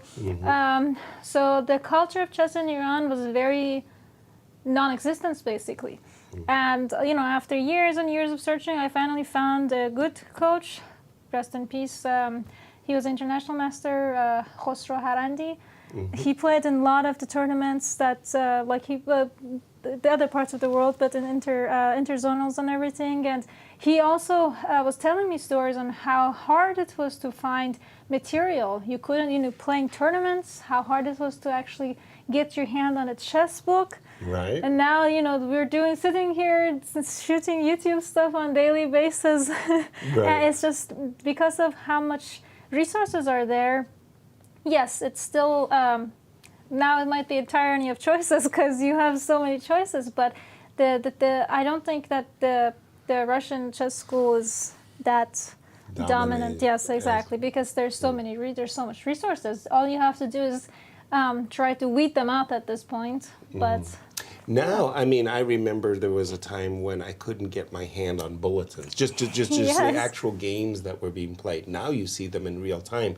Did you ever suffer that, Alejandro? Did you ever have a situation where you knew something existed that you really, really, really wanted it? It existed in the world, but you couldn't get it, whether it be a book or a bulletin or a chess tool, a chess engine? For me, it was playing people. It was playing opportunity. Yeah, I mean, I got to play Blitz, and I think the reason that I became a Grandmaster was that already the Internet Chess Club existed. So I got to at least play Blitz against Grandmasters, and I was 3,000 rated player back in the day when 3,000 was, you know, top 50, 60 of the club. That's a long time ago. Oh, yeah, that's a long time ago. We're talking about like early 2000s, right? I mean, Alejandro, you were a chess prodigy. Yeah, once upon a time. But the problem was that I grew up in Costa Rica. I mean, you had to travel outside of the region, let alone the country, to find titled players. I didn't play a Grandmaster until I was 14. Right. That was my very first time. From the moment that I played a Grandmaster until I became a GM, my first GM, it was less than a year. Wow. So you can imagine that, you know, my growth was really stifled by not having the opportunity of playing against strong players. And this is something that's happened to a lot of different federations, and it's changed because people get stronger and you have strong players everywhere. Right. There are federations that used to not have any Grandmasters. Right. And now tons of smaller federations have 1, 2, 3 Grandmasters. They've popped up. They bring their knowledge with them back to their countries. And they really improved the scene.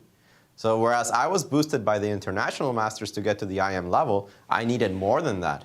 and it was difficult to find. As far as bulletins and all of that kind of stuff, every time we went to a tournament, man, it was a waddle of cash. Here you go. Second suitcase full of books. Right. Let's go back home. Exactly. That I mean, I had that experience too. I felt like a Sherpa, you know, just grabbing a suitcase full of books. And I knew coming home also to Seattle, I was in a group of friends, and we shared our resources in terms of books and bulletins and those types of things, that if I brought stuff home, even if I had a duplicate copy at home, they wanted it, right? Aww. It was just like really, really nice. So it was tough. And now today, I look at the players of today and I see all of the opportunities that they have of getting strong quickly. And I just think, oh my gosh, what you Wrong just said. generation. Yeah, opportunity. I was not a prodigy, not like yourselves. No. Seriously, I was pretty good. But even as a 13-year-old, though,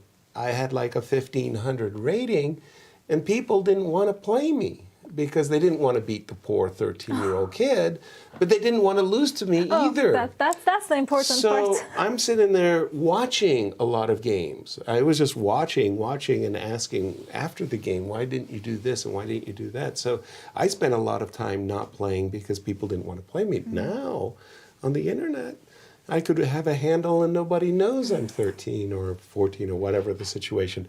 And just as you said, Alejandro, getting the opportunity to play strong opponents is huge. It can't be overstated.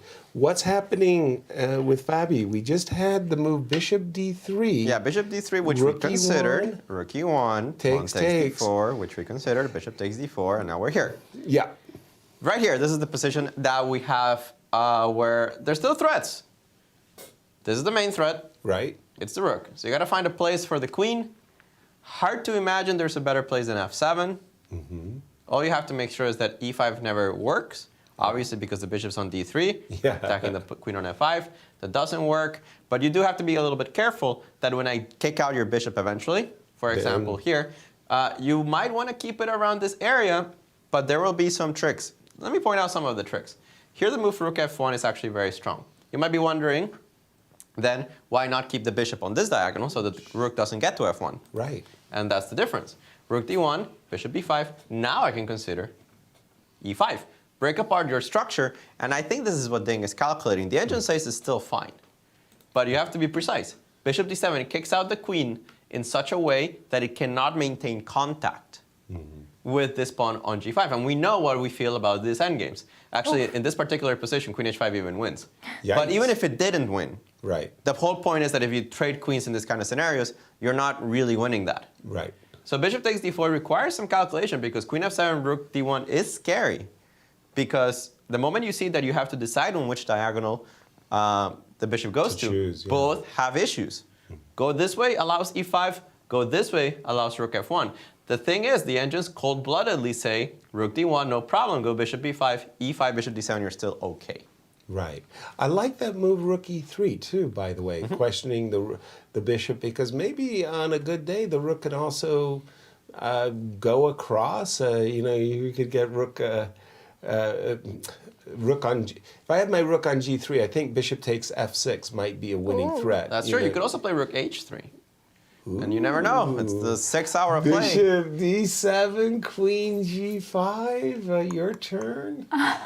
You know what's funny is that Bishop F6 is stronger. I believe you. I like Queen it. takes is mate, and of course you take my queen, that's mate too. Sweet. Yeah, so for example, this is the things that Ding has to calculate. And since we have an engine, we know that there's a solution for everything.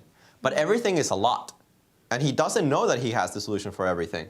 Rook H3 needs to be answered with Queen D7, which is already not instinctive. Right. Right, you move the queen away from the king. You never know if Rook H8 wins. Queen G5 you have to calculate. Queen G6 you have to calculate. The queen is going away. Then you sit down and calculate, yeah, you realize there's nothing actually works. Queen takes is not made. Queen G6, Queen G7 looks fine. The trade of queens looks okay. So probably you have to go like check here and then here. But since white doesn't have a direct threat that I can see, you probably have a move to do something. Right. All of this stuff, easy with an engine. For Ding Liren, he needs to make sure rook e3, rook h3 doesn't just win the game. That's why he might shy away from the move queen f7. He has choices to make. Fabi is still putting very serious pressure. This is not a boring game by any stretch of the imagination. The thing is, the possibilities for white are black are kind of endless. Exactly. This queen could go to f7, c7, the bishop could stick on b5, it could go on this diagonal. Rook can even consider a move like rook f7 at some point. White can play rook e3, rook d1, queen somewhere. He can play e5. He's right now threatening bishop c5. So many things you have to consider for both sides. Whereas this is exhausting for Ding Liren because he's always responding to threats. Right. It's not exhausting for Fabi. He's simply putting pieces where they belong and hoping that one of the threats sticks. Exactly. This is also one of the things that where, in my mind, chess engines are so much stronger than human beings. This is a terrible position for a human being to defend because you see all of these threats, all of these goes. The cold-blooded machine just calculates and goes, I have an answer to your rook h3. My answer is queen d7. I have an answer for your queen g6, and so forth and so on. And I think for human players, just sit there defending, holding, calculating, it's so hard. It really, really, really is. If Ding survives this, you just got to tip your hat and say, well done. I mean, this is very, very difficult stuff for black. Sorry, Darcy, you were going to say something. Considering that most of the game Ding has been in the passive and defensive side, it is possible that he's very well prepared. Okay, I'm going to probably continue playing passive for the rest of this game. I'm ready. I'm just trading off pawns one by one. My king is a little wobbly, but I have stuff around it. So I think it's clear that black is, suffering and defending. Yeah. But at the same time, white doesn't really have that clear of how to continue. So exactly. I'm kind of leaning towards, this is probably gonna be a survivable game, and unless there's a blunder. Exactly. Well, we were talking quite some time ago about this concept of two weaknesses. Yes, thank you. Right here, where this pawn on f6 and this pawn on c5, and there were these ideas of e5, and the fact that Ding improbably was able to trade off this second weakness for the pawn on d3 was something, like that's encouraging for him. Like that pawn trade was huge, and it basically means that if he ever gets the queens off now, his chances of making a draw really skyrocket because there's that missing weakness that black had that he no longer has. Now, having said that, he still is facing these very awkward issues. Bishop c5, rook e3, transfer. If you've transferred the bishop back over here, then how are you going to deal with threats of e6, e5? So by no means an easy defense at all. Still a lot of work to hold the position. And for Fabi, well, he's a grinder. He likes this opportunity. Wouldn't you say, Alejandro? I mean, it's a nice position to grind out, right? But he doesn't want to grind out anybody. He wants to win. Okay. This is all he comes from, right? Exactly. The tournament's been a bit of a disaster in the last couple of rounds. Yes. There's no other way to put it. No. It really couldn't have gone much worse. He loses both of his blacks, and the one game he really needs to win against Nepo.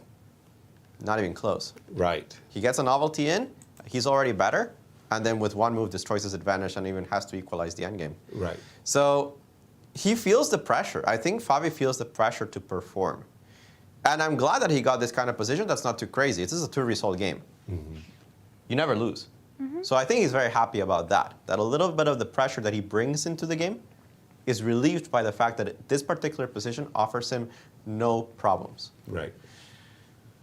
Is he happy about grinding Ding down? I don't know. But you know that Ding is a great defender. Ding is such a strong defender because he's been able to hold a lot of positions that I think a lot of other people wouldn't be able to do. He has so much time that he's going to try and sit down and defend this one But he's in for a long haul. On your computer, I think I'm seeing that the chess engine is recommending Queen H7. It's the second best move, yes. Yeah, that's the second. Because to my surprise, I'm looking at that and I'm seeing the move Queen F3. Queen H7, Queen F3. And aren't I picking up a pawn on F6? I guess not really. Bishop B5, Bishop F6. I think I have Queen A7. Another one of those crazy perpetual checks. Yeah, if you go to the H file, I have this. And if you go to F1, it's illegal. So it's illegal. Can't escape that one. Right. You know, if you go King H2, Queen H7, King G3, Queen H4 is also checkmates. You know, we were talking about two result game. I just thought I should throw that in there too.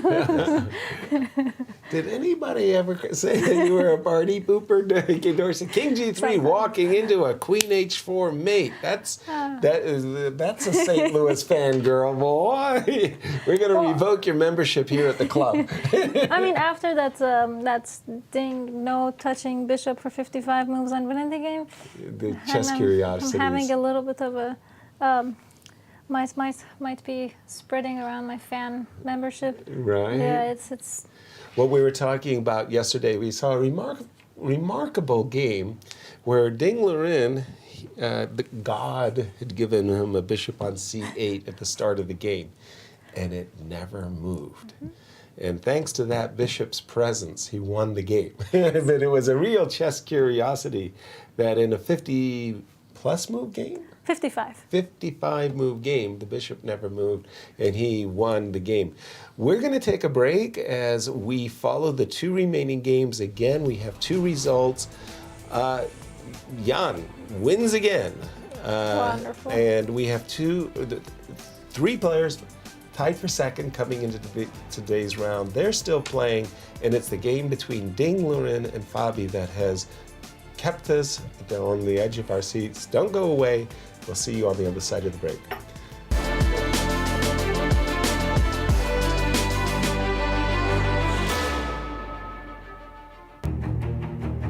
Founded in 1839, the University of Missouri is steeped in tradition. The recently founded Mizzou Chess Program is a partnership between the University of Missouri and the St. Louis Chess Club. Collegiate chess has been experiencing a meteoric rise at the national level. Through its tradition of excellence, Mizzou has always strived for the best. Mizzou Chess is working towards raising the bar by bringing our institution's ethos of respect, responsibility,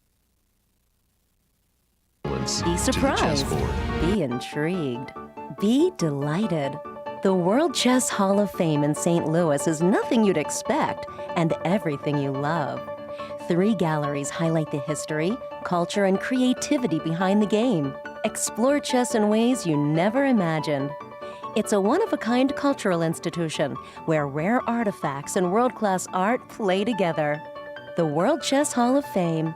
Mind, art, experience. St. Louis University is celebrating its 200th anniversary. Offering world-class education in the heart of St. Louis, SLU attracts students and professors from around the globe. In 2015, SLU partnered with the St. Louis Chess Club to start a top-tiered collegiate chess team. On the very first year of the team's inception, SLU obtained second best university at the Pan American Intercollegiate Chess Championships. Higher purpose, greater good. St. Louis University.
Hello, everyone, and welcome back to our coverage of the 2022 Candidates Tournament.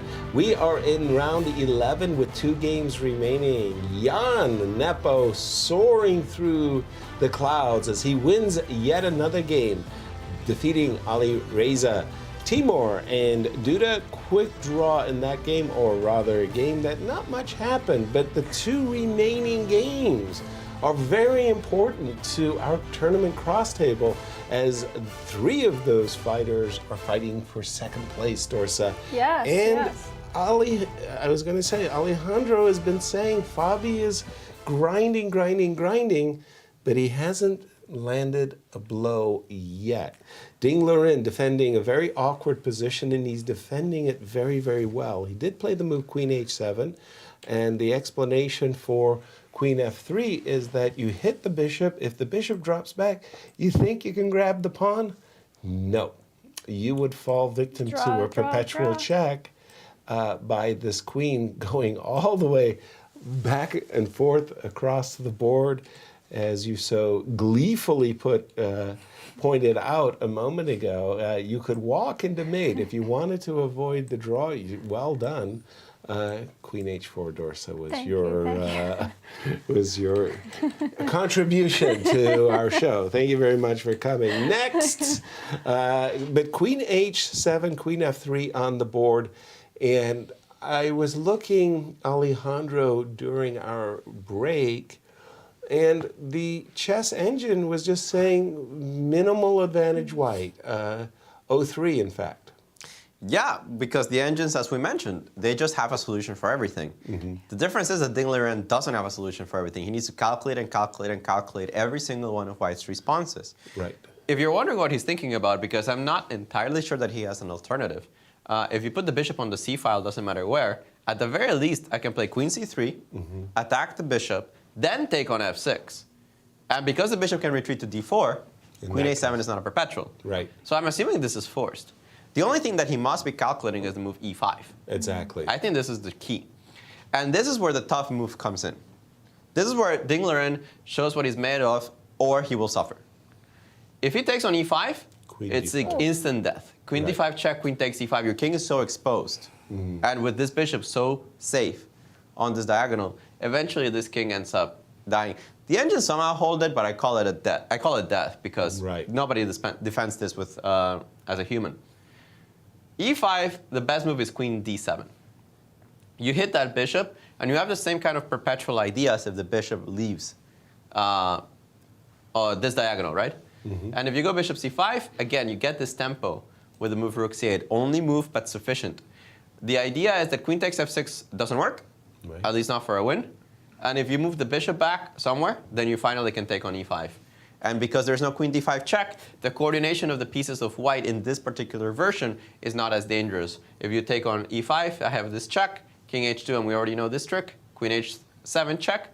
As usual, you can't go to g3, you have to trade the queens, and obviously that's quite an easy draw. So queen f3, bishop b5 is the only move that retains this minimal advantage for white, but he needs to find it. He hasn't played it yet, he's been on the tank for a while, and he also needs to consider that after e5 he has this sequence, it's a forced sequence, barely works for him, but like the rest of the position, we already know it's very dangerous. He needs these lines that barely work. Yeah, just to hold on move by move. Before we get to the road ahead of the remaining players, one of the things I'd like to do is remind everybody, because I personally find it very unusual, we made our predictions, and yes, you got Godzilla, I understand. But if you put up our prediction board for just a moment, this is one of those rare moments when your panel has got it right.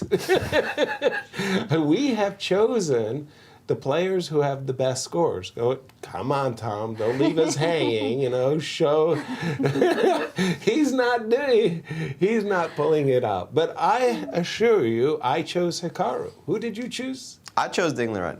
And we got Fabi as well. So we got it all right, at least 1 through 4, as we're going to show you the road ahead for the top 4 players in the remaining 3 rounds. And yes, let's go for Ding first. Okay, Dorsa, we're going to... Okay, so for tomorrow's game, Ding will play against Timor. Yep. Then there's going to be a free day. And then to finish the tournament, he's going to have Firouzja and maybe that game with The last Nakamura. one. Wow, Yeah. wow. And in the first half, Ding drew all of his opponents coming up. Who's next, Dorsa? Next. Let's go for Naka. Naka. Oof. My pick. He has Nepo tomorrow. Huge game. Just Followed simply by huge. It was huge before this round started. Right, that is true. Yeah. Yeah, it became less huge with the win today. Wow, and he will wrap up his tournaments with Ding, and he has drawn everybody in the first half. Wonderful. Exactly. And who's next? Let's go for Fabulous Fabi. That's a good choice. Right. And okay, he's going to play Richie tomorrow. Free day, then followed with against Timor. And that's back-to-back blacks. Oof. But he's back-to-back blacks against Richie against Timor. Ooh. But he does finish with white against Ali Reza. Okay, and an opponent he actually won against Ali Reza. Yeah. And okay, those are. I like Fabi's chances. And finally, our tournament leader, Nepo. Wow. Well, he's just been having such a stellar result. Yes. In the first half, he defeated Richie and Duda, the two opponents he finishes against, and he plays Naka tomorrow. Just a few draws, he's got this clinched. I think and one draw does remember, last candidates, he had the tournament sewn up with one round to spare. He even lost the last round against Dingler and did Nepo to become challenger. To be honest, I think this one more draw or two more draw, and the last round shouldn't really matter for him. It's a place he's been before. But Dingler is suffering, Alejandro. I mean, like you say, it's easy for us to sit there and say, dude, you got this move. You got to play Bishop B5 against E5. You got to play this move, Queen D7. But it's difficult for him to find these only moves. Well, he found the first one. Okay. Bishop B5, and now Fabi's thinking. And we know that Bishop takes F6. It's a draw. Queen That's Queen A7 is an instant draw. Yes. Yeah. So you got to come up with something better. And there we go. And E5. there we go. E5. Challenges Ding to find a move. If he's got Queen D7 calculated and properly analyzed, that is what will retain his half point. There's still a lot of things that you need to consider that sometimes are not so obvious, right? Queen D7, Bishop C5, Rook C8. Even in that variation, I mean, we're tired here, but I think I glossed over the move E6, which frankly looks terrifying. Queen D7 feels a little out for me. With Queen D3, can I just, get the queens off the board and just... No, but Queen D3, Queen D5 is just lost. Check. Is it? Must be. No, am I missing something? I'm taking a pawn on my next turn. If you play Rook F7, I might even be considering E6, but I was thinking if you move your king, we take a pawn. Queen D7 on the board. Wow. Okay, so Queen D7, and you glossed. Well, you shouldn't have glossed over that E6 because you said it best yourself. After Rook C8, E6, I'd be terrified. I'd be frightened, terrified, scared, lonely. Yeah, the thing is Queen C6. I mean, there's other moves. There's other moves, but Queen C6 is good enough. That is, somehow I'm forgetting about my king. It's like I wanted to go Queen takes F6, Queen takes C5, Queen F7 check, forgetting that Queen takes C5 is coming with a check. So Queen D7 on the board? It's on the board. It's the accurate move. Dingler. Your boy? Your man, actually. I mean, he's just so accurate when it comes to these things. Some people fall apart in defense, and some people are just so good at it. And Dingler has always traditionally been a good defender. Let me see about Rich's game. It's still a draw with most logical moves. He did take on G4 eventually. Mm-hmm. It's actually a table-based position. I don't know why I'm analyzing this. It's a table-based position that just says draw. With most bishop moves and King F6 or King H6. Wow. How would White actually want to? Let's say there's King F6. What's White gonna do? Now he's going to move the horse. He's going to move the horse Wonderful. until hopefully you blunder into a fork. I mean, what else can you do? So the only reason Naka is continuing is he's hoping for blunder? Well, you're up a pawn, right? I mean, you play this forever. That's just proper chess technique. That's fair. You see, that's like, I always imagine that the higher level chess goes, like when you blunder a piece, you're just, okay, I blundered a piece, I'll continue 5 more moves, we'll call it a day. And my kids always ask me, like, when do I make a draw? And I'm like, continue it until the end. Right. But for some reason, it was always, you know, like the higher you go, the more you trust your opponent will be able to win this or survive this. But, well, they're the candidates. If they want to play it out, they can. I have a question for you as a chess teacher. So you have young students, okay, 8, 9 years old. Technically, the youngest is 5. Even? Okay. So you have this youngster who has a passion for chess, and you want to nurture that passion. So they say, Dorsa, I really want to play you a game. And you play them a game. How do you play?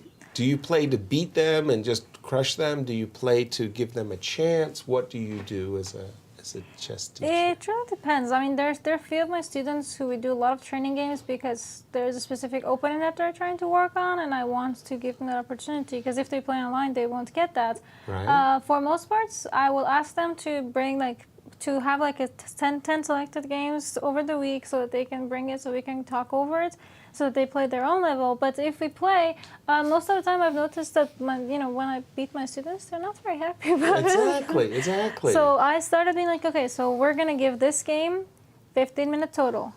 If we're not done in 15 minutes, that's the position we'll end it at. So I don't necessarily try to drag out the position because I saw one of my students cry after I beat them. I'm like, Exactly. I don't want to make you cry, man. So here's my technique. Yes, please. Okay, this is my technique. And I'm at the chess club, right? Yes. And, well, poor Ben Feingold, he has a demon. He had lost a game. Oof. So he's really, really tough. He said, Yaz, come here. Sit me down. He said, look what I did, look what I did, look what I did. In the meantime, this young little guy comes up and he's watching the game and he's watching the analysis. So I did this and I did that, says Ben. This young man, he's watching everything. And he was really polite and really nice. So after Ben left, he turned to me and he said, would you like to play me a game? Aw. And I said, I'd love to. And he says, I gotta warn you. I'm the kindergarten champion of Illinois. Nice. I said, I have been warned. I have been warned. I get it. So we're playing, and I have a big advantage. So I asked him, I said, well, who do you think stands better? And he says, I think you have the better position. I said, okay. I turned the board around. Aw, that's sweet. Okay, so we're playing, and suddenly, he slips. Who do you think is better? He says, you got me again. You have the better position. So he wins the game, but I make him win it. Yes. I don't purposely lose or anything like that. But I switch the board so that it's fun for both of us. Yes, that's a very good technique. I'll use that. Another thing I use with some of my students is like, I tell them that, we can talk about the moves, but I'm not going to help you make decision. Right. You have to give me candidate moves. You have to give me lines. We'll talk through the lines. I won't tell you I'll ask you the right questions to guide you where you gotta go, but I won't tell you, hey, that's what you should do. Or, I'll question, hey, where do you think, which side you're gonna castle? And you're like, okay, I'm gonna go short castle. Like, all right, well, make it happen. So you have to get that development. You have to get your pawn structure. But yeah, that's tricky when kids want to play and they're like, I want to play a serious game. Right. Don't go easy on me.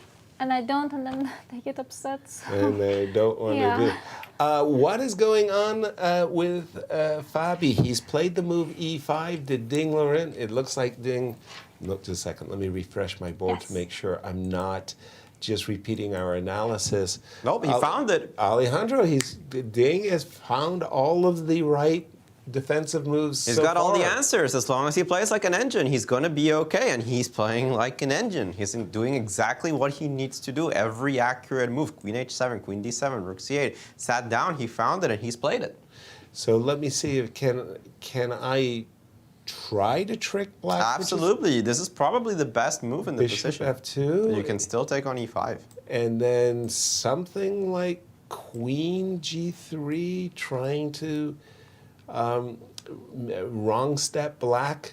There's more than one chance. Even queen f6, maybe even a better way of doing the same thing that you want to do because they don't have queen g7. Because there's a queen e6 check. It was funny because I had actually, in this particular moment, queen g3, queen g7, wanted to be able to defend with this move, but I keep forgetting that queen a7 check is probably going to save the day. All right, but queen f6, I'll fall for it. That looks like a good one. How will Ding, again, possibly save this? It looks scary. Rook f8.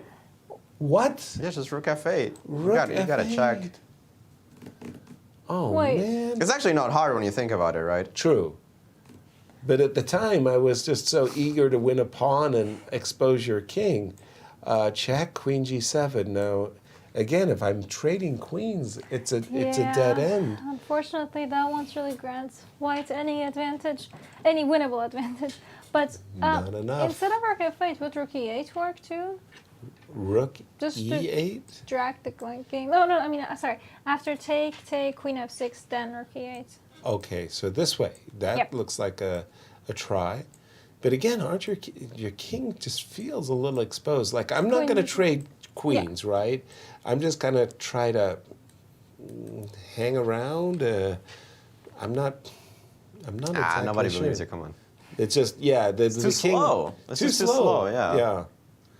The bishop on f2 is not participating in the attack. As long as this bishop is on f2. Oh, I was dreaming. I loved that moment. Just it was way back here.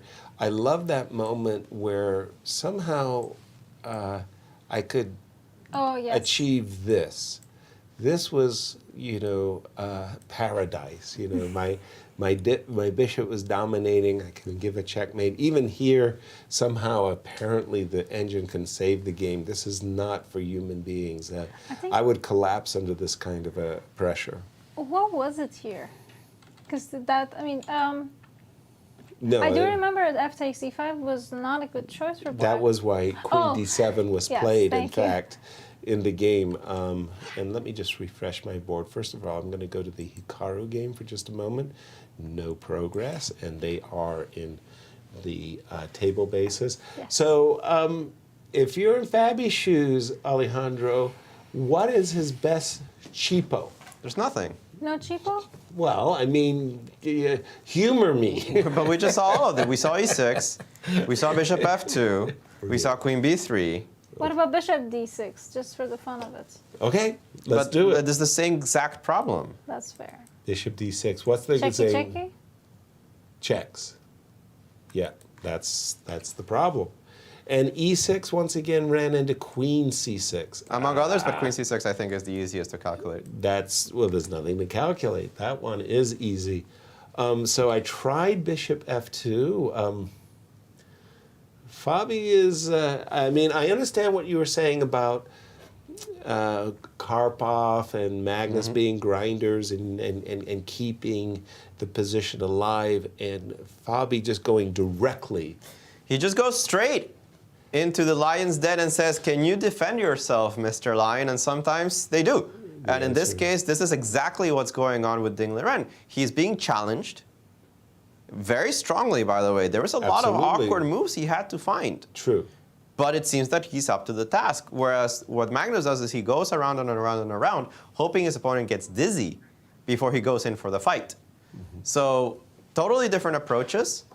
Fabi's doesn't mean that it's worse or better. Sometimes it works. Sometimes you put the pressure and your opponent just can't find the correct resources. Right. But in this case, Ding Liren, it seems that the second half of the candidates is just a completely different Ding Liren than the first half. Yeah, he's definitely been rising to the challenge, not just in this game, but in the second half. And again, Ding Liren comes into today's game with 2 wins in a row. So, for Fabi, he needed to stop the bleeding. just to let you know, I mean, he's a hard man to catch. Yes. He's so busy, but Garry Kasparov will be joining us tomorrow to give his insights on this candidates tournaments and who he thinks is going to win the tournament. Well, I guess we all know. And we have some questions from social media, Dorsa. From Twitter, who likes to ask, will Nepo play better against Carlsen this time if he wins the candidate tournament? Can't play any worse, so the answer is yes. I'm going to go with yes on this one, Dorsa. Should I keep it short and sweet? Yeah, I think so. Then that's a yes. That's a yes. We have a yes. Let's take a look at a little bit of the history of the candidates that we have, all the way starting to the Magnus year of 2013. Remember, this was the return to the format that we have currently of a 8-player double round robin. Just remember that before the 2013 candidates tournaments, they used to play candidate matches, and they had different ways. But it was in 2013 that the modern tradition really began, and in that event, there was a tie for first. A mathematical tie between Magnus and Vladimir Kramnik. Magnus was declared the winner by the tiebreak. He became the official challenger. He went to Chennai and defeated Vishy Anand. And in 2013, he was here in St. Louis and he signed the contract. We have pictures. Wonderful. Because he was like in difficulties should he play. Following his loss, this Swaminathan Anand, he was written off. The Tiger of Madras, get out of here. You're done with, you're over. Au contraire, he comes back, storms the candidates, crushes the field. He becomes challenger, but again, he lost a second match to Magnus Carlsen for the World Championship. And then came Sergey, needing a dramatic last round win, defeated Fabiano to become the challenger and went on to New York City, where after 10 rounds of play, he was leading Magnus. Magnus wins the game, forces a tie, forces a playoff. Sergey loses the playoff, and then it was all Fabi. Yes. I mean, I feel you got to take over this one, Alejandro, as the St. Louis, the Lion of St. Louis. Can I say that? Sure. Why not?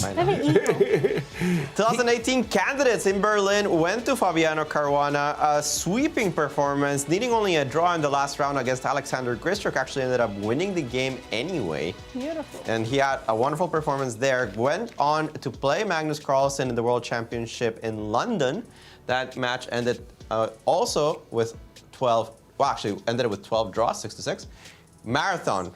Absolute marathon of a tournament, both sides with their chances, but neither of them was able to even win a single game against each other until, of course, again in the rapid tiebreak, Magnus proved superior.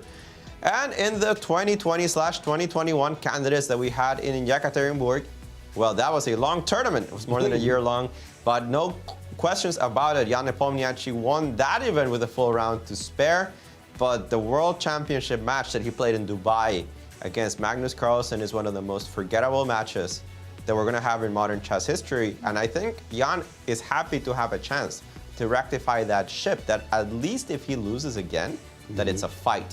Yes. Not the catastrophe that we saw. Now remember, that match that Jan did lose in Dubai was really a match of two halves. And in the first half, he played really well. He acquitted himself well. It was an even score.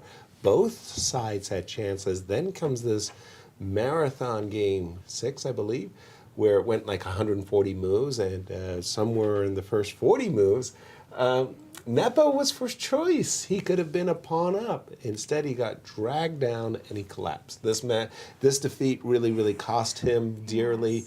He was never the same, and then the second half of the match was utterly, utterly dreadful.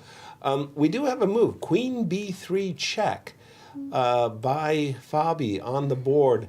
Cheapo potential, Alejandro, with this move? Don't see it. Don't I mean, see Queen it? F7 doesn't lose, even though it allows E6, but it's such a crazy move. Why would you encourage e6? I don't know why anybody would encourage It that. was played. Queen f7 was just played. No way. There you go, Queen f. But Ding Liren's a machine. That's what it comes down to it. E6 is fine, but Black apparently has tons of moves that equalize here. No way, really? Tons Way. of moves? Including Queen c7. You're so close. Right? It's even a check, but that's about as far as it goes. That's The engines so don't even give an sad. advantage. They give 0-0. E6 was played on the board. Yeah, it's hard not to play e6. It's the only Yes. reason you play Queen b3 check. Right. And now, shockingly to me, there's a lot of moves that draw for Black. I'm stunned. Most logical moves actually maintain 0-0. So you're saying go ahead, Queen c7, Yep. e6, discovered check, King g7, Bishop David 4, for example. I got a pawn on e7. Show some respect. There's nothing here. Queen f4 is Nothing. fine. Queen d6 is fine. No respect. No huh? respect for this pawn. It's just not going anywhere. It's stuck on e7. It'll be stuck on e7 forever because this bishop is secure. Right. You'll never Anchored. get my rook off the file. Right. And you're not going to control it. The only thing that you have is pressure on f6. Right. This is where you try to win. This is where you're trying to go with this move. Mm-hmm. Problem is that it's not quite enough. Queen c7 play, by the way. Queen f4, for example, starts counterplay with rook c1 if you wanted to try to finish the game immediately. Let me give you an example. Queen here, rook c1. You want to be a little bit more ambitious, rook c2, try to see if your opponent messes up. Oof. Yeah, I get it. It doesn't look visually appealing. But even with the pawn all the way on e7, engines are cold-blooded. Nothing here. It's so weird to look. That pawn is all the way up in e7. The king is, the black king is so Tell me unsafe, about but it. it's just not working. Wow, I'm stunned. I mean, visually, I would have thought that the pawn on e7, black has some concerns. Yes. And the engine actually says the advantage that white possessed went to 0. Ugh. Chess is cruel. I mean, you push your pawn all the way to e7 and you get no respect. I mean, what can I tell you? I have to bring this up. Please. This was the game that Fabi had versus Naka. Yes, the one that he did lose this in the second half, where he grabbed that H pawn, I believe, and he just push. All the way to h3 and takes Yes. on g2. And then he grabbed the G pawn. I was like, okay, now it's G pawn. Push. And again, those are quite nice pushes. You got a pawn to e2 all the way in that game, right? Right. It's the same thing, a king's pawn all the way to the 7th Yeah. rank. But Right, and there was a bishop on d3, I think, supporting the pawn that, on yeah, e2. yeah. I mean, and then Nakamura moved his pieces Yep. to knight to Similar e1 story and bishop to here f2. in front. Well, I Just- mean, sometimes it brings you success and sometimes it doesn't. And we do have few E7 yeah. check on the board, and we going right down that primrose path of king g7, and this move, if you bring your bishop back, you draw attention to this pawn, and it's this move, queen f4. And again, what I find really crazy is that there's a number of moves. Queen d6, Alejandro's saying that there's not only one way for black to draw, but he can play moves like queen f4, queen d6 both. And I assume that you need to defend this f6 pawn. I guess there's a trick. Yeah, there's a trick. But at some point you realize that black has the move rook h8. It doesn't work here, I think, because bishop f6. Right. But the moment you see rook h8 and queen h2, you start realizing, wait a second. It's not just white having fun. Is not play on one goal only. Ouch. Queen h2 check on the agenda. But there is, as Alejandro has already mentioned, bishop takes, and you could get your kebabbed on Thank you. on h8. I'm still dealing with wish block. It's like Thank you. one of those things that got to get Stays my with head. you. Thank Got to get your head around these new Farsi terms. I'm coming to terms with my Farsi. I mean, congratulations, by the way, you're my top agent in Farsi. Thank you. I'll take it. Thank you. It used to be not Camille Kadari. I'm thinking we had a international master from Kamran Shirazi. Oh yes. Kamran Shirazi. He lived in France. Yeah, now he's living in France. He used to live in L.A. Oh. And I used to play blitz with him and stuff. I think he was one of the guys who left the country because of the ban against chess. On chess as well. Yeah. I believe that was his story as well, because we had a few of the chess players who left because of the ban, and I think he was one of them. But I actually I can't remember ever meeting him. Right. Really? Los Angeles, UCLA, USC used to be, maybe it still is, a place where a lot of Iranian students came to pursue higher education. LA is a very, I mean, if you're coming from Iran, you don't necessarily want to come to Missouri unless you're coming for chess. Exactly. You know, most people would go in New York or LA, so the coasts. The coasts, of course. Exactly. So there's a lot of Persian people there. And we do have, by the way, the move Queen F4, which looks, pardon me, after Bishop D4, Queen F4, and you just said it, Alejandro. Ding Liren is a machine. He is playing all of these top 8 engine moves, and he's doing it really, really, really well. And it looks like if he draws this game, he will have dodged a huge bullet. Yeah, especially after that miscalculation near the beginning of the game, where he messes up his own structure. Like a lifetime ago. Yeah, this is a lifetime. Indeed, it was a lifetime ago where we felt that 3 results were possible, and even that Black might just get an edge out of this. Ding Liren came up with this very forcing sequence that went G5, Bishop E3, Queen E5. Beautiful. Beautiful. Double attack, knight has to move, rook takes b2, and black is happy. The knight moved, and Ding Liren caught himself. Right at this moment, he got the cold shower. Thinking about rook takes b2, I'll give you a moment, but there's a refutation that you came up with, Dorsa. Good for you. Guys, but let's look at the current position. Fabi didn't play what we expected, which was Queen E3 and just make it draw. He plays Bishop E3 and is still trying to win. The engines don't like this. Is there a Queen G3 sighting? Queen G3 played. And played. And it came very quickly. Very quickly. Now, because engines are engines, they don't care that much. It's still within holding for white. What? But you gotta be careful now. You gotta be careful. And Fabi's down to 4 minutes and 45 seconds. Not that many moves left. But you gotta be a little careful here. He missed Queen G3. I think he missed sure Queen he G3. missed Queen G3. I don't know what he was thinking other than... I think he was thinking he can't lose. Right. Well, but the Queen G3, what's going on suddenly? Everything is up in the air. Everything is the rook is attacked. Ouch. The bishop is pinned. The bishop can't move. The desirable bishop F2, queen takes B3, loses. And if we have to pause to kind of come back and defend, this gives black the chance that he needs. You mentioned rook H8 and queen H2 could rock white's world. Well, it's there. Now we have to just determine how strong it is, right? Exactly. Because it's not mate. Queen H2 is not checkmate. But it's scary. It is a bit scary. It's definitely very scary. Very scary for me. Yeah. So Queen D1 is the best move. Okay. If you go rook H8, which is fine.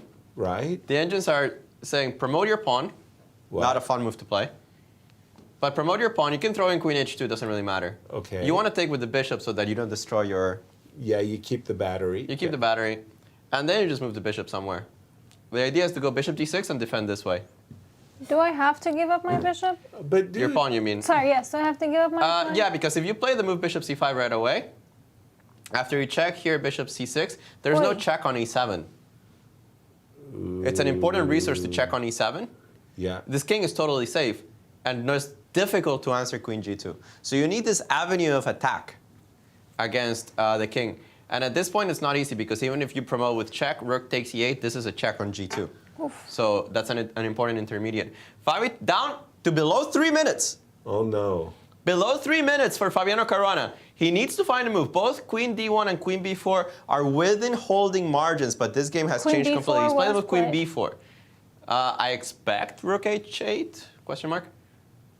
Don't see why not. And it's kind of a very similar scenario. Here you also promote to whatever, so that you have, I'll put promote a knight just so I don't have to calculate anything else. Right, check. Yeah, check. Bishop takes E8 and Bishop D4. Not a difficult move to find. It does cover F4, but I don't care about a perpetual anymore. And I threaten Queen E7, Queen takes F6. Still, with winning chances for black, you're up a pawn. Right. And the game flares on you. Well, I mean, I would be very scared, and the fact that I just gave up my pride and joy, Dorsa, my, protected, well, it wasn't a protected pass pawn, but my pass pawn on E7 on the doorstep of coronation, I just had to throw it away in order to give myself a perpetual check. Opportunity, that is bad. That's trending the wrong way. I want to say. I have to agree. I mean, I'm flabbergasted. Bishop E3 is a horrendous move. Yeah? Well, what's wrong with Bishop B6? He just forgot that Queen G3 exists. Dang. And once again, pardon me, Dorsa, the times of the players? Give me 1 second. Fabi It's has... 2 minutes and 45 against 30. Yes. And Fabi still has to make 2 more moves. He's on move 58, so he needs 2 more. The players are about to make their second time control. There's 3 time controls. As soon as they make move 60, Fabi will get an additional 15 minutes, as will his opponent, and then the 30-second increments. But until they reach the move 60, they will not get any increments. And after Queen B4, my goodness, that's really... I mean, he's a bit lucky he's not lost. Right? Let's be honest. Yeah, thank you. That's really, really shocking that with one bad move, I mean, it's not what you would call a howler. It doesn't blunder a rook, but it's a big blunder. Unfortunately, this is... Queen B4 and... rook here, and once again, you're saying that we're going to make a queen, or knight, pardon me. We take, and then we go bishop c5? Bishop d4, pardon me. Because this sets us up for queen f6 check. So, pardon me, it sets us up for queen e7 check, so I can go queen takes f6 check as well. Whoa. I think also a lot of people ask, what's the difference between grandmasters and why is one grandmaster better than another? One of the things is keeping your equanimity, your calm. You're going to make a mistake. Congratulations, you've chosen the world of chess as your kingdom. You're going to become a grandmaster. Well, guess what? You're going to make a mistake. That's fair. And when you make those inevitable mistakes, to keep your calm after you go, like I just blundered. Holy smokes. But I don't want to reveal myself. I want to, okay. Oh, I can still draw. To maintain that inner calm is really, really hard. And I think that that's also a thing that separates the best players. I've seen so many of the strong chess players, whenever they make mistakes, they look at the board, they shake their head. Was that me? They look, especially when it happens to everybody. I can recall a few of my very, very lovely experiences too. You make the move, you're still thinking about it, and while you're writing it down, you're like, wait, did I just do that? Right. Seriously, I did that? And it's very common that you can also, while your opponent sees it too, and your opponent's also looking at you like, dude, did you really do it? And that moment of realization is so priceless. I mean, it's hurtful for the person who blundered, but it happens to everybody. But I have bluffed my way out of a lot of these as well. Yeah. Guys, yes, we have moves. Okay. We'll come back to the bluffing Fabi dodged later. a bullet right now. Oh. He had 2 minutes left, and I was trying to understand, why do you promote first? Yeah. Why don't you just play bishop d4 right away? Right. I mean, what's the difference? Check here, check here. Most moves I'll just answer with knight. What's the difference? And the engine's giving this bizarre move. Rook h4. Oh, but Jesus.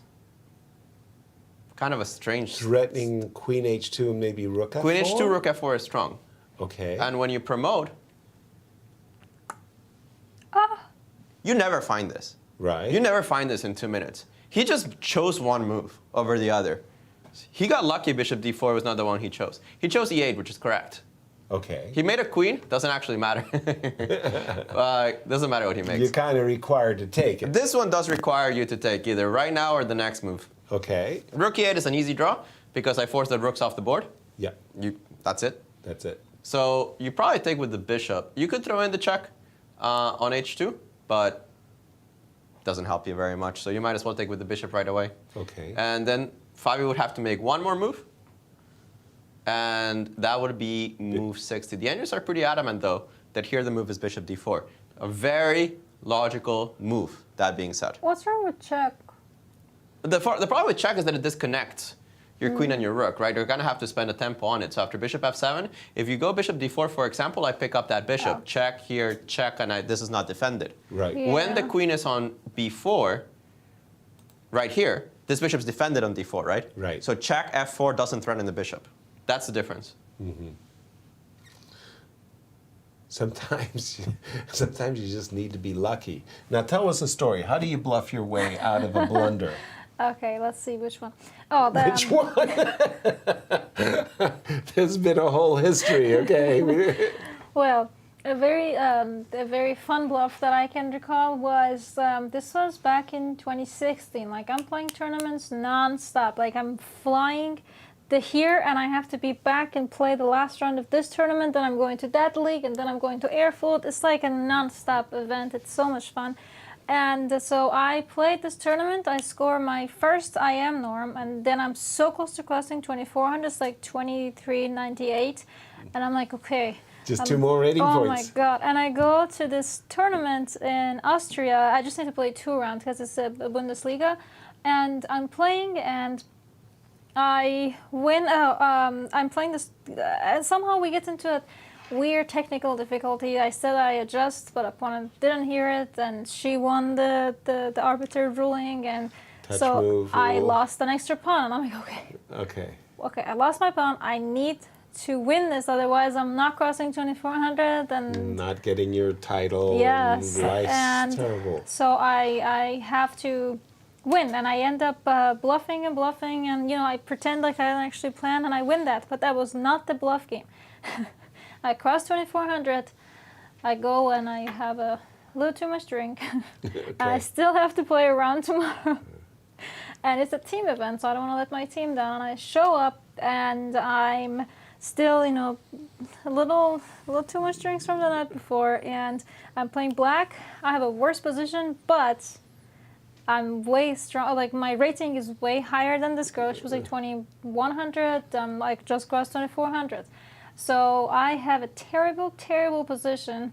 But I remember that when I was the lower rated, and I got an offer from a higher rated to make a draw, it trips me off my game. Like, maybe I should just grab the draw. This girl is like 300 points more than me. Star power. Yeah, so I think that's what we call the Magnus effect. Okay. And so I try to like repeat a little, but I the third time that she's trying to repeat, I say no, just to mess with her head. My position is definitely worse. And then again, she tries to repeat, and instead of repeating, I just offer her a draw. Now it's up to her. If you say no to my draw offer, it means you think you can win. And she thinks for 45 minutes, and I'm just walking in the playing hall, and then I come back, and I sit down, and I'm just like very relaxed. I'm just looking at her like, what do you want to do in this position? And I think that look of like, why are you continuing this? She just accepted my draw offer, and I didn't lose the game that I should have lost, and I kept my 2400. And made your title. Yeah, but bluffing is one of my favorite techniques in chess. Yeah, I'm going to steal a story of Alejandro. Alejandro was playing in a collegiate event where he's a rook up, an exchange up, Wow. and essentially a draw earned the team a seriously good medal. And as he was writing down his move, his opponent took the rook. Uh-huh. that he left on pre. So it was just a king and a rook versus a king and a minor piece, and the minor piece had attacked the rook. And Alejandro checked the score sheet and said, yeah, he did move to attack my rook. He forgot to move his rook. Happens. Alejandro. Wait. He blundered a whole rook. Alejandro blundered? Yeah, cost his team. What did it cost your team? National championship. Only the national championship. Wait a second. Everything went wrong that round. It wasn't that just my blunder. story. Somebody else had to blunder at the same time Wait a for us not to second. win. I So in wasn't this super position, by the way, we have new moves, guys. Wow, what's The going move on in the queen position, check was played. Alejandro? King f2, rook takes c8. This is an important moment. Right. White has two moves that arguably solve his problems. Okay. Both of them are findable, but especially now that he has an extra 16 minutes. Right. Right, he just got his time control back. If you move the bishop anywhere random, let's say like bishop b6. Yeah. You run into the risk that after bishop c6, I can take on g2 with check and then take the rook on e8. Recapture, right. That's a problem. True. So, better ways to do that. One is rook takes e8. Bishop d2 seems to be okay, but it's still dangerous. Rook takes, bishop takes, and after bishop c6, queen g4 kind of holds. I think the better way of doing this is just calculating. Wow. Take on That's g5. nice. If you take, Perpetual? this one is hard. This one's easy. Perp. Yeah, here, here, here. And the nicest thing for white in this position is that, for example, this. Oof. Dead draw. Oh, I've been there. Wrong pawn, right? Wrong color Yes. pawn. Wrong color pawn. Hurtful. So if you pick up both pawns, draw becomes a huge favorite with the rooks off the board. And there's no really good way of avoiding it. Takes, takes, Same thing. takes, No check. checks. I know. If you go king g6, I go queen e6. If you go king g8, I take. If you go king h8, I go queen f8. Go king h6, I go queen f6. So I have an answer to all of your moves. Right. This should end in a draw. Yeah. Probably, right? Absolutely. Yeah, you would think so. The engines aren't so sure that it's an immediate perpetual, but they do think it's a draw. Okay. So they think the game goes on, but eventually it's drawn anyway. It's hard to win anyway, because even if I just take my queen defending the pawn on b6, right? And I just do that. I put my queen on b6 or c7 or whatever, and I move around with my king. I don't know how you win. So bishop g5 is correct, and I think important. If you don't have bishop g5, I love that as a bailout. I think it's a great bailout. Fabi must be looking at that right now. Right. Saying that's it. That's the way I want to draw this game before I have any more adventures. Misadventures. Don't want any more adventures here. Right. Adventure time is over. Right. It's time to make a draw. Bishop takes g5 is the correct bailout. In the other game, we finally have a position that we can kind of call. Still, Hikaru is trying. Right. He's given up the g4 pawn in order to get that pawn to e6 and by some magic, force this bishop off the diagonal. The issue? Good luck. Good luck with that, right? So many squares on this diagonal. Yeah, right. Yeah, I mean, almost every move is drawing. Actually, the only moves that don't draw in this position are putting the bishop on the other diagonal. Allowing e7. Allowing e7, and I don't think you do that. Right. So everything else is just straight up a draw. Other game. Sorry? We do have a move on the other Did game. Fabi capture on? He didn't capture on g5. Man. I think Fabi. We're in for the long run. Because now, what happens? Black's up a pawn. You would think draw is favorite. But it's a game. Yeah, no. I mean, now it's Dingler in with the sunny side of the torture. And again, the two players are coming into this game with very different paths. Dingler in, 2 wins in a row. My gosh, I mean, could he do a hat trick? That would be unbelievable. Fabi coming in with 2 losses in a row. Maybe it's reflecting in the play that we came into today saying, has Fabi ran out of energy, that these last 2 games, the last few rounds have really zapped him and he doesn't look good. Here, we just seen him blunder right here. This huge move, bishop e3, allowing queen g3, and tables have turned. Maybe not completely, but boy, Dingler in. is suddenly saying, my gosh, I have a chance for sole second. Yeah. Dorsa, when you having a bad tournament, how do you stop the bleeding? How do you say, okay, like, I'm shutting this down because I'm playing like an idiot? Well, I'm gonna shoot myself in the foot and say this. Do you remember my U.S. Championship in 2018? I hope you don't. Yeah. I wish I could erase it. It was my first time playing it. Okay. And it was just so long. You're playing all of the top women in the U.S. Yeah. I got the last place. I mean, I recovered after that, but Right. during it I didn't. Right. I had a very strong start. I had advantages in almost all of my game in the first few rounds, and I blew it a little here and there, and I ended with a few draws, but I just couldn't make any of my games work, so... There you have your answer. Sometimes the tournament is just gonna I remember Wesley choke you. So. He came into a Sinkfield Cup. He took the last place, I think, the first year, and then he came back and he won first place. So take some inspiration from Wesley. No, I had a very fun time playing in the 2021, and I got bronze, and it was very comfortable. But all right, we have a result. We do. Yeah, Hikaru has drawn Richard Rapport. Okay. And, well, we expected that. Wait. Did they actually... Wait. They're still playing? Oh, hush. Hikaru Nakamura has drawn against Richard Rapport. That means that it's up to Ding Liren and Fabiano Caruana to determine if he's there alone. Okay. They're still playing. They are still. They're still sitting. It is actually impossible to stop. I know, but let me enjoy this. With a G pawn, it's actually impossible. So can't you knight the pawn and get yourself mated? Yeah, you can also make a bishop if you really felt like it. Right, and get yourself mated that way too. Okay. He took the pawns. Okay. Shocking, yeah. The game ended in a draw. So it's all about this game, guys. It's all about this last fight.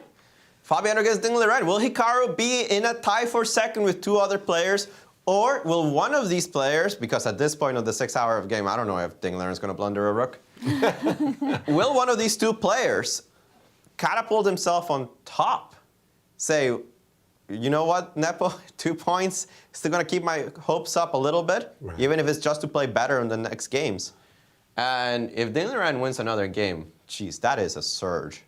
Wow, 3 in a row. That would be just remarkable. One of the things, though, we've been talking, especially with Jonathan Tisdall, again, a big shout out to our friend Tiz for joining us on the show, where we're talking about these marathon games and the marathon classical time controls. And, you know, sometimes you do feel like games like today, like this game that Ding Liren is now on the better side, that it's a kind of a form of torture, that, you know, endurance contest, where, you know, chess blunders, this could have been decided hours ago if they used a different time control instead of, you know, like forcing them to play and exhaust themselves. You know, that would actually save the commentators a lot of... And the really good news is our production team would be happy, the commentators would rest their voices, and that's what we're going to do. Yes. We're going to rest our voices. We do have 3 results. We've got this pending result between Fabiano and Ding Liren, and we're going to see you on the other side of this break. Yes.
Hello, everyone, and welcome back to our live coverage of the 2022 Candidates Tournament. In round 11, we have 3 games already in the record books. Nepo has won yet again to take a commanding 2-point lead as Hikaru Nakamura is finally drawn. We have 1 game remaining between 2 players who are duking it out for a tie for second or a sole second. If somebody between Fabi or Ding Liren could win, they're in clear. Yes, I just wanted to say that there was a missed opportunity already for Fabi. Fabi is now currently a pawn down. Back on move 71, he could have simply played bishop takes g5, and there was a number of ways of making a draw thereafter by force. Fabi did not calculate that move. Instead, he played queen g4 and now is currently suffering, as we've just seen this move, queen g4 last played. Oops, more moves. Queen d3 check. And look at this. Ding We do Liren. have queens exchanged, and Again, well, it's a 2-result game for Ding as he's looking to try to drop his rook, on the second rank and harass this pawn on g2. Wow, for Ding, he was on the back foot. He was the one trying to save this game, and now suddenly he's in the driver's seat still because of the presence of opposite color. Draws the most likely result, but wow, what a turnaround this has been. And as we were saying, as we came on the show, should he win, that will be a hat trick. his 3rd time winning in a row. Wow, when it was so very, very difficult. Our colleague in Madrid, Anastasia, got to Madrid where she's had a chance to interview a number of the players and send us some reports. Recently, she got a chance to speak with Nepo, who, as we know, is streaking away with the tournament. Let's see what she had for her interview with Nepo. Congratulations on your victory today. It was very impressive. How do you feel about it? Do you feel happy after winning one more game? Well, I can't say that I'm sad about this game, yeah, but I couldn't understand what was he doing, but clearly he's not showing anything close to his normal chess. I guess, okay, this whole play like g4, h4 is ever optimistic, but I feel like more or less he plays every game for a win, but I'd say here, there was like no basement at all for white to play like this, because okay, black has all these pieces developed, and just refused it easily. Yeah, after he played this g4 move and instead of h4, did you consider him to play f4? And after, what did you plan to play? Well, Knight g4? I couldn't guess his move starting with f3. So, king h1 is more or less natural, but then he fought for so long, so I thought like maybe instead of a4 he will go for some g4, h4 stuff. But okay, it's clearly it never works because it's like because this is these are the rules of the game. Yeah, you can't really go like and push like this. Without any development, but yeah, I guess at least it was creative.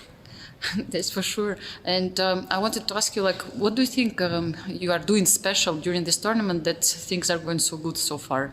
Is it something about your routine or anything else? I don't know. I'm just playing chess, preparing, having some rest as much as I can. Yeah, and then again preparing, again playing. So it's more or less normal routine, but. I don't even know what to mention.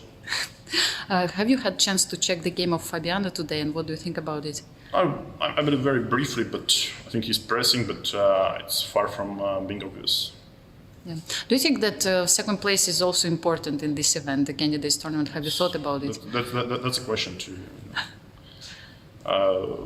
some other players, because I'm not really into all this, talks and people who speculate about it. Yeah. Thank you very much, Jan, and all the best in the next round. I always get the feeling whenever an interview, whether it be Anastasia, myself, Maurice, Ashley, he wants to get off the stage. It's sort of like, yeah, I can't really speak about it. But he knows it's going unbelievably well. And whatever it is, whatever the routine is, he's just thinking, please, Lord, let it happen again. While he's at it, he should buy a lottery ticket. I tell you, I mean, he should be with Magnus in Las Vegas. She had asked him specifically about this position.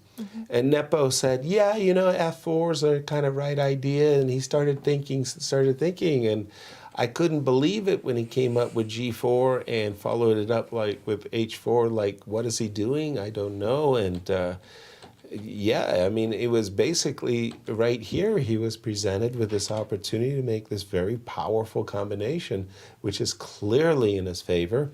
And then he went on to win the game. About the game between Fabi and Dinglerin, he was looking at it, but he thought 3 results.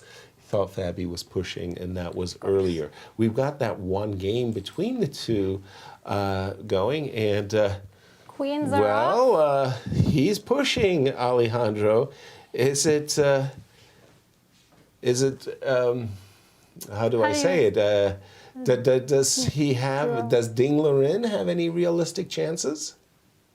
I mean, it's chances, right? You are more active.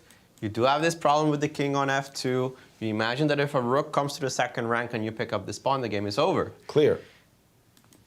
Draw is a huge favorite. Right. I mean, draw is just a huge favorite in this position, but you still have to be accurate for white. 11 minutes for Fabi is also a problem because there is no extra time. He will only get the 11 minutes plus the increment, which is what he's going to be surviving on. And he still has to find a few accurate moves. I think that if he doesn't find certain activity or certain way of putting his pieces, he might be in a position where he needs to suffer in an indefensible way. Here, I think the move G3 kind of screams to be played. Exactly. I wanted to ask the same thing. I think you should play G3. Maybe stick your rook on C3 and E3. Yeah, and I think he's doing it the other way around, I think. He played the move rook C1, which also makes a lot of sense. Right. If you play, for example, the move F4, I don't react right away, but I start. The usual defensive method in opposite color bishop endgames is that you attack the base of the pawn. Clear. So you play rook C5. Also holds A5, which is kind of nice.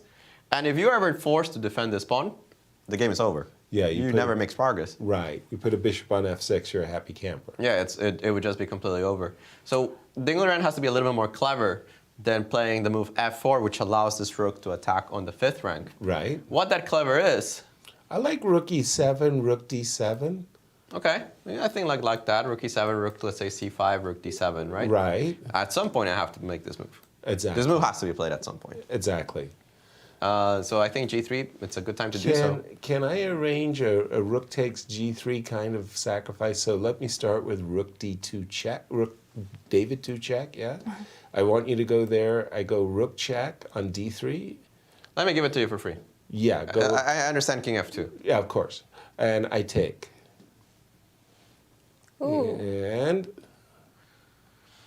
0-0. 0-0. It should be, right?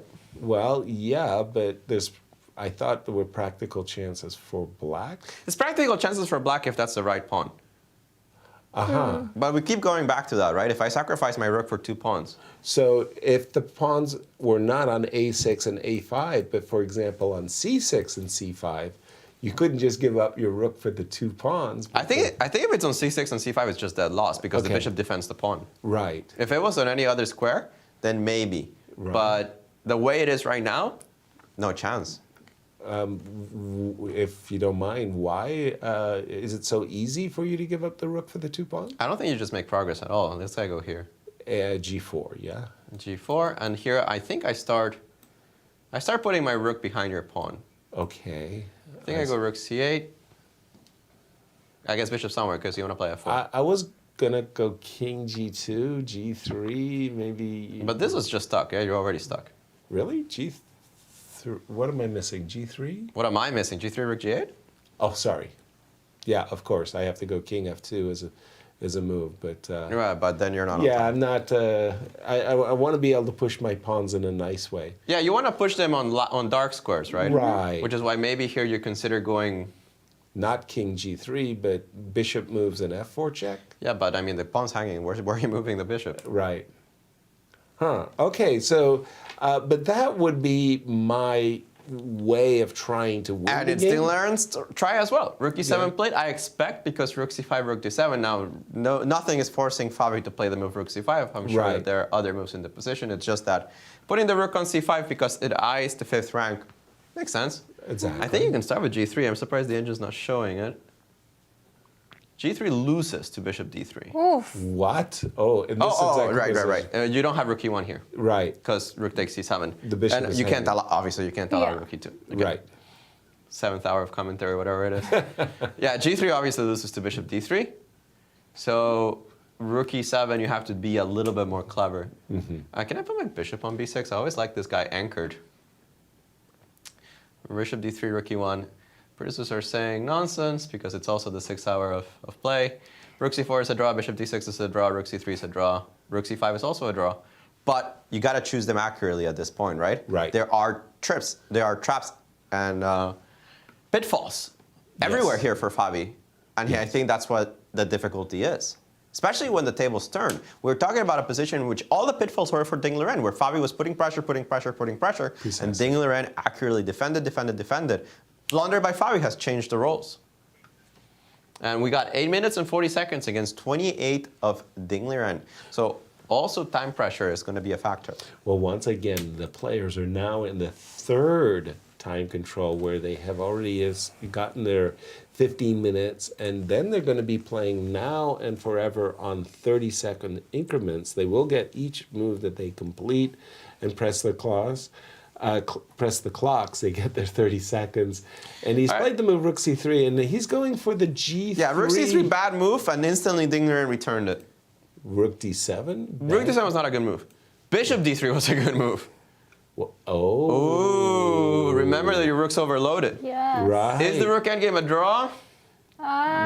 Maybe, maybe not. Maybe not, right? Right. I'm not sure. I don't actually know if it's winning or not. But g3 winning, g3, the players are kind of going towards that potential of rook d2 check, king e3, rook g2, where Black might try to engineer a. I don't think I ever sacrifice. put this king on e3. I think I just put it on e1. Really? Well, of course. So you don't sacrifice. Okay. Right? Good point. Let me just catch up with the players. Sorry, Dorsa. Yes. No. And what do you think about this position, Dorsa? Do you think it's a chances for Ding? Clear. Yes. But I think, realistic? I think it's just going to be a draw, and unless there's a blunder. Otherwise, if you just... I mean, Black's position is good, but the common trend that we've been seeing in this tournament is one side gets a better position, they push, but at some point there's no more improvement, so the position is just better but stuck. And I feel like that's something that's going to happen in this game too. Especially because we've been talking how important it is that that a6 pawn is the wrong colored pawn for that specific bishop on e4. Right. Because even if, we lose the rook, we lose the bishop, we exchange the rooks, we lose the bishop, and we get rid of the kingside bishops, and we give up all of our white pawns, that black pawn on a6 will never be able to queen. So, right. Especially because of that, I'm very comfortable with White's drawing chances. But it's been a very, very ups and downs game. So. Exactly. Well, one of the things I might say that if I was in Black's shoes and I got a position like this, I put my king on g2 and I put my bishop on f3. Now, I would be thinking about rook e2 check, and the king would be forced to walk into a discovered check with a bishop, Black's bishop on f3, Black's king on g2. I've got rook check, and then the king has to walk into a discovery, which might win the game. See, those were the blunders that I was saying. But I see that you're trying to, bring your stuff in White's camp. Right. And I would just like to remind everybody that this is the same game that White had a bishop on h6 and a knight on g7. Right. And at some point, White had that pawn on e7. Right. So now talk about penetrating opponent's camp. It's all gone. That's ancient history. Ancient history. By the way, everything you were describing of a position where black has a light squared bishop on e4 and a pawn on a6 and nothing else, and white has a king in the promotion corner. Yes. When you were first taught that ending, that that the game's a draw, even though black's a bishop and a pawn ahead, what was your first reaction when you discovered that game was that position was a draw? I asked, prove it. Yeah, you couldn't believe it either. Yeah. No, I mean, it was just weird because for me, I kind of knew it, but I couldn't believe it. I always thought, wait, like, why would you voluntarily get to that position? And then I was playing a tournament in, like a classical tournament in Abu Dhabi, and I was the one pushing, and my opponent was just like, he was high rated, and he was like, you know what? I'm done with this position. Let's just get rid of the pieces. And then I was stuck with the bishop and the pawn, and I was like, no. I know this is a draw, but why? Well, my first reaction was when I learned that position was a draw, I thought chess was a draw. Because there's no way that the advantage of the opening move could be worth a bishop and a pawn. No, for me it was just so chess was a forced draw. No, well, that changes your perspective. Right. But I couldn't believe the idea that you have advantage, but you just can't push. The idea of never being able to improve or never being able to push was what really trips me off. But I mean, I was like 10, and for me, the world was my ocean. And still much to learn. Yeah. We're seeing a different approach by Ding Liren here. Alejandro, he's played the move bishop d3, which is a clear indication to me he's planning to play f4, takes, put his pawn on f3, and secure his bishop on e2. It feels to me like that would make would allow Fabi to make an easier draw. Your take on the approach that Ding Liren is having? I mean, there's no approach, right? The game is a draw, so you just have to choose something. Right. I assume, actually, that he's going to play the move bishop b5 and try to get this kind of positions with rook on d2, rook on e2, expel the king, and then, I don't know, hope for something. But as long as the king's on f2... Oh, and play it, Alejandro. Again, you know your Ding. Okay. Well, you have your king on f2. I don't think that you push your pawn on f4. I think that would make white's job too easy. Exactly. That was my thinking as well. All right, guys, it just seems, I'm not saying that's a curse of the commentators or anything like that. It just seems like there's one game out of the 4 that always goes to the maximum, and we can't escape our task. What's the over and the under that we're going to be here for another hour? Another hour? Not that high, considering the amount of time they have. They're going to play on increments, and they could theoretically be playing for many hours on increments. I guess in theory, right? Espresso, right? Espresso, double. What do you think, Alejandro? You think we're going to be here for quite some time? It's the candidates, guys.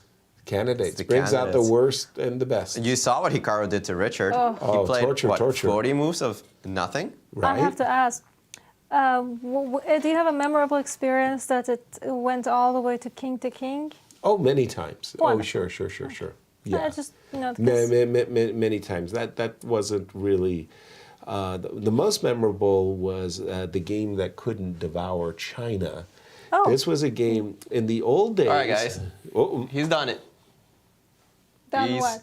He's blundered. What? According to the engine, he's blundered. Try to figure out why. So the engine says rook e7 is winning. Try figuring out why, because rook c2, bishop d3. It's actually so easy. And you get to play rook e2 check. You get rook e2 check and king h3. You get both. So then the king will be trapped on g1. And getting mated. And with the king on h3, I'll be able to play rook to g2. It's such a bizarre move also to put the bishop in the scope of the scrutiny, rook. Right? Yeah. Like, even if you move the bishop, put it on e5, I guess. Or maybe just or move just the don't king. move the bishop. Just, king e1 and get your king away from King e1 is a logical move, actually. Get the king away from the king side. Yes, sir, I think it's the time you... Yeah, we think that rook e7 wins the game. And Ding Liren could take clear second.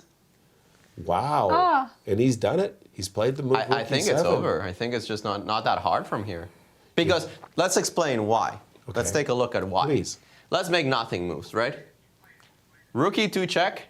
Yeah, as we said, he played it. King g1. It's not completely trivial yet. But okay, I make a waiting move.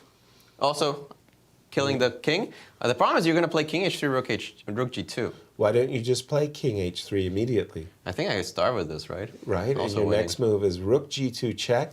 If we make a move for white, for example, rook c8, the engine wants to play rook c8. Rook c8. Yeah, check, rook check. king h1. And your king is now, after rook f2, it's stuck. Rook f2 is, the king is stuck. Yes. You don't get mated immediately, but I think you lose. Rook f2 is winning. I think this one is a little bit more winning. Cleaner? The point is that when I go bishop c6, that bishop on b8 is hanging. Oh, the bishop is hanging, yes. Yeah. And I think at this point, a bishop trade is just game. Game. Right? Right. Yeah, because everything, if you trade the bishops with your king on h1, it's over. No, yeah. It's completely over. Exactly. No rook and pawn endgame is a draw when your king is on h1. And he's done, I mean, Fabi fading fast. Again, we talk about stamina. And well, you were asking me about the hour of play, right? Yep. Fabi came up with an answer. We're not playing for another hour. No. Yes. Unfortunately for him. I'm kind of stunned. I'm actually shocked because, again, for the better part of 4 or 5 hours of broadcast, Fabi was really doing the pressing, and then he had to give up a pawn, and he could make a draw by playing bishop takes g5, which was not a difficult calculation. Fabi played queen g4 instead, gave his opponent a few chances. Still, it was going to be a draw. And this last move, bishop c7, was a real just howler. Why did you... He didn't need to play bishop c7. I guess he played it rather quickly too, right, Alejandro? Yeah, I played it almost instantly. Exactly. And now we are seeing with this move, rook e7, that suddenly the white king is going to have to go backwards and is going to be stuck on the first rank. And with king h3 and rook check... He loses this. He's half out of 4. Yeah, that's a collapse. That is a brutal collapse. Guys, I feel like, he had a very nice first half of the tournament, Sure but he did. then, he sees Nepo just running away with the tournament, and he has one bad game. He thinks he can come back, then he makes a draw against Nepo with a slight advantage, and then yesterday, I feel like he just didn't really get a chance to play. Kind of unlucky because Duda just decided that it was his turn to play the game of the tournament for himself. Exactly. He played a really, really good game against Fabi. Yes. This was not a very well played game by Fabi. Yeah. Kudos to Ding Liren. Ding was just in there. He was saving. What a dream for him. Right? Back-to-back blacks. Wins. Back-to-back wins. With black. With black. Amazing. Oh, and rook e2 played immediately. Well, I mean, not a lot of choices. Europe was hanging. Yeah. Well. Yeah. Now, isn't it time to just kind of chase that bishop away? Yeah, you want to chase the G5? bishop away from the attack on g5. So rook d2 is fine. Rook d2 is apparently the most accurate move in this position. And then you play king h3. Exactly. Yeah. Exactly. Yeah, king h3 doesn't mate immediately, kinda right? King h3, checkmatey. bishop... No, it's not mate. Rook d2 already played by Ding Liren. Yeah. I don't see another move because if you play bishop e7, for example, and I think he will play bishop e7 just to keep control over this pawn on Yeah. g5. The engine's way of winning is bishop d3. Not super hard to find at this level. Right. The king is boxed and you want to mate it. So king f3 or king h3 are necessary. The thing is, neither one of those mate. You want to move the king to the third rank to mate. So you open up, king takes g3. Not so much that you're taking a pawn, which is sweet, but also the fact that you're threatening mate with rook d1. Bishop e7 on the board, bishop d3 is lights out. Absolutely. Bishop. Is there, my Sorry. apologies. Is there anything? Is Bishop D3 an only move? Because I mean, it's a very think doable move. I think at this point there are a number of ways of winning. We just think Bishop D3 is the most direct. It's just very obvious too. Okay. Yeah, you block the rook out of the defense. Bishop D3, you're threatening to go king takes G3, which threatens a back rank mate. You defend the pawn on G3 with a move like this, and now you play king here. What's the point? The point is, I can set you up that he can't go to F1. Bishop D3 played.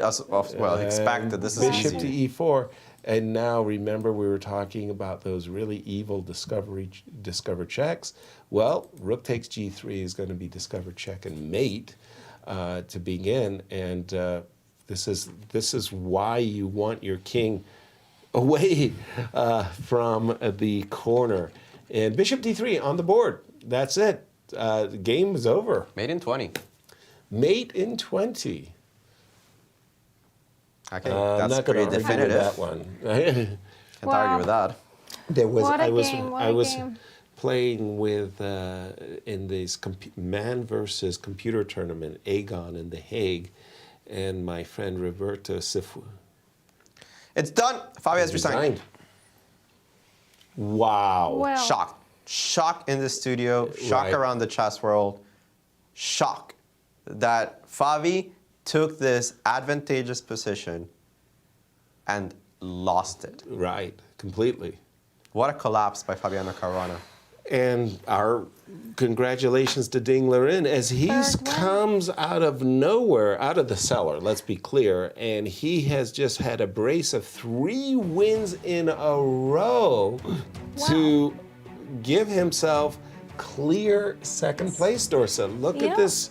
There's a separation now in the tournament hall. Look what happened to our 3 second place guys. One stayed, one got half a point, and Ding Liren said, well, guys, see ya.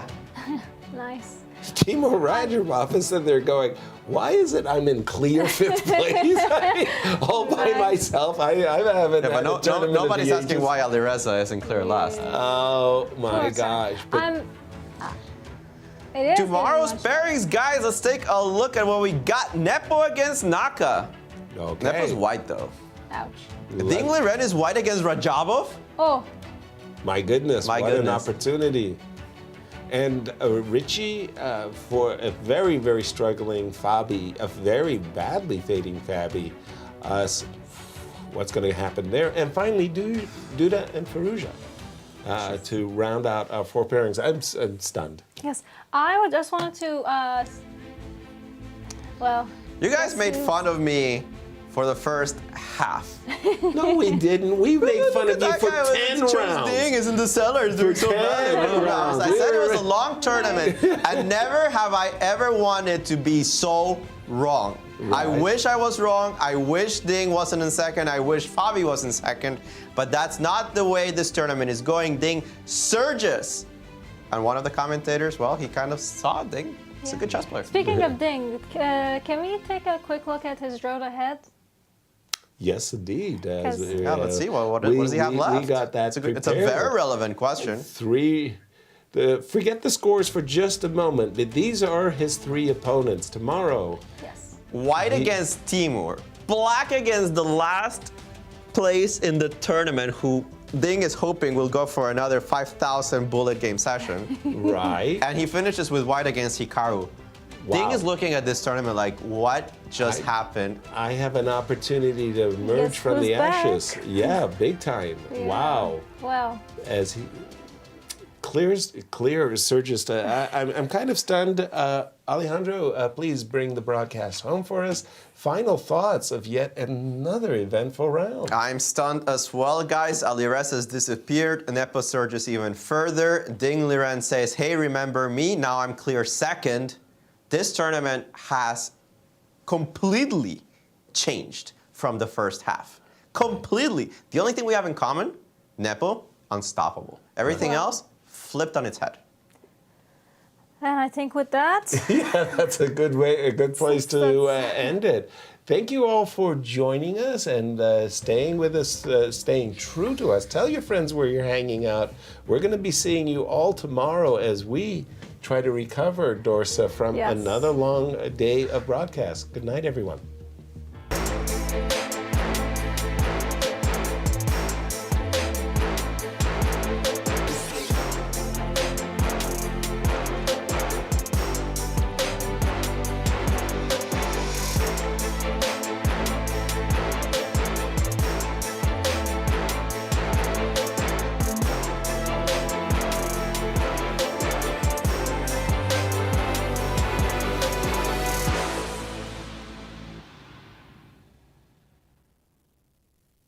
This has been a presentation of the St. Louis Chess Club. Any reproduction or distribution of this content without the express written consent of the St. Louis Chess Club is prohibited.